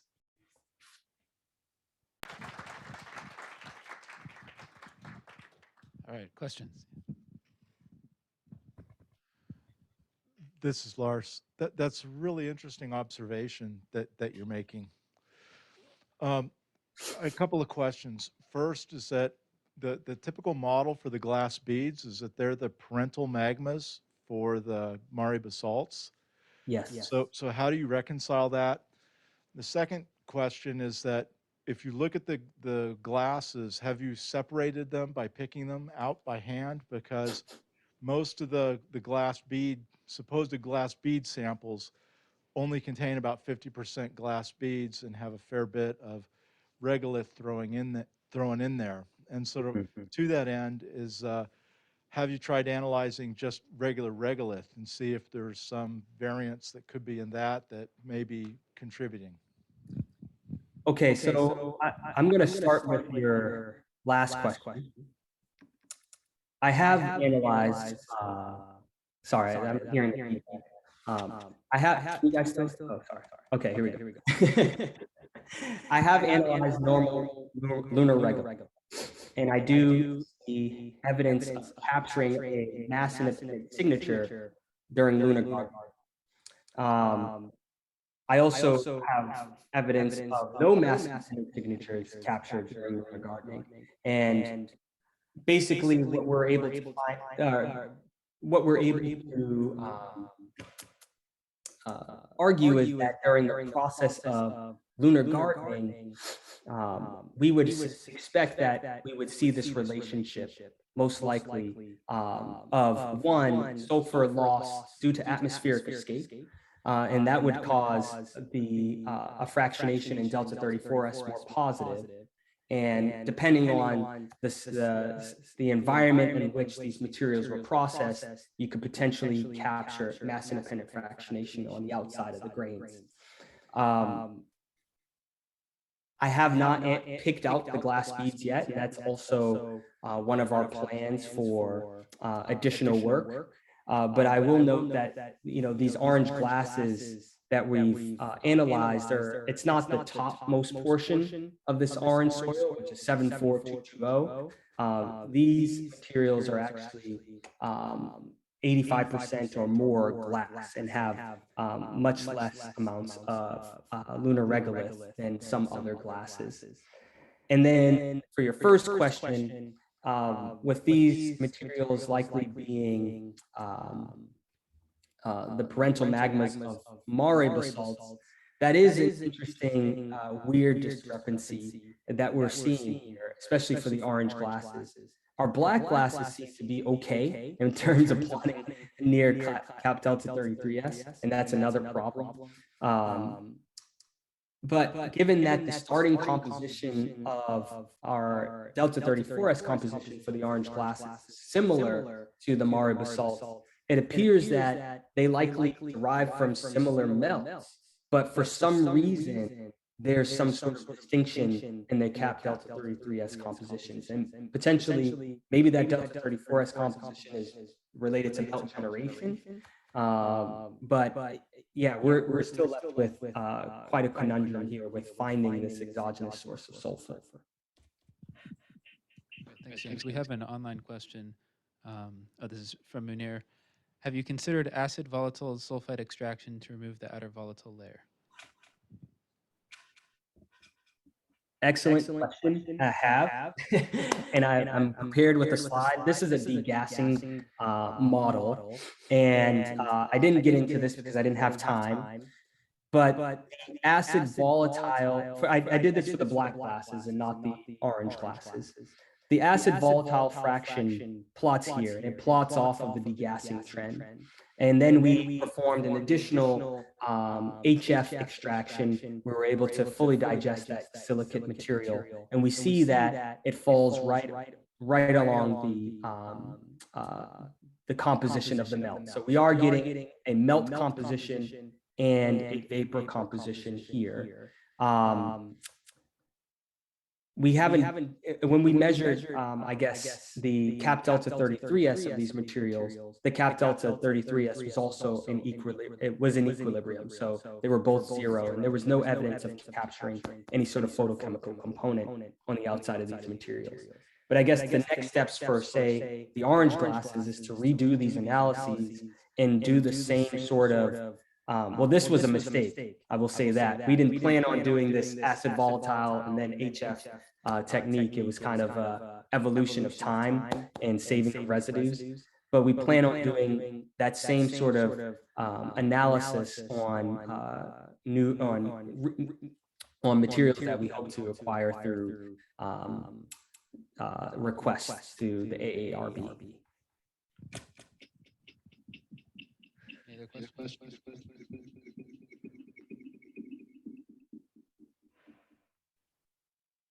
All right. Well, let's thank James again.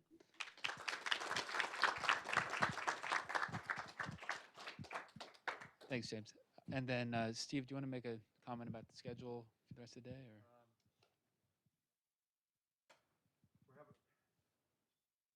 We're going to have a lunch break now. And Mike, how we want to start back at 2, or does it give us enough time to get back on schedule, or should we make it 2:15?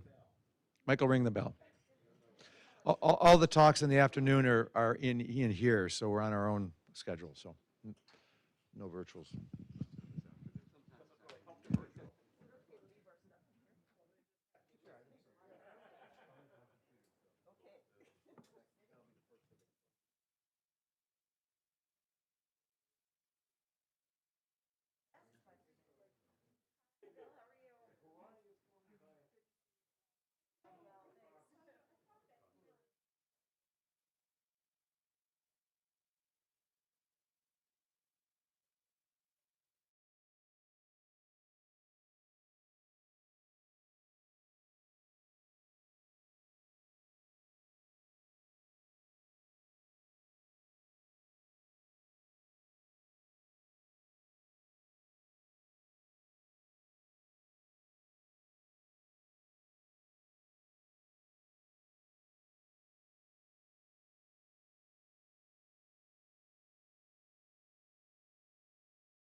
Yeah.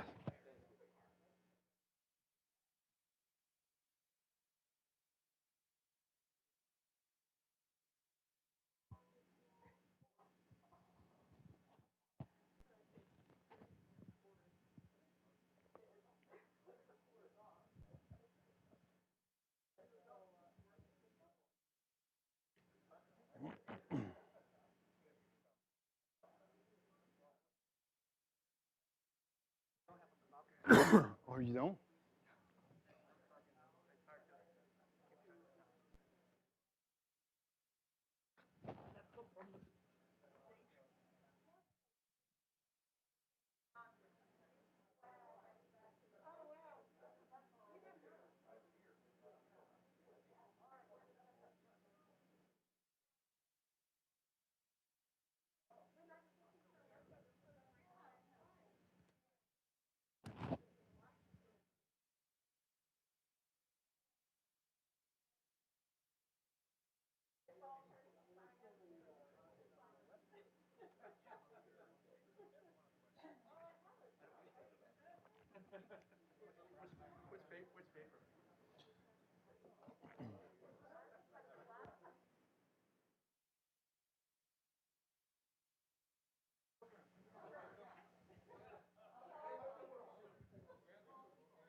Of course.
Okay, we're gonna start the afternoon session if everybody's ready. Hope everyone had a good lunch.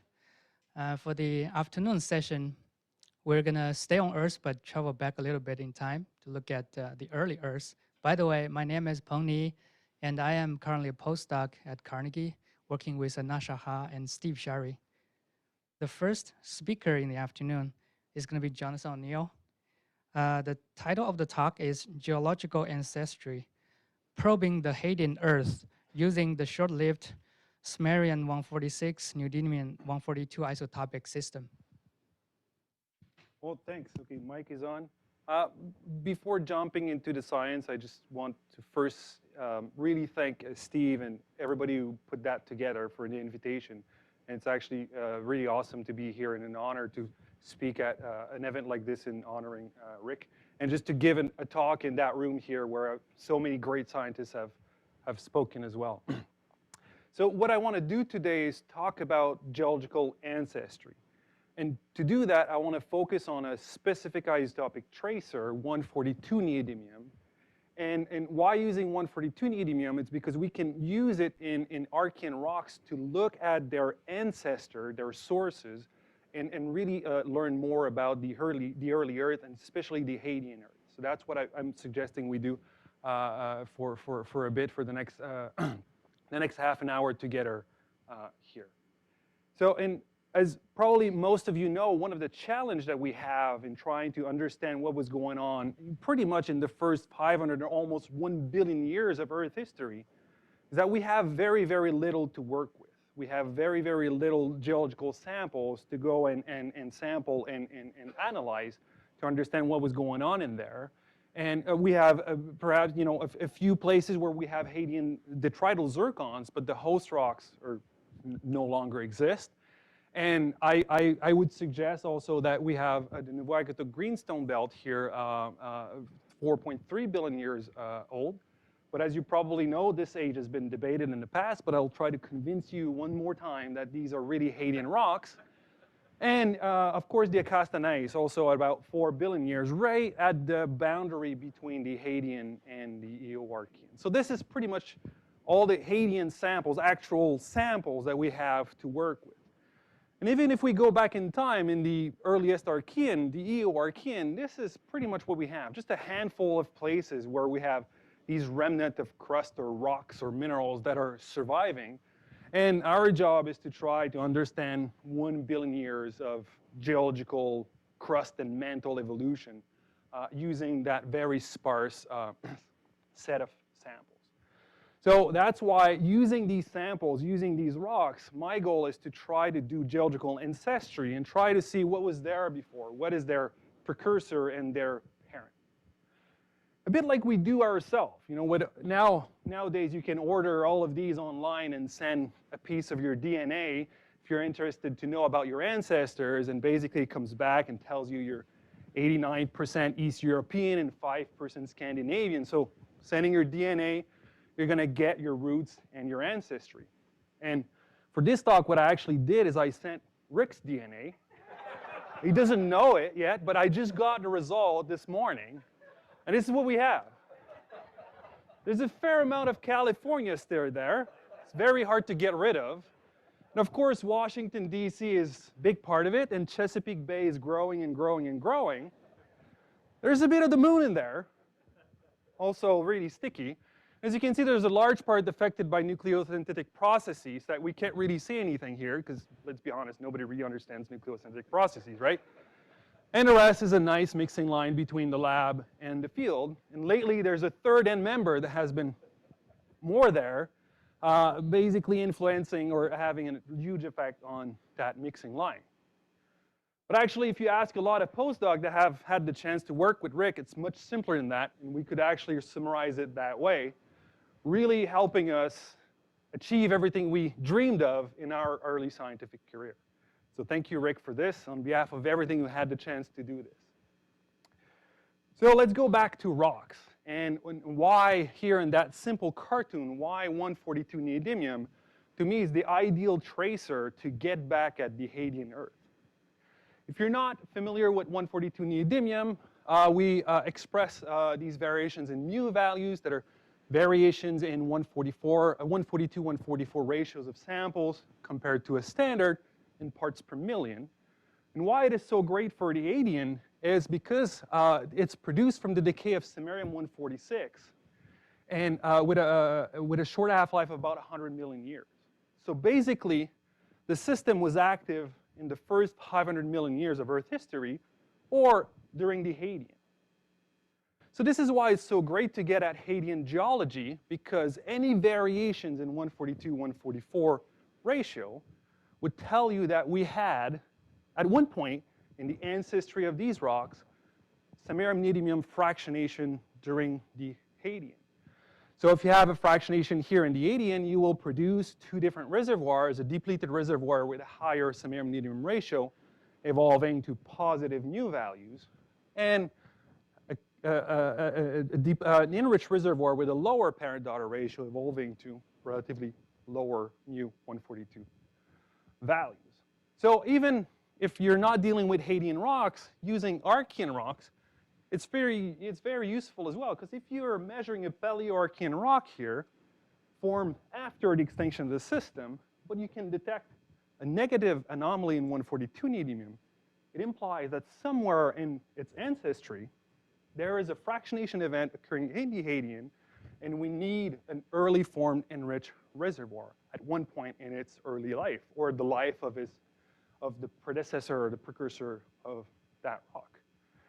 So this is the whole idea of using 142 neodymium really to get at the Hadean Earth. And of course, using isotope tracers for source tracing, this is nothing new. People have been doing this for decades and decades. But there's a very nice advantage of using and combining the more conventional long-lived systems to 142 neodymium. And this is illustrated in that very simple cartoon, where in either epsilon neodymium value or epsilon half unit, we could do in zircons or whole rock, or it doesn't matter. If we have a rock here, tonalite formed 2.7 billion years ago, we have a nice negative value here, and we can start to model, okay, that the precursor of that rock is either a felsic precursor, is older, but also you can get to the exact same composition if you suggest that the precursor source of that rock is actually a mafic crust, but much, much, much older. You get to the exact same value because felsic and mafic crust don't have the same parent-daughter ratio, and they evolve differently. But adding 142 neodymium, the advantage is in the case of a Hadean precursor, that rock would actually show an anomaly in 142 neodymium. If that was the answer, basically you would have no anomaly in 142 neodymium because the source of that rock didn't witness any samarium neodymium fractionation during the Hadean. But here, in that case here, because the source of that TTG, although it's 2.7 billion years old, it has a negative anomaly here because its source rock was formed in the Hadean with a lower parent-daughter ratio and evolving that way. So it's really combining both that makes it everything work and helps a lot to understand what's going on here. So now that you're all convinced that 142 neodymium is the greatest tool to understand the ancestry of rocks, I want to talk about the intricacies of 142 neodymium, but regarding people using 142 neodymium. And go over the Carnegie 142 neodymium family tree. Of course, it starts with Rick here, but it really started everything with, or the modern era 142 neodymium, if one, with Rick and Maud here with their series of paper in the mid-2000s, that really got me into 142 neodymium. And I would say this family tree, or the tree wouldn't be as solid, of course, with the great help of Tim and Mary. Without them, I would have been in big trouble also. So this is the foundation of that family tree. And a few years after Maud left Carnegie, I came along to work with Rick using 142 neodymium here as a postdoc. And shortly after, followed by Hanika, Marion, and Jesse, all from the same source. This is where it gets very interesting and more complex and complicated. Because Hanika here, before coming here to work with Rick, she was actually a PhD student under Maud's supervision. After I was working with Rick using 142 neodymium, I went in France to work with Maud on 142 neodymium. Same thing for Marion. After Rick, went to work with Maud, and she's now a colleague of Maud in France at the LMV. And of course, there's a connection here. We have a descendant that was running in the yard yesterday to prove it. And despite the rumors, we did not name him neodymium. And of course, there's Jesse here. But I guess all good family needs a black sheep, right? Or it means that Hanika and I have to recruit him to work with us in Ottawa. And that would be a complete. And I'm sure I'm missing another generation of postdocs now doing 142 neodymium in Carnegie, but at least it gives you a bit of that story here. So let's go back to rock. And for the remainder of that talk, what I want to do is to look at 4 different cases where we used 142 neodymium to track different processes of the early Earth. So first, I'm going to talk about the Nouveau Greenstone Belt, and once again, I'm going to try to make a case that they are really Hadean rocks. And then I want to talk about Eoarchean rocks in northern Labrador and recorded early mantle, an early mantle, a depleted mantle, and move on down in South America and Brazil to talk about rocks where we use 142 neodymium to suggest the rare evidence of an enriched Hadean mantle, and go back to northern Quebec, northern Canada, in the northeastern province as a case for a large-scale reworking of Hadean crust. So this is what I'm suggesting we do, and just to give you an idea of what we can do with 142 neodymium for all of these cases. So first, Nouveau Greenstone Belt, again, trying again one more time to convince you that these are really Hadean rocks. If you're not familiar with the belt is located in northern Quebec here in the northern Superior Province on the east coast of Hudson Bay, and it's dominantly mafic in composition. Mafic metavolcanic rocks and chemical sediment as well, so dominantly basaltic rocks that are there. And we've been working there for about 15 years, doing all sorts of things, but really the big controversy about this area, as probably a lot of you guys know in the audience, is about the age. What is the exact age of that belt? And one of the big reasons why that age is still debated and so controversial is because it's very difficult to use uranium lead on zircons. Everybody loves zircons. We can get very nice dates. Nobody really argues about these dates. But the most of the belt is all basaltic in composition. There's no zircons to date, except for very few intrusions. But then you're relying on relative chronology and what is the relationship between these rare felsic rocks where we can date using zircons and the rest of the belt. And probably the only consensus about the age of the belt, it is at least 3.77 billion years old. And we know that from these very thin intrusions that occur almost only in the very southern tip of that belt, that we could date. Many people have done this, getting the same age or roughly the same age at around shy of 3.8 billion years old. But because these are intrusions, it's minimum age for the belt. Again, this is where we agree and then we disagree. But what I'm interested is not dating the intrusive rocks here, but the metavolcanic or metabasaltic rocks that are making the bulk of the belt. And these metavolcanic rocks are all mafic in composition. We divided them into different geochemical groups and so on. I will spare you all of the details of the geochemistry, but they're basically mafic volcanic rocks and cogenetic ultramafic cumulates. So we have a nice series of mafic ultramafic rocks making all of the green colors that you see on this map the bulk of that belt. And actually, Rick reminded me over lunch that when I first came here at Carnegie in 2007, with a bunch of these rocks, our goal was to see if we could duplicate or find, again, positive mu-142 anomalies similar to Isua. This is what we got, totally unexpected. Most of these rocks are negative 142 neodymium. There's a large variation. And our biggest argument, or main argument to suggest that they are Hadean rocks is that correlation that you can really see between 142 neodymium and samarium-neodymium ratio. And you get this when you get fractionation, chemical fractionation, while 146 samarium was extinct. So basically, if you get chemical fractionation, igneous fractionation, or magmatic differentiation, you're going to get low SMND rocks here and high SMND rocks here. But during the Hadean, while 146 samarium is still decaying, then time does its thing, and the low samarium-neodymium rocks are now exhibiting deficits in 142 neodymium, lower isotopic values, while the rocks or the differentiated rocks that have higher samarium-neodymium ratio will evolve to have excesses in 142 neodymium.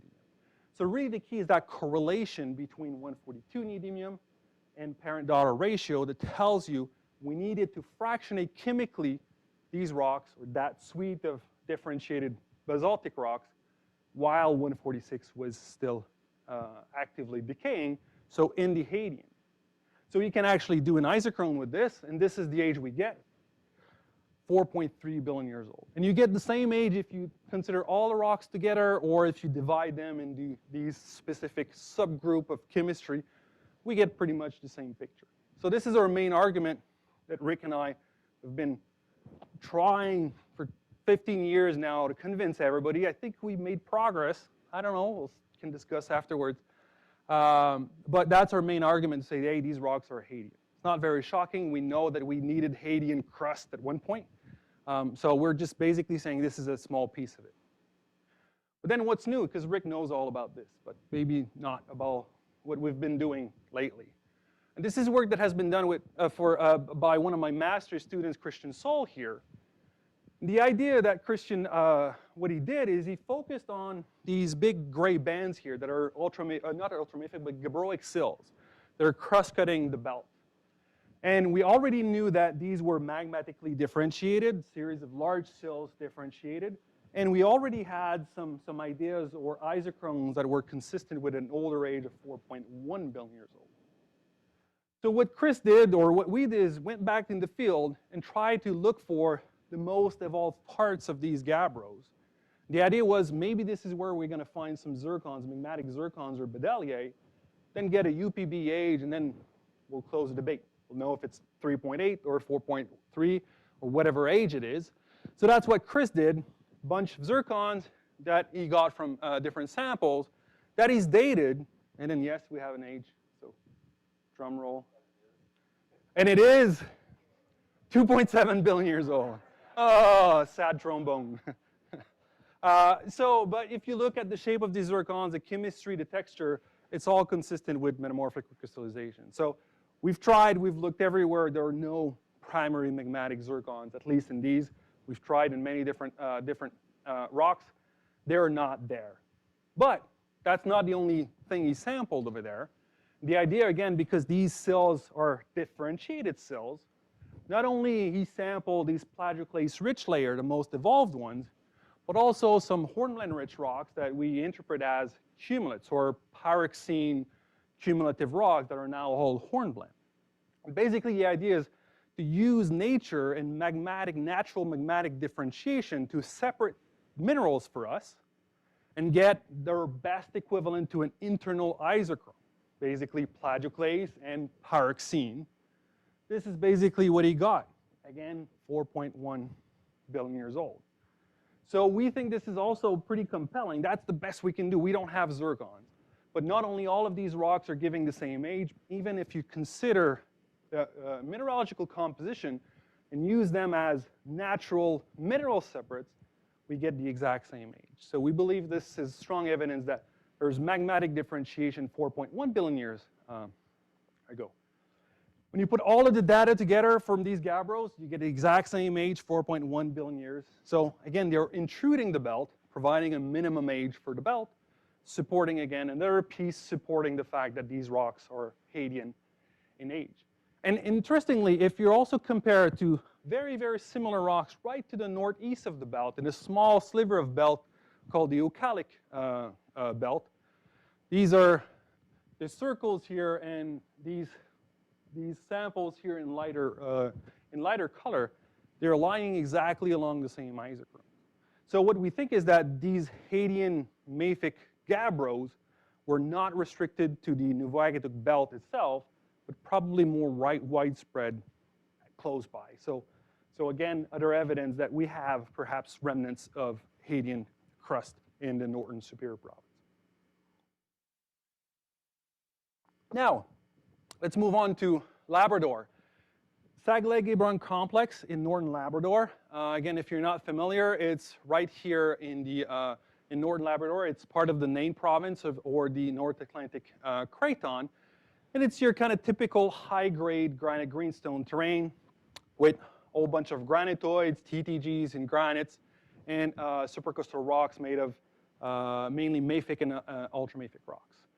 And the work I'm going to present is mainly from two PhD students, Ben Vasilevsky, who's done his PhD under my supervision a few years ago, and Alex Rouleau, who's currently a PhD student under Hanika's supervision. So they've been working on the Saglig belt for a while, and I'm going to present to you some of their results. So one of the things that Ben did is he looked at we sampled a bunch of granitoids. He focused on the felsic rocks, and he defined different categories that he called, chemically we can separate them. So basically tonalite, trondhjemite, and granodiorite, and some granites, again, TTGs and granites.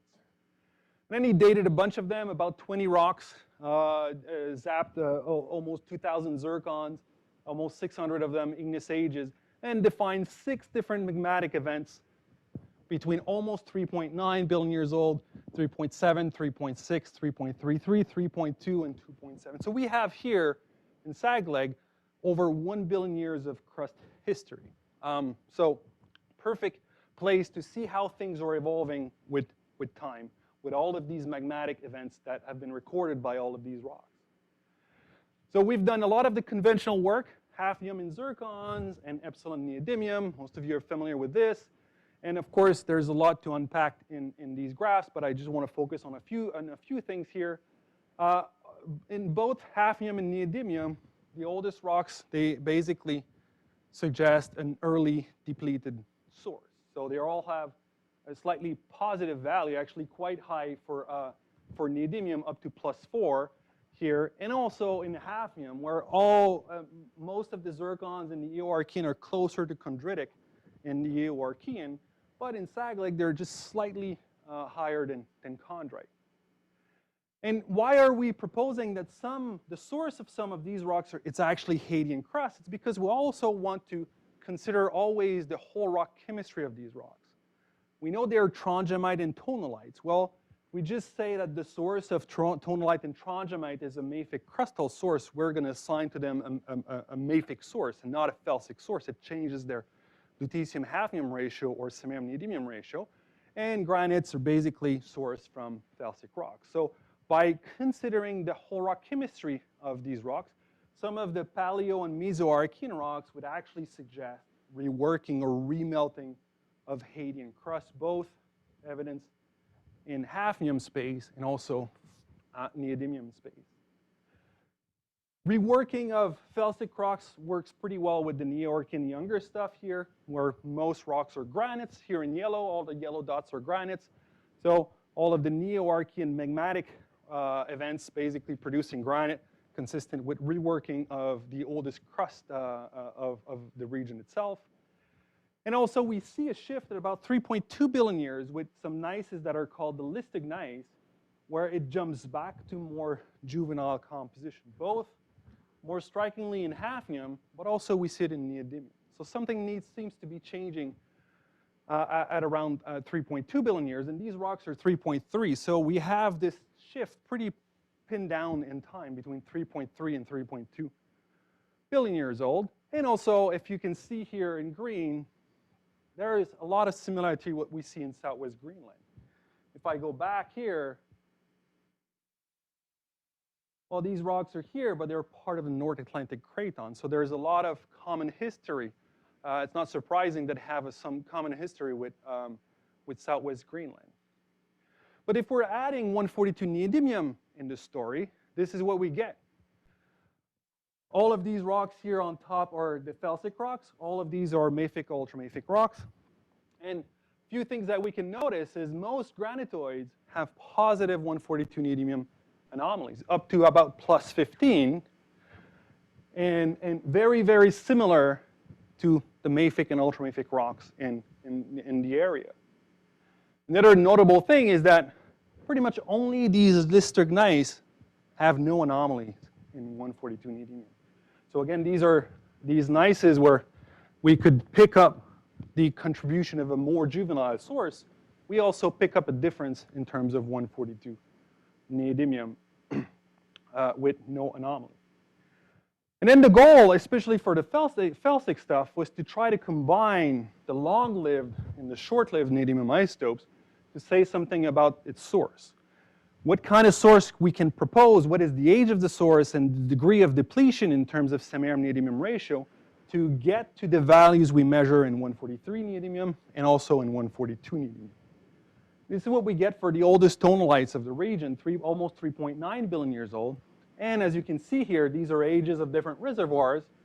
These numbers are samarium-neodymium ratio. As you increase that number, you get more and more depleted in terms of the source. As you can see, the oldest tonalites in Sag Lake are suggesting a source that is between 4.3 and 4.2 billion years old and fairly depleted, highly depleted source, but not as old as we would think. Because interestingly, if we look at the mafic oils, mafic rocks of the same region, it has been done in the past, and it was more consistent with a source about 4.4 billion years old, so older source, but not as depleted. So we're actually asking ourselves, are we looking at two different sources here? An older one not as depleted, and a slightly younger one, but with a greater extent of depletion. And again, if we compare to Greenland, we see exactly the same thing. These are the Greenland TTGs, or felsic rocks, and these are the Greenland mafic rocks. And again, we see that felsic rocks and mafic rocks, at least in terms of neodymium, seem to suggest distinct sources of different ages and also different extent of depletion. For these rocks here, differentiation or crystallization of a magma ocean at 4.4 billion years has been proposed to produce the source of these rocks. So that's fine, but then what could be the other thing? Again, there's a question mark. Maybe there was a lot of extraction of Hadean crust, Hadean mafic crust, leaving a more and more depleted mantle behind. That would be the source of these rocks here. Younger and also more depleted. Question marks, we're still working on this, but this is basically, in a nutshell, what we've been doing with some of these rocks in Labrador. So if we move on to now Brazil, we're looking at the São José do Campestre Massif in Brazil and trying to convince you that we see a rare evidence of an enriched Hadean mantle. So very different picture here in Brazil. This is all work that is currently done by one of my PhD students, Victor Garcia, in Ottawa. And so he studied some rocks in northeastern Brazil in the São José do Campestre Massif. They're Archean inliers in Neoproterozoic rocks. They typically include TTG and supercrystal rocks. But where he focused his attention is in some mafic enclaves that are included in pretty much the oldest rocks of the region, the Bom Jesus tonalite, that are dated at about 3.4 billion years old. And they are loaded with these mafic enclaves. So mafic rocks, mantle derived, we're tracking now the mantle. This has been the focus of his PhD. Very enriched rocks, concentrations of neodymiums are up to 50 ppm, so very, very rich in light rare earth elements, all enriched rocks. So this is where he's been working, and among other things, doing 142 neodymium in these rocks to again track their geological ancestry, or the ancestor, and see where these rocks were formed or how they were formed or their source.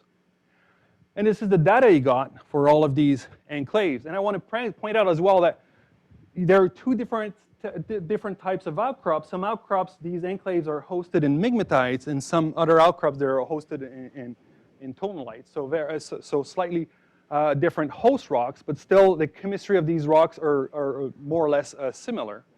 But when you look at 142 neodymium, well, first you can see that they're pretty much all negative values, and pretty negative. They're going down to almost -15, an average at about -10 for all of these mafic enclaves. So how can we explain the negative anomalies or the negative 142 neodymium in these rocks, where there are only a few things, because we need something happening in the Hadean, right, to create these anomalies. So first we thought maybe it's just contamination from the host TTGs, because when you see these small enclaves, well, some are pretty big, but you have to wonder, is there contamination with the surrounding TTGs? But there's no evidence of mixing for many of them. There is absolutely no correlation between 142 neodymium and neodymium concentration. And as I said, some of these enclaves are very, very high in neodymium, actually more higher concentration than their host. It's very hard to contaminate something with a host that is not as, that is actually less concentrated. And also there's no difference at all between the migmatite-hosted rocks and the tonalite-hosted rocks. So we think it's not crustal contamination from their host. These could be actually enclaves of Hadean crust. Why not? Maybe they're just broken parts of Novoagatok type of crust, and they have negative anomalies. But then again, there is no correlation between their 142 neodymium composition and parent-daughter ratio, one samarium-neodymium ratio. So that we don't think we can make a good case that these rocks would actually be pieces of Hadean rocks. We already have a hard time convincing people that Novoagatok, we're not getting there for these. So not pieces of a Hadean crust. So our best take for these rocks, basically they're derived from an enriched Hadean mantle. So again, if you have differentiation in the Hadean, and you create a Hadean enriched source, it will evolve to negative mu142 values. And if you source these mafic rocks from a Hadean enriched mantle, they would, even at 3.4 billion years ago, they would carry that signature. And it works pretty well if you consider that the source of the Greenland rocks here would be early depleted mantle. Well, if you have that fractionation event, you're likely producing also a complementary enriched reservoir, and it would fit very well with the data that we've measured in Brazil. We've had some hints of this with some rocks in the Barberton and a few dikes in Greenland, but not really big things. But we think that these rocks are nicely supporting the existence of this Hadean enriched mantle that it seems to be more elusive than the depleted source that we see now in Greenland, in Labrador, in China, and in some other places. So last, I want to talk about, go back into Canada in the Northeastern Superior Province and make a case for large-scale reworking of Hadean crust, again using 142 neodymium isotopes. So this is some work that Rick and I did a few years ago. Last time I was here at Carnegie to run some samples. We've analyzed a bunch of tonalite and trondhjemites that are around the Novoagatok greenstone belt. So we believe this is 4.3 billion years old, but all of these have been dated with uranium lead. There are 3.77 billion years old rocks, 3.6, 3.5, and also surrounded here, this is the Novoagatok belt right here. So we've sampled all of these 2.7 billion years old tonalite and trondhjemite. As you can see here, pretty much all of them have negative 142 neodymium isotopic composition. And how do you get this? Because these rocks are not Hadean. We're not that crazy. We won't suggest that these rocks are actually Hadean. They have been dated uranium, lead, and zircons, or Neo-Archean rocks, or at best Eo-Archean rocks for some of them. But you can do that by reworking an ancestor, a mafic ancestor, if that ancestor is Hadean. So that would be the evolution of a 4.3 billion years old Hadean crust with different parent-daughter ratio here, but it would evolve because it's formed before the extinction of samarium-146. It would evolve to negative values similar to what we measure in these rocks. So we believe that that was reworking for more than 1 billion years of a reservoir or a Hadean mafic crust. What we're currently doing is building on this, and this is work that is currently being done with another of my PhD student, Dan Stepner, and Dan has the task to evaluate how important that process was, and what was the extent of that Hadean precursor that served as source for a lot of the TTGs in the Northern Superior Province. And he's extending, basically using the same approach, he's extending this to pretty much the entire Superior, focusing now on the Hudson Bay terrain, and he's moving eastward. Bunch again of TTGs, classic TTGs in granites. They're spanning from 2.7 to 2.8 billion years old. And going to be using a bunch of tracers to try to track their ancestors, but also 142 neodymium. And this is preliminary data that he's got. Again, negative, negative, negative. It keeps coming back. Some are not, but some are. So again, we think that this is strong evidence that we have this crustal Hadean precursor that was reworked until at least the Neo-Archean. So that process was not restricted to around the Nuvakituk belt here, but at the scale at least of the northeastern superior province. And also, it again confirms that that Hadean crust needed to survive for more than 1 billion years before remelting and form Neo-Archean TTGs. And just as got me thinking, we usually consider, we can produce TTGs by 10 to 50% partial melting of a mafic garnet-bearing mafic source.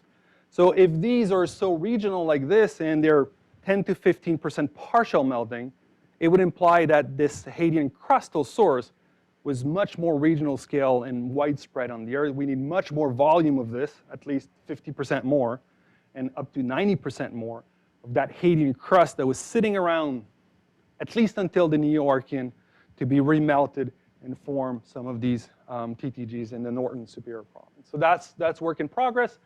Dan has many more samples covering this, and stay tuned for more results. So to conclude, I could go back and say again how 142 neodymium is the best tracer ever and all of this, and we can learn all of this stuff using, but really the most important conclusion here is to say thank you, Rick, thank you for all the support. I think you sort of know, but I'm not sure you realize how this is instrumental in many of our careers, and enjoy your retirement.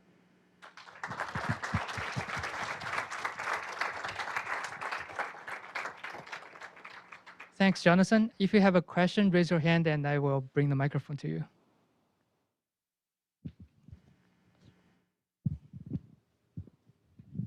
So is the implication here that the early enriched reservoir may be in the lower continental crust? We don't know where it is. Or is it because it's making the TTGs? It doesn't have to be in the mantle. Oh, this I mean, one first. Yeah. Well, this one we think it's, I don't know where it is right now, because the question becomes, if we had so much Hadean mafic crust, where is it right now? Right. I don't But know. do you see that as the complement to the? It could. Yeah. I don't know where it is, especially if, playing with numbers, well, these TTGs are coming from 20% partial melting, so Right. we have a volume problem where then we have to get rid of all of that Hadean crust. Right. There's a piece in Nuvakituk there, but this is 10 square kilometers. That's not it. We need much more of this, and we don't see it. Okay. At least that I know of. But yeah. Thank you.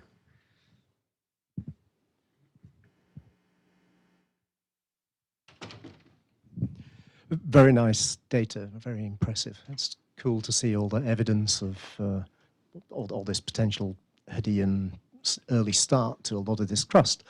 I'm wondering whether, so in your Saglic Bay ultramafic rocks, you showed some nice evidence of lack of mixing for neodymium, lack of neodymium overprinting for other localities, but I didn't see those plots for the Saglic ultramafic rocks, and I just wonder whether you looked for that. And the reason I raise it is because we found widespread evidence of tungsten input into those rocks, and there's phlogopite in a lot of those rocks. So did you poke around and look at that?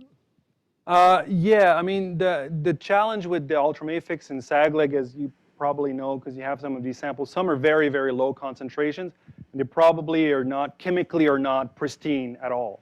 But it's, again, when you look at 142 neodymium, it doesn't really correlate with your typical indicator of metasomatism or things like that. So some of them, at least, I think, are representative of their source, and they're also similar to the mafic rocks and some of the rocks. So, but yeah, you're right. Some of them are very, very low concentration, and you look at their trace element profile, like this is not primary at all. So they have been through, they're all serpentinized and or recrystallized, because it's, some are up to granulite facies. And I think for tungsten, this is one issue as well. When you look at granulite facies rocks and upper amphibolite facies rocks, their tungsten concentration varies. But for 142 neodymium, we don't really see much correlation with that for these ultramafic rocks. Jonathan, it's so much fun to see this, what you sort of described, but I'll add a little bit to it, is that this all started with you know, like a 2-week visit by you to run a couple samples to show that they were identical to ISWA, which would have been the end of the story pretty much. And then this develops, you know, in this kind of way. It's such a great example of science and Carnegie's ability to take people in and find discoveries by chance and hard work. But I have some science questions too. So the one thing I noticed, particularly with the Labrador data, is that you're looking at sources that have very high SMND ratios. So that like ISWA, the 0.21 for SMND is the same as modern Moore, more or less, or 2.5, 2.7 is really up there. So those are sort of like magma ocean type of numbers. But the other end of that is that your enriched components are all like 0.18, 0.17, which is what you get when you melt a depleted mantle to a reasonable degree. So, you know, those strike me as good numbers for a Hadean mafic crust. And I'm not sure I accept your argument about them being enriched mantle, but I understand why you got it that way.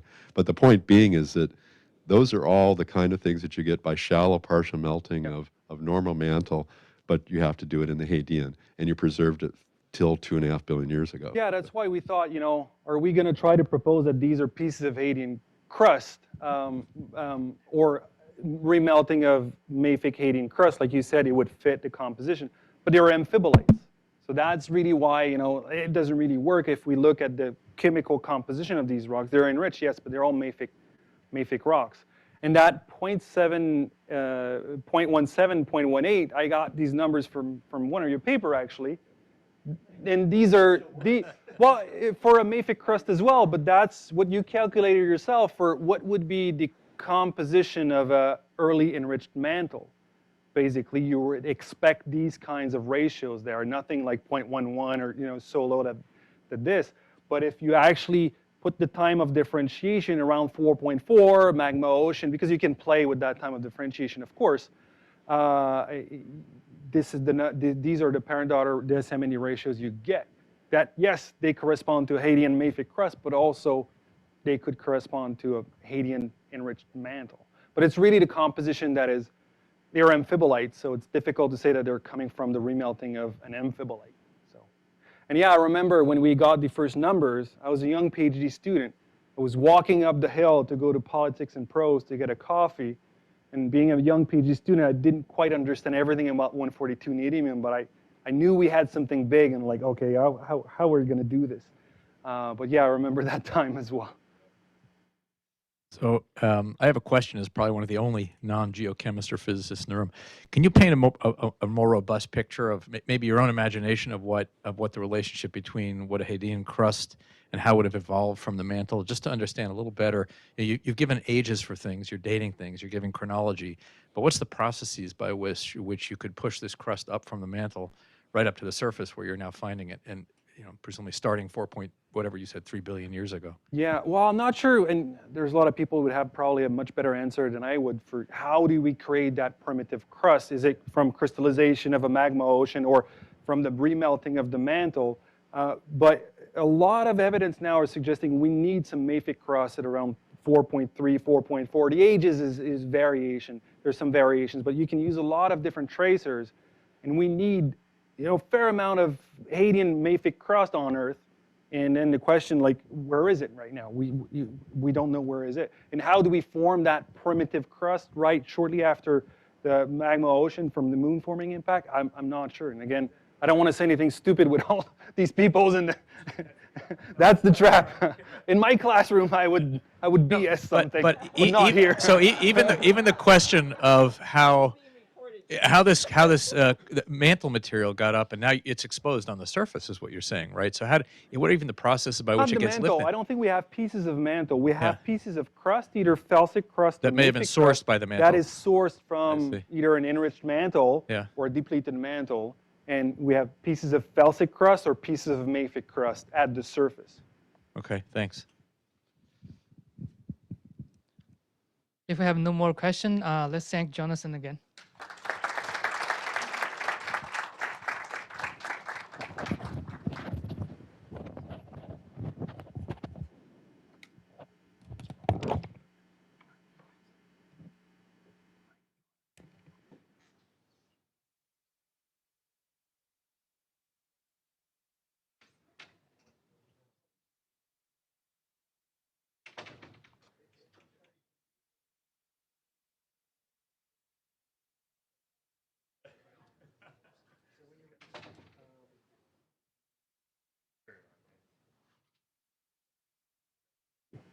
Okay, great. Our next speaker is going to be Jesse Reimink. The title of his talk today is The Formation of Slave Province Crust Throughout the Archean. Okay, thank you. Yeah, thanks for the invitation to present today. This is a fairly intimidating group of people to present after and before, so forgive me if I make some mistakes here. But I'm going to talk about a specific slave province, the slave province here in the Northwest Territories in Nunavut of Canada. That I did a bunch of work near the end, mostly on my PhD, and then a bunch of work here, and have continued for the last couple years. But before going into that, I have a couple slides from the Carnegie Institution yearbook from 1951, and I show this for a couple reasons. First of all, I don't think I'd hear the end of it from Shirey if I didn't show the Carnegie yearbook. Second of all, it's really important, the topic here, and third, this is something that Rick, you really instilled in me in a direct way, was sort of having an appreciation for the legacy of the scientific questions that are at play here, and an appreciation for the idea that the questions have been around for a while, and it's the techniques that keep improving and allow us to push these questions forward. So a couple of things to highlight here is from 1951, and this comes from, unfortunately, the geophysical lab side of the book, but we can forgive that because we're one big happy family now, I suppose. But this was in the early days of being able to date rocks. So radiometric dates of rocks in the early days, and determining that the interior of the continents were older than the margins. Kind of knew that from field relationships, but putting some numbers on that was really useful. So it may be possible by modern technical procedures, after some years of comprehensive effort, to give answers to the question of whether or not the growth of continents has been by accretion formation at the mountain structures at the continental margins. So, and the origin of continents by gradual growth about a nucleus, in the case of the Canadian Shield, is a fascinating hypothesis. So this was all based on the ages of the rocks and understanding that the cores of the continents were older than the margins. Now, that's, you know, there's complexity in that because rock ages can be reset by later tectonic events, and the question becomes, are those margins reset because, are they actually older rocks that have reset ages? Do they have an older parentage that Jonathan pointed out? But Rick also taught me one other thing here, and this is like sort of what people who study mantle xenoliths seem to think sampling crust looks like. This is Rick right here sampling something. I don't know what they're after there.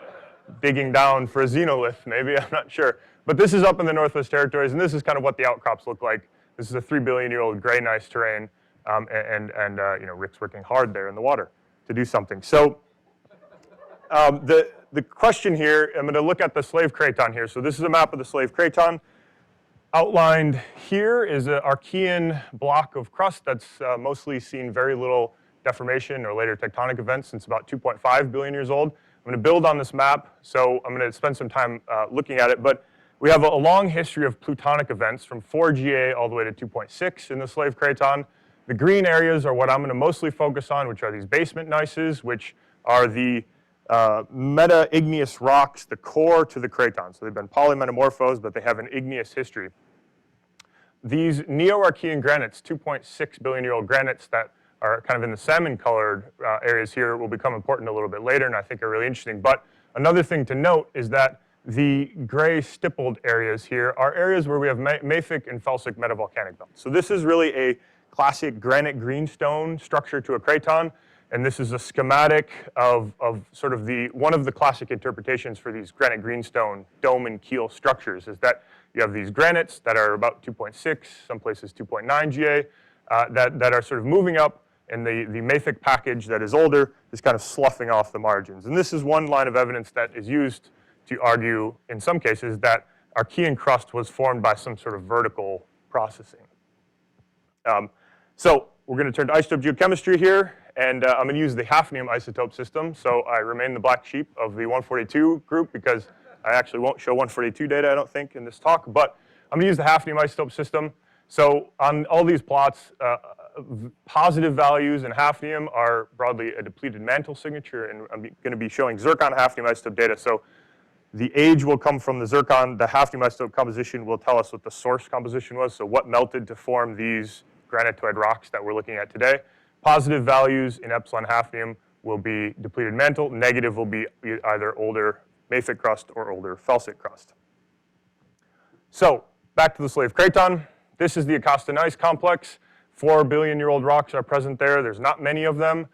There are a lot more younger rocks, so 3.7 GA, 3.75, 3.6, 3.2, 2.9. We have magmatic pulses in the Acosta Gneiss complex. And all these data are from individual rocks. Take a rock sample, separate out a whole bunch of zircons, analyze anywhere between 50 and 150 of those zircons, and then create an average. So it's a best estimate average, and it's a really good way to get hafnium isotope numbers. So these are the hafnium isotope compositions of a rock at the time of crystallization. And so what we're seeing here is the oldest phase of the Acosta Gneiss complex has this increasingly negative epsilon hafnium signature with decreasing age.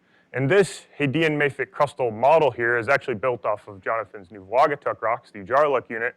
And so if you take the age and the lutetium hafnium ratios of those rocks, this will be that reservoir. So our interpretation of this was the oldest crust is actually, the oldest felsic crust is remelting Hadean mafic crust. And then at 3.6, we have a jump up to some chondritic values and some mixing between this older reservoir and younger rocks. So we have a new isotopic source arriving on the scene at 3.6 GA in Acosta. We thought this was quite interesting. We compared it in 2020 with Annie Bauer and I and others, compared this data to a global data set, which is mostly comprised of detrital zircon data. So there's a bunch of localities here. There's a whole bunch of epsilon hafnium versus ages. Many of these are not that whole rock, multiple zircons from one rock. Many of them are detrital zircons, so hanging out there on their own. This is kind of scattered, and so we needed to look at it in a little bit more detail. We broke it down by region, and this is maybe perhaps not the most convincing plot, but this is that slave craton data where we have this negative trajectory with decreasing age, and then this jump back up to 3.6. Wyoming province, the zircons, these are individual detrital zircons, show kind of a similar step. The Jack Hills zircons, detrital zircons as well, and sorry, the ages are the same on all of these plots. Going back to 4.3, potentially this change as well. Singbum, not much data, but potentially there. Pilbara and Zimbabwe, less convincing. If we group them all together, that is masked. This individual location changes are a bit masked, but what we can do is interpret the distributions with time. So I've broken these data points here into 50 million year age intervals and then looked at the distribution of data within any one of those age bins. And what you see is this negative, this is epsilon hafnium now, so this is the same value as the y-axis on this plot. And we see this shift to negative values, and then a bimodal distribution appears on the scene between 3.8 and 3.7. So this is the total global database in 2020, or in 2019 rather, grouped together. And then sort of this chondritic or roundabout zero value, and that continues throughout the rest of the Archean. So we can look at this in other statistical ways, but looking at the changes in those individual cratons, the changes occur in this interval. So this is the source of this sort of bimodal distribution here, and they're colored by the number of individual analyses in any individual age bin. So we have this bimodal distribution, and individual locations have slightly different times of this shift to more positive values. So we thought this was quite interesting. We published it in Geochemical Perspectives letters, where we suggested that this early phase of felsic crust production in cratons was sourcing Hadean mafic crust, so very much in line with what Jonathan just talked about. It's out there in a lot of locations.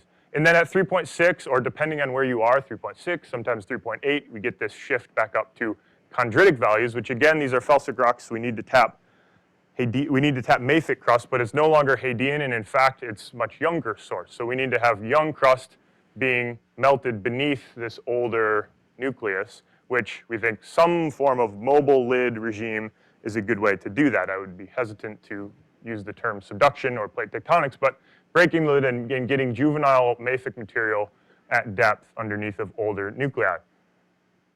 This has been followed up quite nicely in a couple papers, this Mulder et al. 2020, where they did a very similar analysis to the similar locations that we did.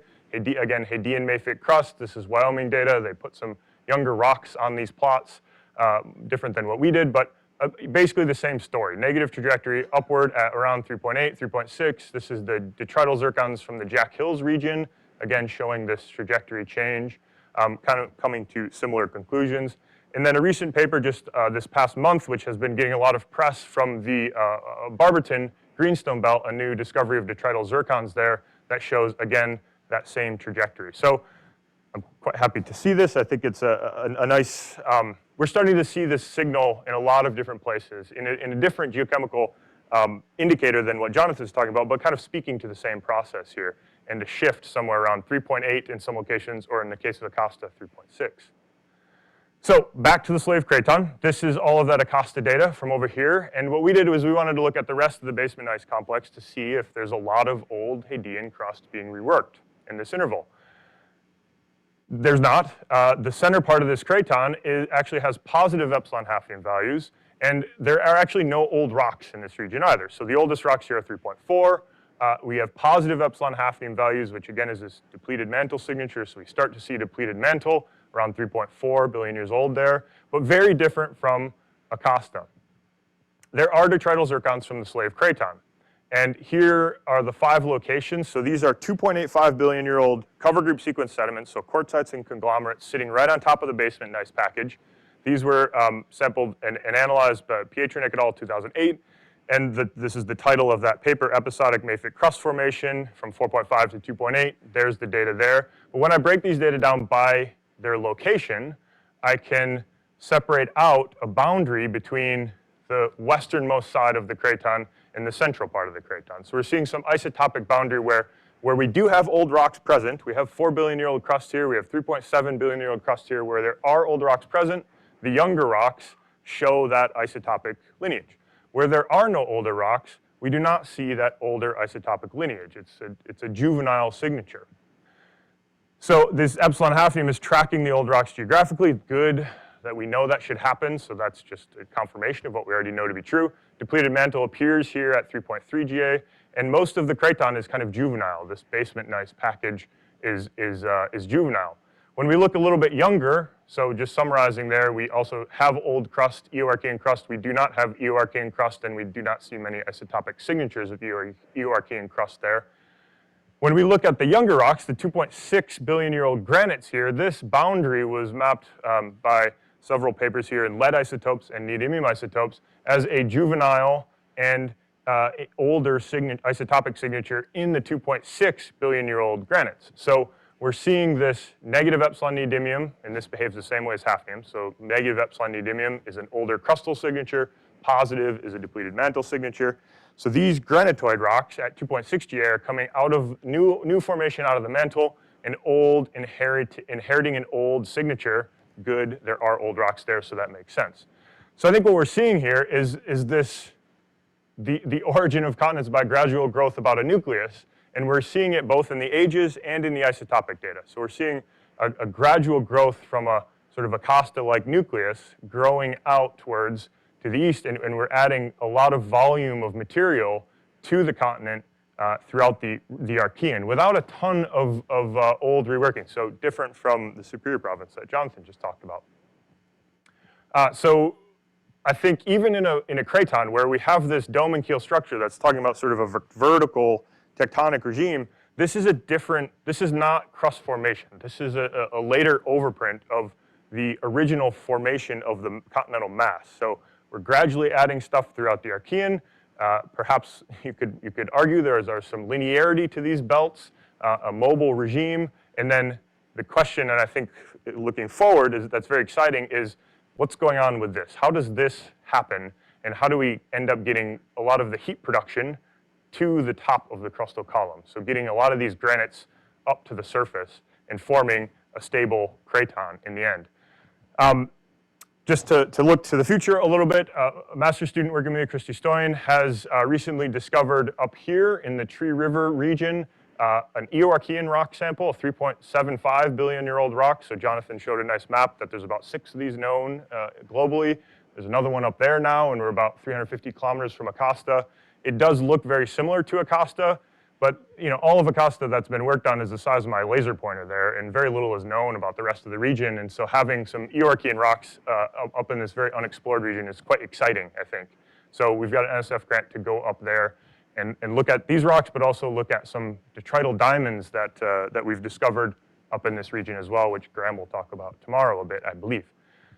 So we're going to focus on these cover group sequence sediments because I think they contain really interesting information about the older parentage, the basement gneiss complex, the parentage to the continental core.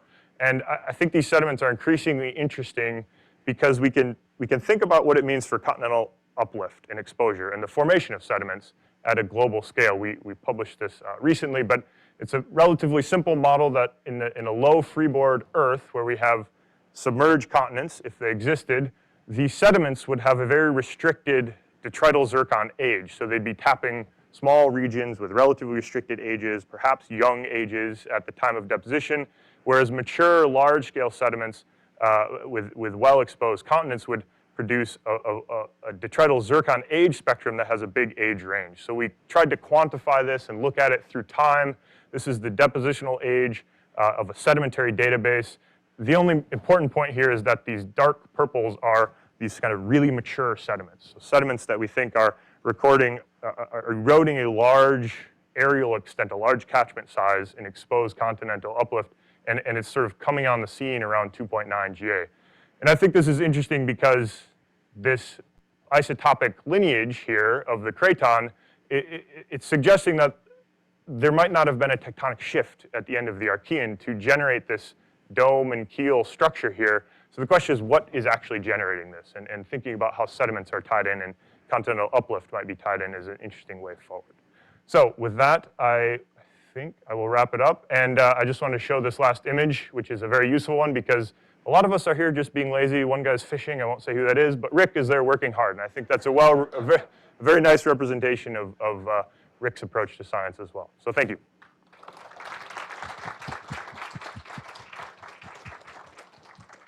Questions?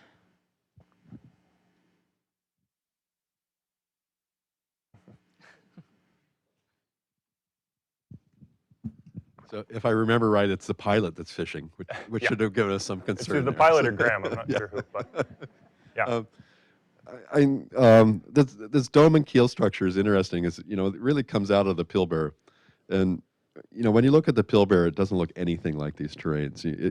Especially you look at the satellite pictures, it looks just like that cartoon, right? Yeah. But that's the only place that's not the only place, but it's the main place you see these kind of dome and keel structures. Whereas you look like this, and I'm not aware of any of these plutons. Anything that we saw up there has this kind of structure. So to me, it looks like an eroded arc root. I don't know what structure you could tell the difference between a mid-crustal arc root and something like this, which represents vertical tectonics of a crustal section. So yes, the Pilbara is the type locality for generating diagrams like this. I think the slave craton was historically used as very similar to the Pilbara in that you have this granite domes with the volcanic keels. I mean, we're looking earlier into that history. We're looking at the basement ice complexes. We're sort of ignored in that dome and keel sort of synthesis, I suppose. Yeah. So there's two different processes, and I agree completely with your summary conclusion there that we're seeing something much more like an arc root, I believe, that's exposed. Yeah, but I guess, we started the Granite project expecting them to be, reworking of ancient lower crust, and that's not the answer. That's not the answer, yes. I would agree completely with that. Oh, yeah. Sounds good.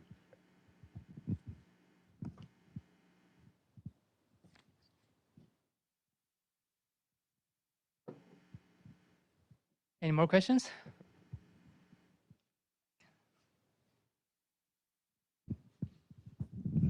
Since you didn't show any neodymium-142 plots, I'll ask about them.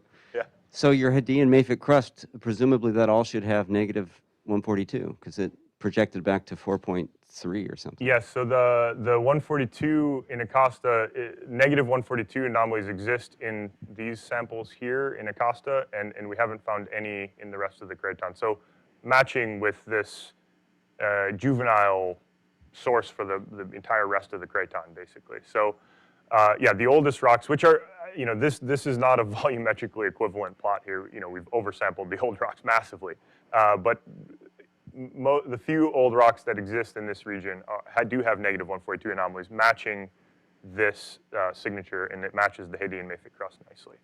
The rest of the craton does not show a 142 neodymium anomaly, including these ones which do not show a positive 142 anomaly. So this is a Archean depleted mantle, not a Hadean depleted mantle.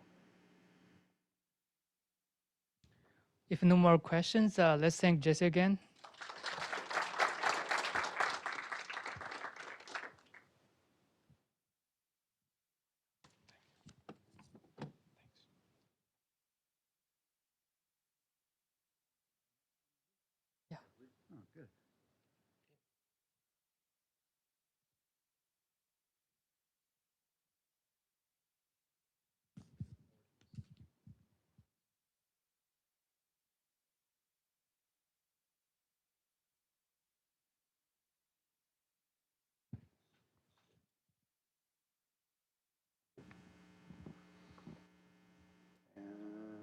one is forward, one is backward, and one is laser.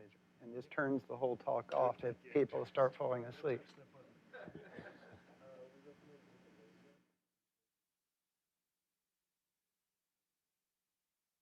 Will do. Thank you. All right. Well, thanks for the invite to talk about siderophile elements today. Rick and I scientifically go back to the Hadean, actually, I think the 1980s. And so with this talk, I'm going to try to cover some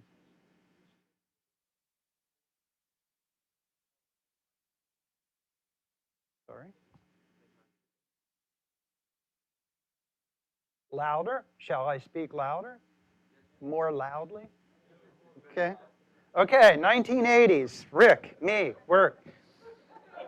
Good? All right, the first part of my talk is going to be directed towards ancient history, and then I'll try to move on to some stuff that's really ongoing, exciting, and in my mind, mysterious. So that's where we're heading. And I'm going to try to cover broadly 3 of Rick's favorite topics: long-lived radiogenic isotope system, a short-lived radiogenic isotope system, and some nucleosynthetic variability. And so the focus of this talk will be on siderophile elements. And for those of you not familiar with siderophile elements, they are elements that like to partition into metal relative to silicate. It's a term that goes back to Goldschmidt in the 1930s. So I'm going to spend a little time talking about rhenium osmium, since that was our initial connection. That's a long-lived radiogenic isotope system with a 42 billion year half-life. Then going to talk a little bit about hafnium tungsten. Tungsten in this case is the siderophile element. I'm speaking pretty loudly. Can you hear me in the back of the room? They can. You sure this?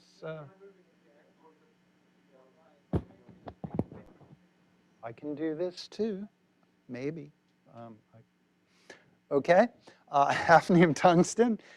In this case, it far outperforms the samarium-146 neodymium-142 system by having a half-life of only 9 million years. So any isotopic variability with regard to tungsten-182 occurred within the first 60 million years of solar system history.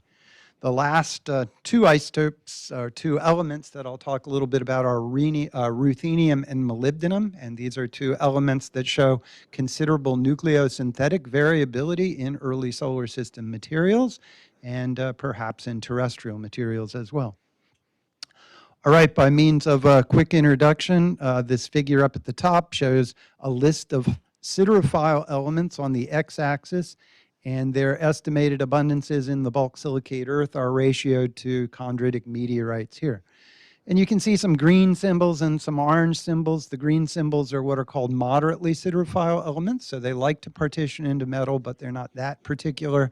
And so while the most atoms of molybdenum and tungsten are sitting in the core, there's still a fair number of them here with us in the silicate earth.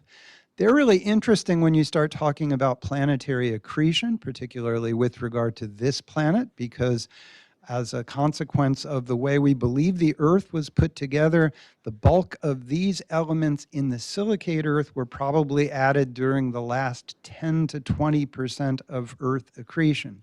So they are a record genetically of what was being added to the Earth during the final 10 to 20% of accretion. The orange symbols are the highly siderophile elements over here.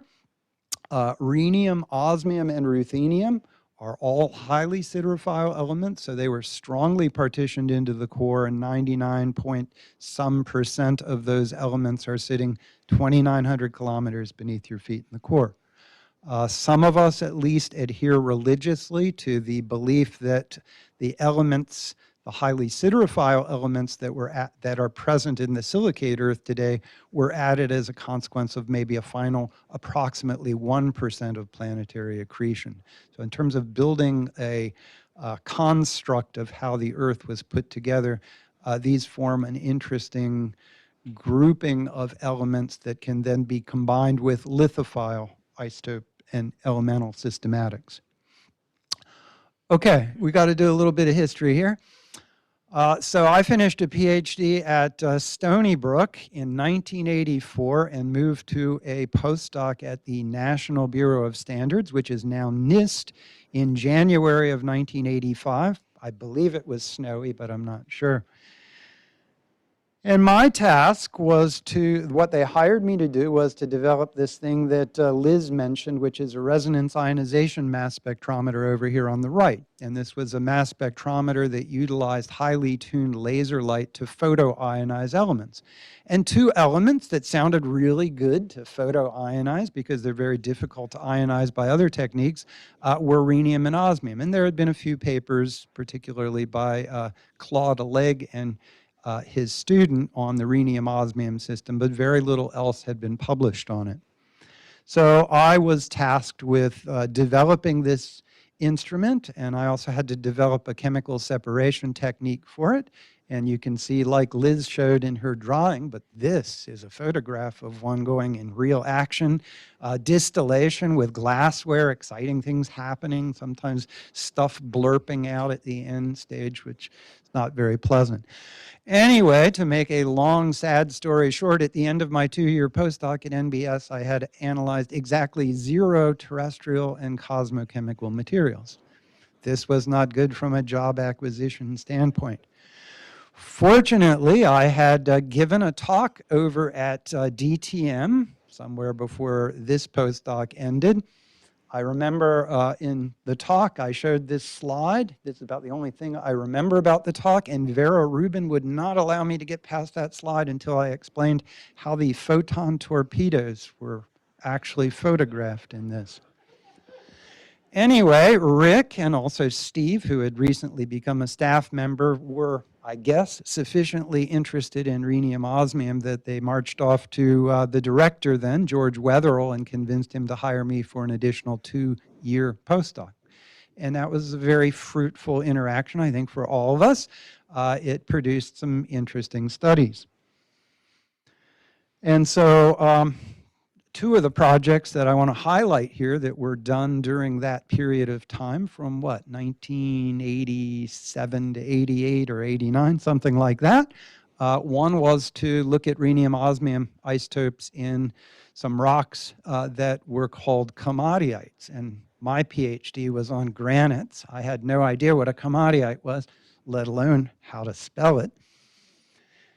And this one we'll call Steve's project because I think Steve suggested it.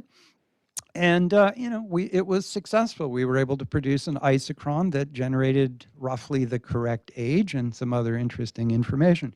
You'll notice that Rick is not a co-author on this. I don't recall why you're not a co-author on it. You've probably been seething in anger ever since. But it does offer me an opportunity to gratuitously show a picture of you from that era. So like good geochemists, we actually did the analyses and generated the paper and then decided to drive up and look at the rocks.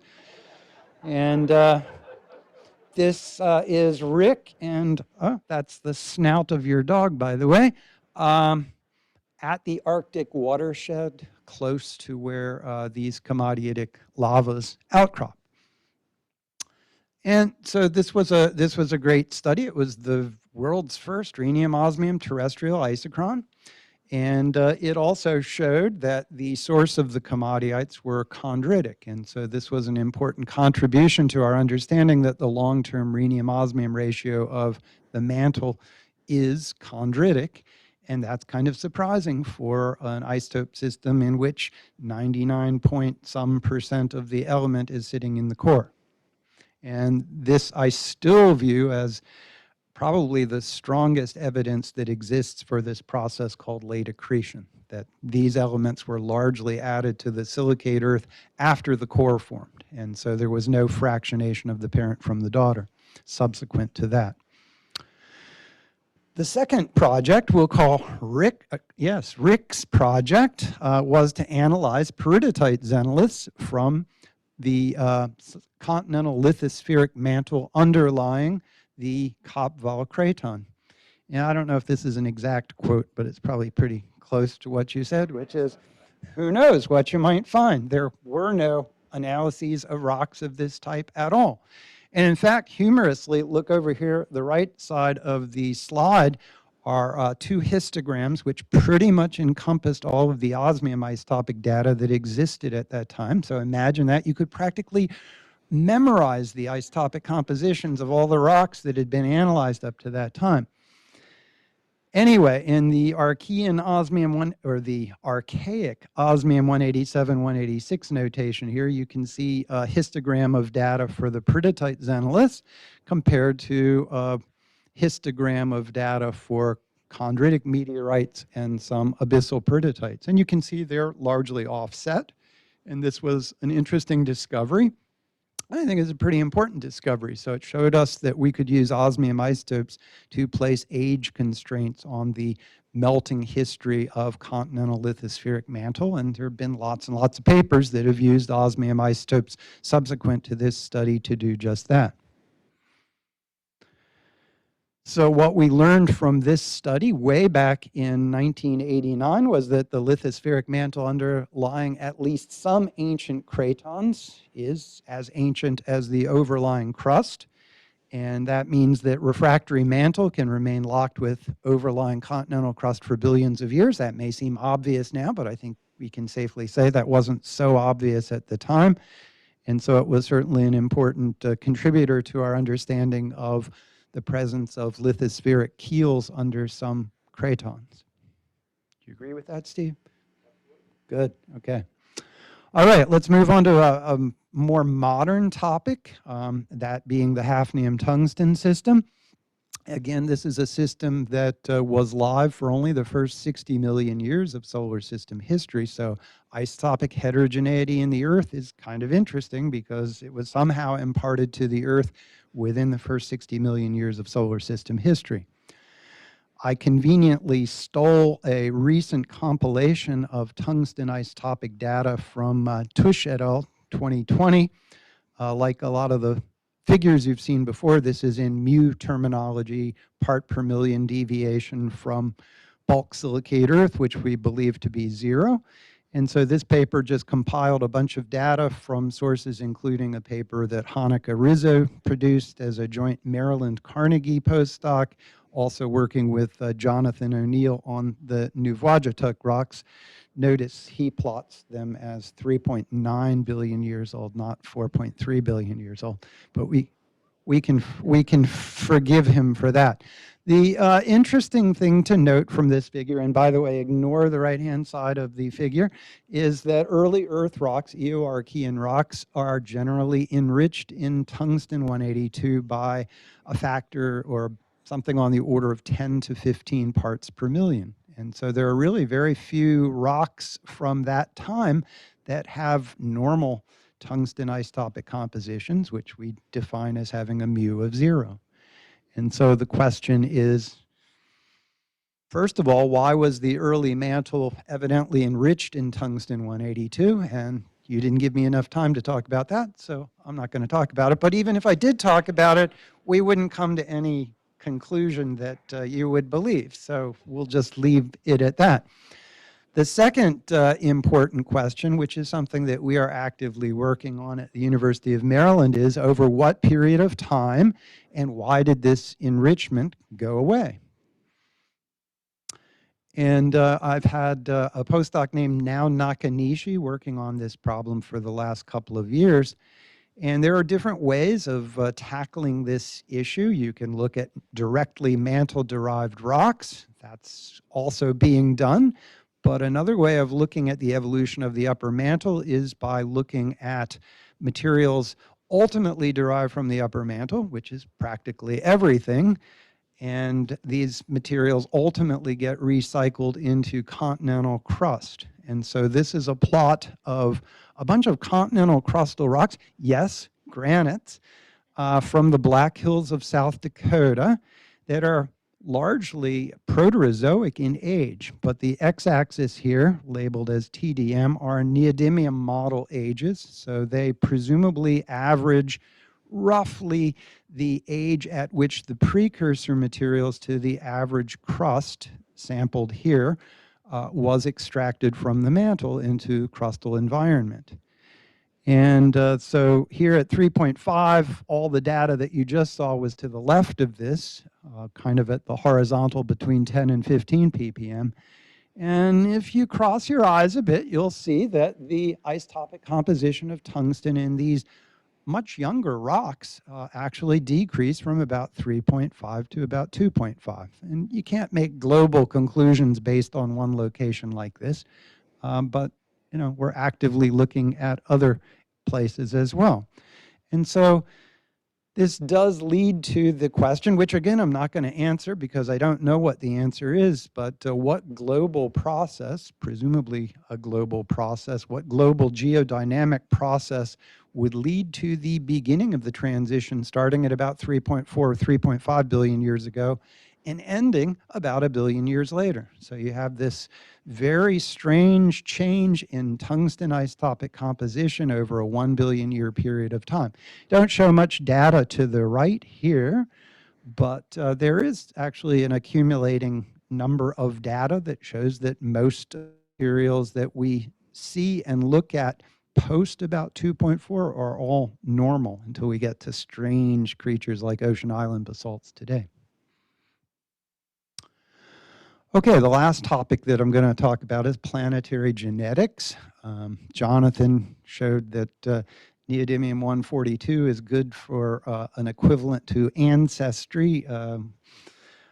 These two elements here are even better than that. So here we're going to be looking at nucleosynthetic isotopic variations for molybdenum and ruthenium in a couple of diagrams. And to illustrate what's going on here, I'm plotting mu-97 molybdenum versus mu-100 ruthenium. And these are all data from a paper we published a few years ago showing nucleosynthetic isotopic variations for these two elements. And actually, the data shown here are for iron meteorites. So these are the parent bodies of iron meteorites by and large. In most of the cases, it's for iron meteorite groups. And you see some terminology here that maybe you're familiar with. CC, we heard earlier, is a carbonaceous or carbonaceous chondrite reservoir that some people have argued are materials that formed outboard of Proto-Jupiter. And NC materials, using the terrible Paul Warren terminology, non-carbonaceous, presumably formed inboard of Proto-Jupiter. What you can see are these CC iron meteorite parent bodies all clustered together on this diagram. They don't on all diagrams like this. NC kind of scatters over a region here. And if you're interested in your true genetic heritage, in this case, you are the yellow star, and you are very NC-ish. And in fact, you are about as far away from CC as you can get in this diagram. So you can feel good, buy a t-shirt, print Team NC on it, and you're ready to roll. Okay, so that's nice, you're NC. Well, here's where life gets increasingly interesting and a bit mysterious. This is a figure I pilfered from another recent paper, in this case by Boyet et al., 2019, in which we're plotting two other isotopes of molybdenum. Again, their variations are due to nucleosynthetic heterogeneity in the solar nebula. So here we're plotting molybdenum-94, and here we're plotting molybdenum-95. There's been lots of work done on this over the last 10 years. Turns out even with regard to a siderophile element like molybdenum, there's now quite a lot of data. And virtually all NC objects plot along a trajectory that looks like the red line on this diagram. And virtually all CC objects plot along the blue line. And they're always plotted as blue and red now. That's become convention. Well, the interesting thing here is, with regard to these two isotopes, you plot about here, which is between the CC and NC trends. and it suggests that with regard to these two isotopes as compared to molybdenum-97, you are of mixed heritage, and that is also in contrast to some of the data that we have for lithophile trace element nucleosynthetic tracers like titanium and chromium. And so, again, remember, molybdenum was added during the last 10 to 20% of Earth accretion. So this suggests that that stage of Earth accretionary history was of an interesting mixed source, at least with regard to these two isotopes. And I'm going to round out the talk with the most bizarre figure that I've seen in recent history. And this is from a paper by Mario Fischer-Gude et al. From a couple of years ago. This is a plot now of ruthenium-100, which you just saw in the previous diagram. And what he found was that Eoarchean rocks from Isua, yes, the same rocks we've heard talk about earlier, have a ruthenium-100 positive anomaly. And so these rocks all sit to the right of where the modern mantle lies, which is at 0 here. And I think just about everything else that's been measured elsewhere has a value of 0. And so in this paper, these authors argued that the pre-late accretionary mantle contained highly siderophile elements with a different genetic heritage than those dominating the bulk silicate Earth today. And so the argument in this paper is late accretion overprinted this isotopic signature and left us with the current isotopic signature that we're stuck with. The most exciting thing, the weirdest thing, the most mysterious thing is there's no cosmochemical analog for this, at least that we know of.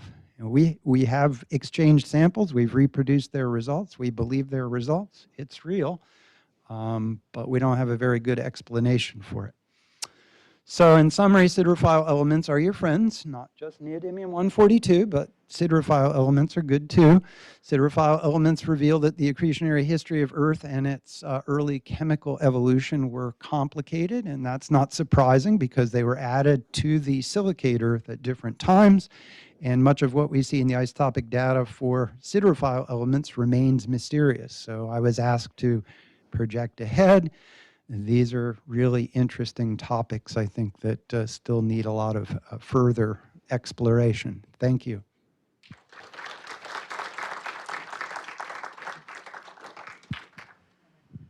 Yes, you may.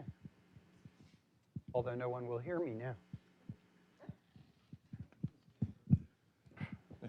Thanks, Rich. That was great. It's a question I asked Torsten Klein a couple years ago, and I've totally forgotten his answer, so I'm going to ask you instead, even though it wasn't your data. Why is the bulk silicate Earth mass independently fractionated in molybdenum from a terrestrial molybdenum standard? Yeah, that's a damn good question. It's slightly fractionated with regard to 97. As you see in that final molybdenum slide, it looks like it's actually pretty close again to the standard. A simple answer is standards are not standard. And in many cases, like La Jolla neodymium, they're materials that have been heavily processed. And so the standards that we may be using have been processed in such a way as to cause both mass-dependent and possibly mass-independent isotopic fractionations. So we, and I know Torsten's group, have been looking a lot at stuff other than the standards. So, but so far, you know, the silicate Earth really does look like what I just showed you. Yeah. So.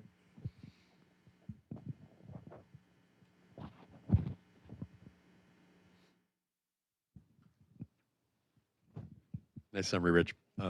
Excuse me for throwing some neodymium in and trying to prove to you that there's a good reason to compare the two of them. But the one topic you didn't talk about, even though it's all your data, it's beautiful stuff, is the wide variation in ocean island basalts and tungsten. You didn't ask me to talk about that. I was asked to talk about the earlier. No, so what's your question? Well, so my question is so you talked about how, you know, the Archean Earth went from +20 to 0, +15 to 0. But now you've got modern mantle-derived rocks that have a 20 ppm variation in tungsten on the negative side. And yet, the one thing that Needham can add to that story is that the Archean heterogeneity that's present in the Earth based on 142 Needham results was gone by 2.5 billion years ago, more or less. So the mantle mixed that away, but it's preserved a huge variation in tungsten, even in the modern mantle. So I'm just curious about your thoughts about reconciling those two, and how you can explain the fact that tungsten is still heterogeneous in the mantle. Well, even though some of the people that I work with would disagree, I believe the tungsten isotopic heterogeneity that we see in modern ocean island basalts is a function of isotopic interaction between the core, which formed within the first 30 million years of solar system history and has a very different isotopic composition and a much higher tungsten concentration than the silicate Earth. So I find that the most logical explanation for why we see that in ocean island basalts.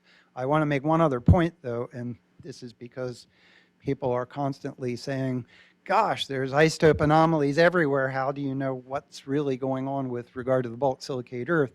And I do want to remind people that, you know, from a funding standpoint, from a getting papers published standpoint, it's much more useful to analyze materials you think are likely going to have isotopic anomalies than analyze lots of materials that don't have isotopic anomalies. So we have been focusing our research particularly on high helium 3-4 samples that seem to oftentimes show tungsten isotopic anomalies. But I think the vast, vast, vast majority of materials that we could look at today will have no anomalies. And so they're really pretty rare, just like high helium 3-4 ratio materials are really pretty rare coming out of the mantle. I have a quick question. So the ruthenium anomaly, when it first appeared, it was very surprising to the community. And it's good to hear that duplicate analysis has been done and confirmed. So I'm just curious, what, in your perspective, what would be the next move along that direction? Oh, we want to see if there are ruthenium isotopic anomalies in other materials. That work is proceeding in several labs. If the Fisher-Goode interpretation is correct, then you might make the case that, for example, the core would have a different isotopic composition with respect to ruthenium. And if that's the case, and if you're getting a core signature with regard to tungsten, you might expect to see a ruthenium isotopic anomaly with regard to some ocean island basalts. What's the problem with that? Ocean island basalts don't have much ruthenium. So. Thank you. Let's thank Richard. Oh, sorry. Sorry, one last question. So how would you present this briefly to an inexpert audience, like what we call the general public? That's a good one. I guess I would present it kind of in an analog way to what people in the biological world talk about with regard to, you know, DNA tracing of genetics of people. And I think that's kind of a useful way of presenting it to the general public. So nucleosynthetic isotopes, if that's what you're referring to, you know, you can think of as kind of a DNA indicator that survives through evidently planet-wide processes. And amazingly, in the case of the Earth, has left us with isotopic heterogeneity that has to be related to nucleosynthetic heterogeneities that were present from day one. So it's really pretty exciting. It can only come about thanks to the improvements in mass spectrometry that have come about in the last 20 years. So it's not stuff we could have done in 1988. Let's thank Rich again. Our last speaker of the session today is Hanika Rizo. The title of her talk is Origin of Iron-Rich Ancient Mantle Domains, Constraints from Short-Lived Radiogenic Isotope Systems on New Archean Ferropyrites.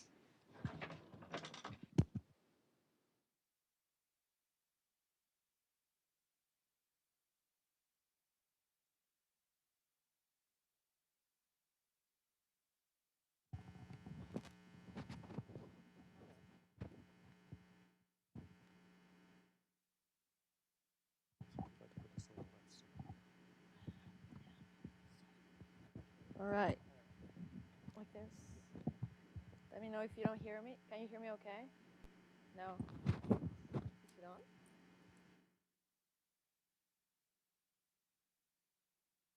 It's on? Otherwise, I can just take the other one. You cannot hear me? No. I can just take that one. Maybe we're just not that loud. Is that better? Okay, perfect. So, as everyone else, thank you so much for the invitation. I'm very humbled to be able to speak in this RICS event. And I'm not as funny as the previous people that talk, but I did wanted to say thank you, Rick, for everything, starting from believing in us, giving us a postdoc, supporting our career basically, and just small things like going to eat tacos with Sonia. It has been super fun, and even it is even now all the discussions that we have by email and so forth. So. They asked me to talk about something that we have been doing recently, and this is work that we just started doing. So this is, it's going to be a talk where I'm going back to 142 neodymium, and I'm going to be talking about ferropicrites. This is us in the field. This is me not looking super happy, I guess, because of the weather. And I wanted to acknowledge people that have been working on this project, so Jonathan O'Neill. But this is actually work done by two recent master students, Sarah Mount and Aisha Landon Brown. And we actually went to the field, sampled some of these ferropicrites, and this is probably one of the most difficult fieldwork that we have done because of the long hikes, but because also these rocks that you can see in this picture, which are called ferropicrites, are super heavy to carry. And the reason for that is because they're iron-rich rocks, so as the name says, for those who haven't heard about ferropicrites before, ferropicrites, of course, the name comes from the high iron content. So what this plot here is showing is the magnesium versus iron content of Archean mafic and ultramafic rocks from the Superior province. And as you can see, these are some of these rocks and Archean ferropicrites are really shifted to the right of this plot, showing their iron enrichment. They are magnesium and aluminum depleted, so for a long time, and even now, they're sometimes confused with aluminum depleted komatiites, though their chemistry and petrology is a little bit different, mainly their iron enrichments. And even though ferropicrites are more common in the Archean, and they're most of them around 2.7 billion years old, which is a very interesting time for cratonization and stabilization of the continents, they also occur in less volume in the Proterozoic and in the Phanerozoic. But the most interesting part of these rocks, I find, is that the consensus is that they are mantle-derived. But when you look at the major element composition, they're very difficult to explain from derivation from just like a normal pyrolytic mantle. So they do not seem to derive from pieces of mantle that we commonly know, and it is the consensus that they actually derive from domains in the mantle that were or are very iron-rich. So the question has been for a long time then, how do we form these very iron-rich domains in the mantle? And of course, another question is, how do we bring that very dense material up to the mantle and you create lavas that are actually found today in the surface? But that's another story that I'm not going to be talking about. But I'm going to try to figure out what is the origin of these potentially iron-rich domains in the mantle. And there have been hypotheses that have been proposed. Three of them, you have them in the screen. One of them is that the iron-rich domains were early formed, and a good time to form them was during the differentiation of a Hadean magma ocean. So you have everything molten, and you have these iron-rich piles forming in the mantle during this magma ocean event. Another way to form iron-rich domains is that these domains could actually be extraterrestrial material that was incorporated into the Earth's mantle, We have tons of evidence from different isotopes, and Rich just talked about it, about late accretion and meteoritic bombardments arriving to Earth. So it was proposed mainly by Don Francis, who's a retired now professor from McGill University. Just looking at the petrology and geochemistry of these rocks, he wrote really interesting and what I find robust papers that show that some of these ferropicrites have lots of similarities with the geochemical composition of charcotites. So he suggested that maybe these rocks were derived from extraterrestrial pieces in the mantle. Ferropicrites, as I mentioned before, they're also found after the Archean. And there's models to explain them where they could derive from a mantle source that is basically peridotite that has been metasomatized with eclogite, creating a garnet peroxenite source. Though when we look at this way of producing Neo-Archean ferropicrites, it's a little bit complicated because Neo-Archean ferropicrites are even more iron-rich than the modern ferropicrites. So we thought that it was, because of the robust geochemical and petrological studies that have been already done on these rocks, to study them for 142 neodymium compositions. And to try to figure out if we can test the hypothesis whether these rocks are derived from a domain that formed in an early Hadean magma ocean. So why studying these rocks with 142 neodymium? You have seen Jonathan's talk before, but just to summarize for those who are not comfortable,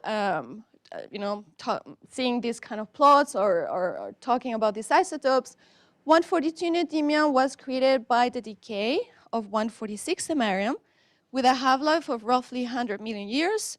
So basically the systematic becomes extinct after 500 million years of solar system history, which makes the perfect system to trace any Hadean differentiation process. So we can trace early silicate differentiation by analyzing the 142 neodymium or trying to detect deviations in the 142 neodymium isotope. And that will directly mean that it's something happened, an event, a differentiation event. And we're talking about silicate differentiation events because both of these elements are purely lithophile. So what you see in this plot is a compilation of a paper that we wrote with Rick.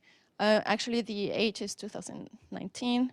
I thought I uploaded a newer version of this talk, but so you see 142 neodymium deviations versus the time of placement of the different rocks, going from the oldest rock, what we think is the Nuvaituk greenstone belt, all the way to the modern accessible mantle. And basically, rocks today do not really show deviations, or they show very small deviations compared to the terrestrial standard, which by definition is at 0. But when you look in the past, there are deviations in the ancient rocks that have been found. And for example, the North Atlantic craton rocks, which are directly evidence that they come from mantle domains that had to differentiate extremely early in the history of the Earth, and basically in the Hadean. So we have these differentiation events that have been already detected. So we have the evidence that the Earth had some sort of differentiation. Sometimes we like to talk about Hadean magma ocean differentiation, creating these domains that record 142 neodymium, that are recorded in the 142 neodymium deviations. So the variability seems to decrease through time. So we'd like to talk about homogenization by mantle convection, remixing all these chemical heterogeneities.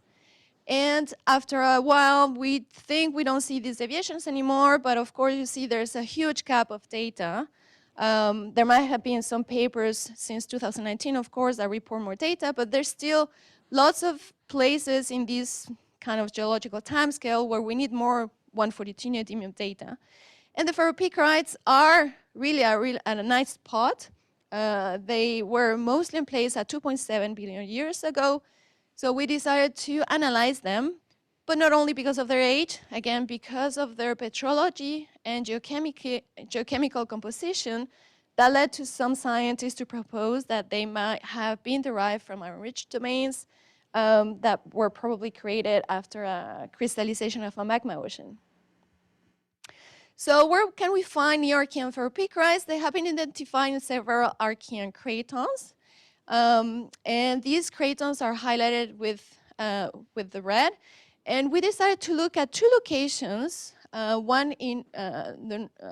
two locations both in the Superior Province, one of them in the Northern Superior Province and another one in the West Superior Province.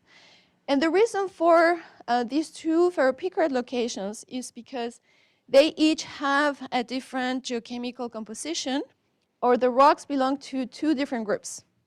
So the Nearchean ferropicrites have been divided into subalkaline and alkaline ferropicrites.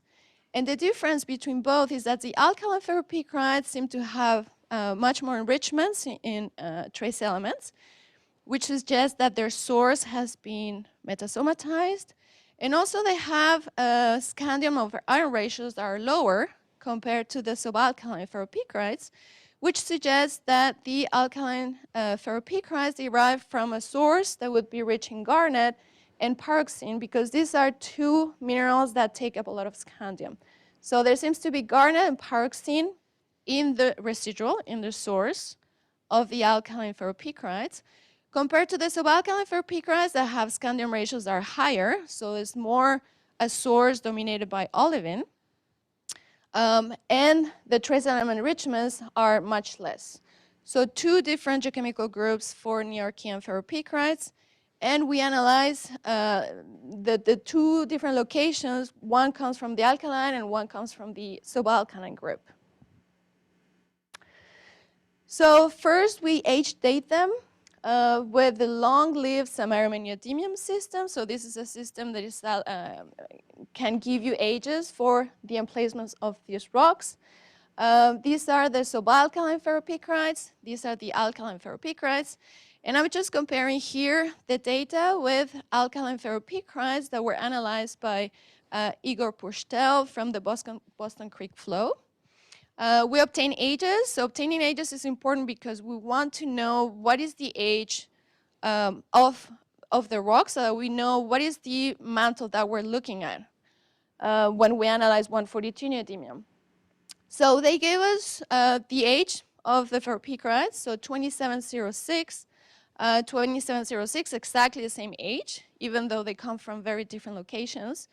And the age from Pushtel et al. 2018 is more or less the same, 2719. These ages have big errors. The samarium neodymium long-lived system, especially in mafic, ultramafic rocks, is not the best system to age date them, but we don't have zircon, so again, this is the best that we can do. But they do correlate with the minimum ages estimated from felsic intrusions where zircons have been found, telling us that this age is actually a really good age estimate for the emplacement of these rocks. So they were all, at least the samples that have been looking at, and placed around 2.7, and they actually have pretty similar initial Y143 neodymium, which suggests that their source looks pretty similar. And for all of them, even though they have geochemical differences suggesting that the source, the mineralogy of the mantle source is different, their epsilon neodymium seems to be pretty constant. It's slightly suprachondritic, so we measure plus 1.3, plus 2.6, here plus 2.6, showing us that the source seems to be depleted in incompatible elements, but not as depleted as where the depleted mantle today would plot at that time. And what is also interesting is that it's very different from the estimates that we have from the komatiitic source. Again, they have been interpreted sometimes as being komatiites. They're not. Their source is different, and their chemistry is different. So we think these rocks are different from komatiites, and they have a different source. So this is the 142 neodymium data. So for the subalkaline rocks, nothing really exciting. They have mu142 neodymium around 0. So this is The very typical plots that we have seen in previous talks before, where we have the mu-142 neodymium, which is deviations in this isotope compared to a standard. And this standard plots at 0, and all of the data plots within the error, which is this gray area here of the standard. So there's no anomalies. So there's nothing that suggests that these rocks would derive from a source that was early formed, or nothing that can support the evidence of this source being formed during a Haitian magma ocean or something like that. So my student wasn't really excited about it, but I told her, at least you got an answer to the question that we were looking for. So the alkaline ferropicarites, though, these are the data for the master student that was working with me. Most of the data plots to the negative side, so they seem to, most of the rocks have negative anomalies in 142 neodymium.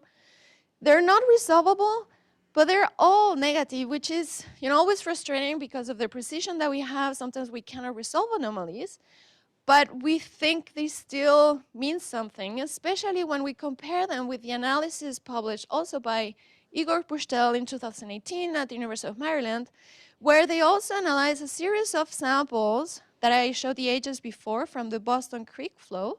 Again, these are alkaline too, and they all show anomalies. So 22 out of 24 samples, they all have deficits in 142 neodymium. So the subalkaline and the alkaline, statistically speaking, 142 neodymium could be the same. But again, there's lots of samples. I'm sure that if you play with statistics, you could make a case that the source in terms of 142 neodymium could be different for the alkaline versus the subalkaline rocks.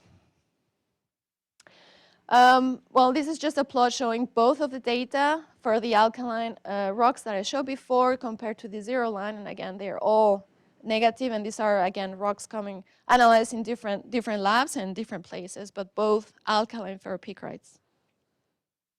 So what we came up with is, okay, option 1, maybe they have the same mantle source, both alkaline and subalkaline, even though the geochemistry points to a different source mineralogy.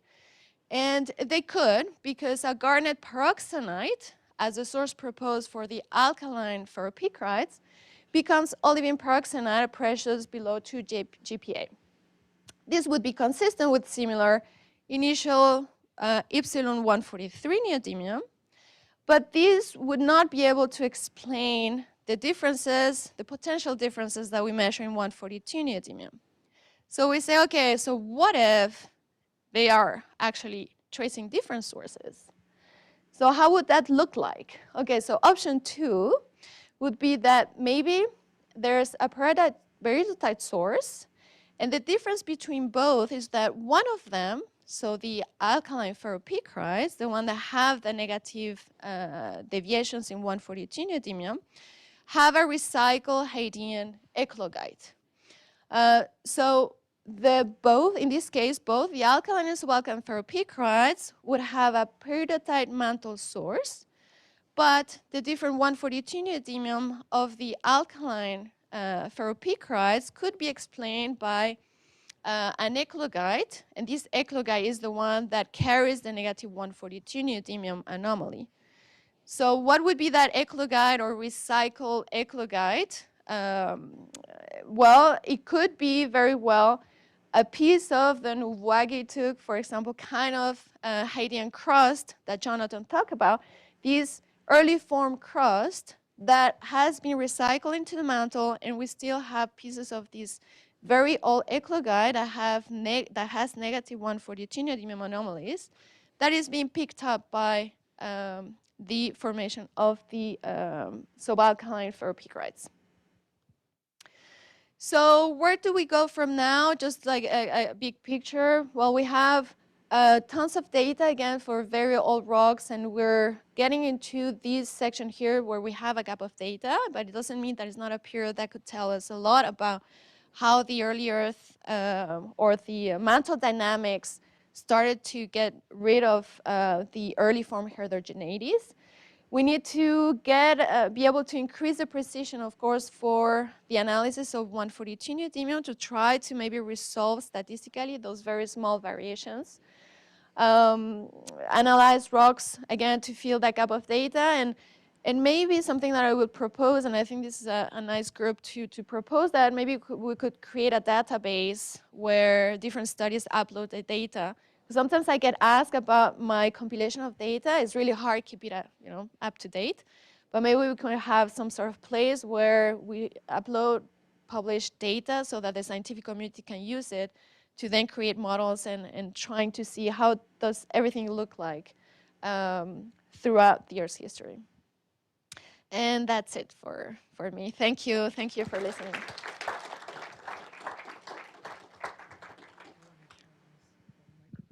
Okay, yeah, sure. Questions?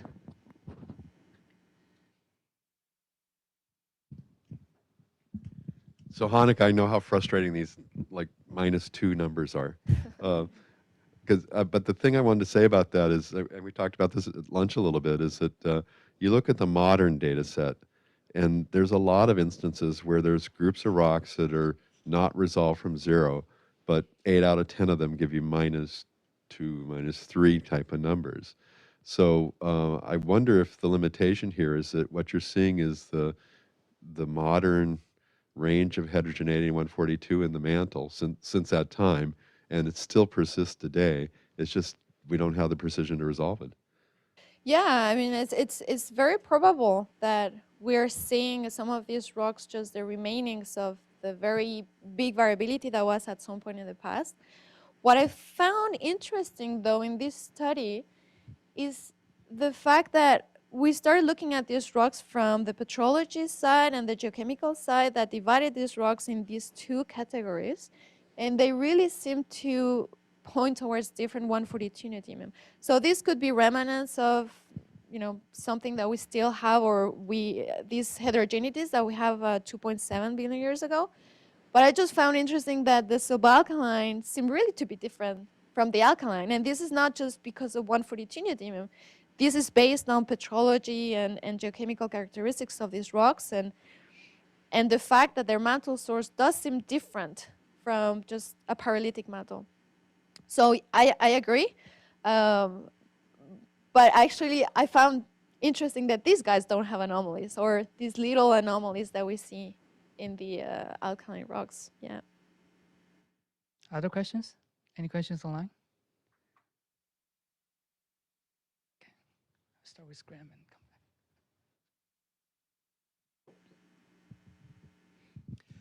back. Hanika, do you have any osmium isotopes on those ferropicrites? Because if you've got a Hadean peroxenite, it might be for a change, a nice big signal to measure.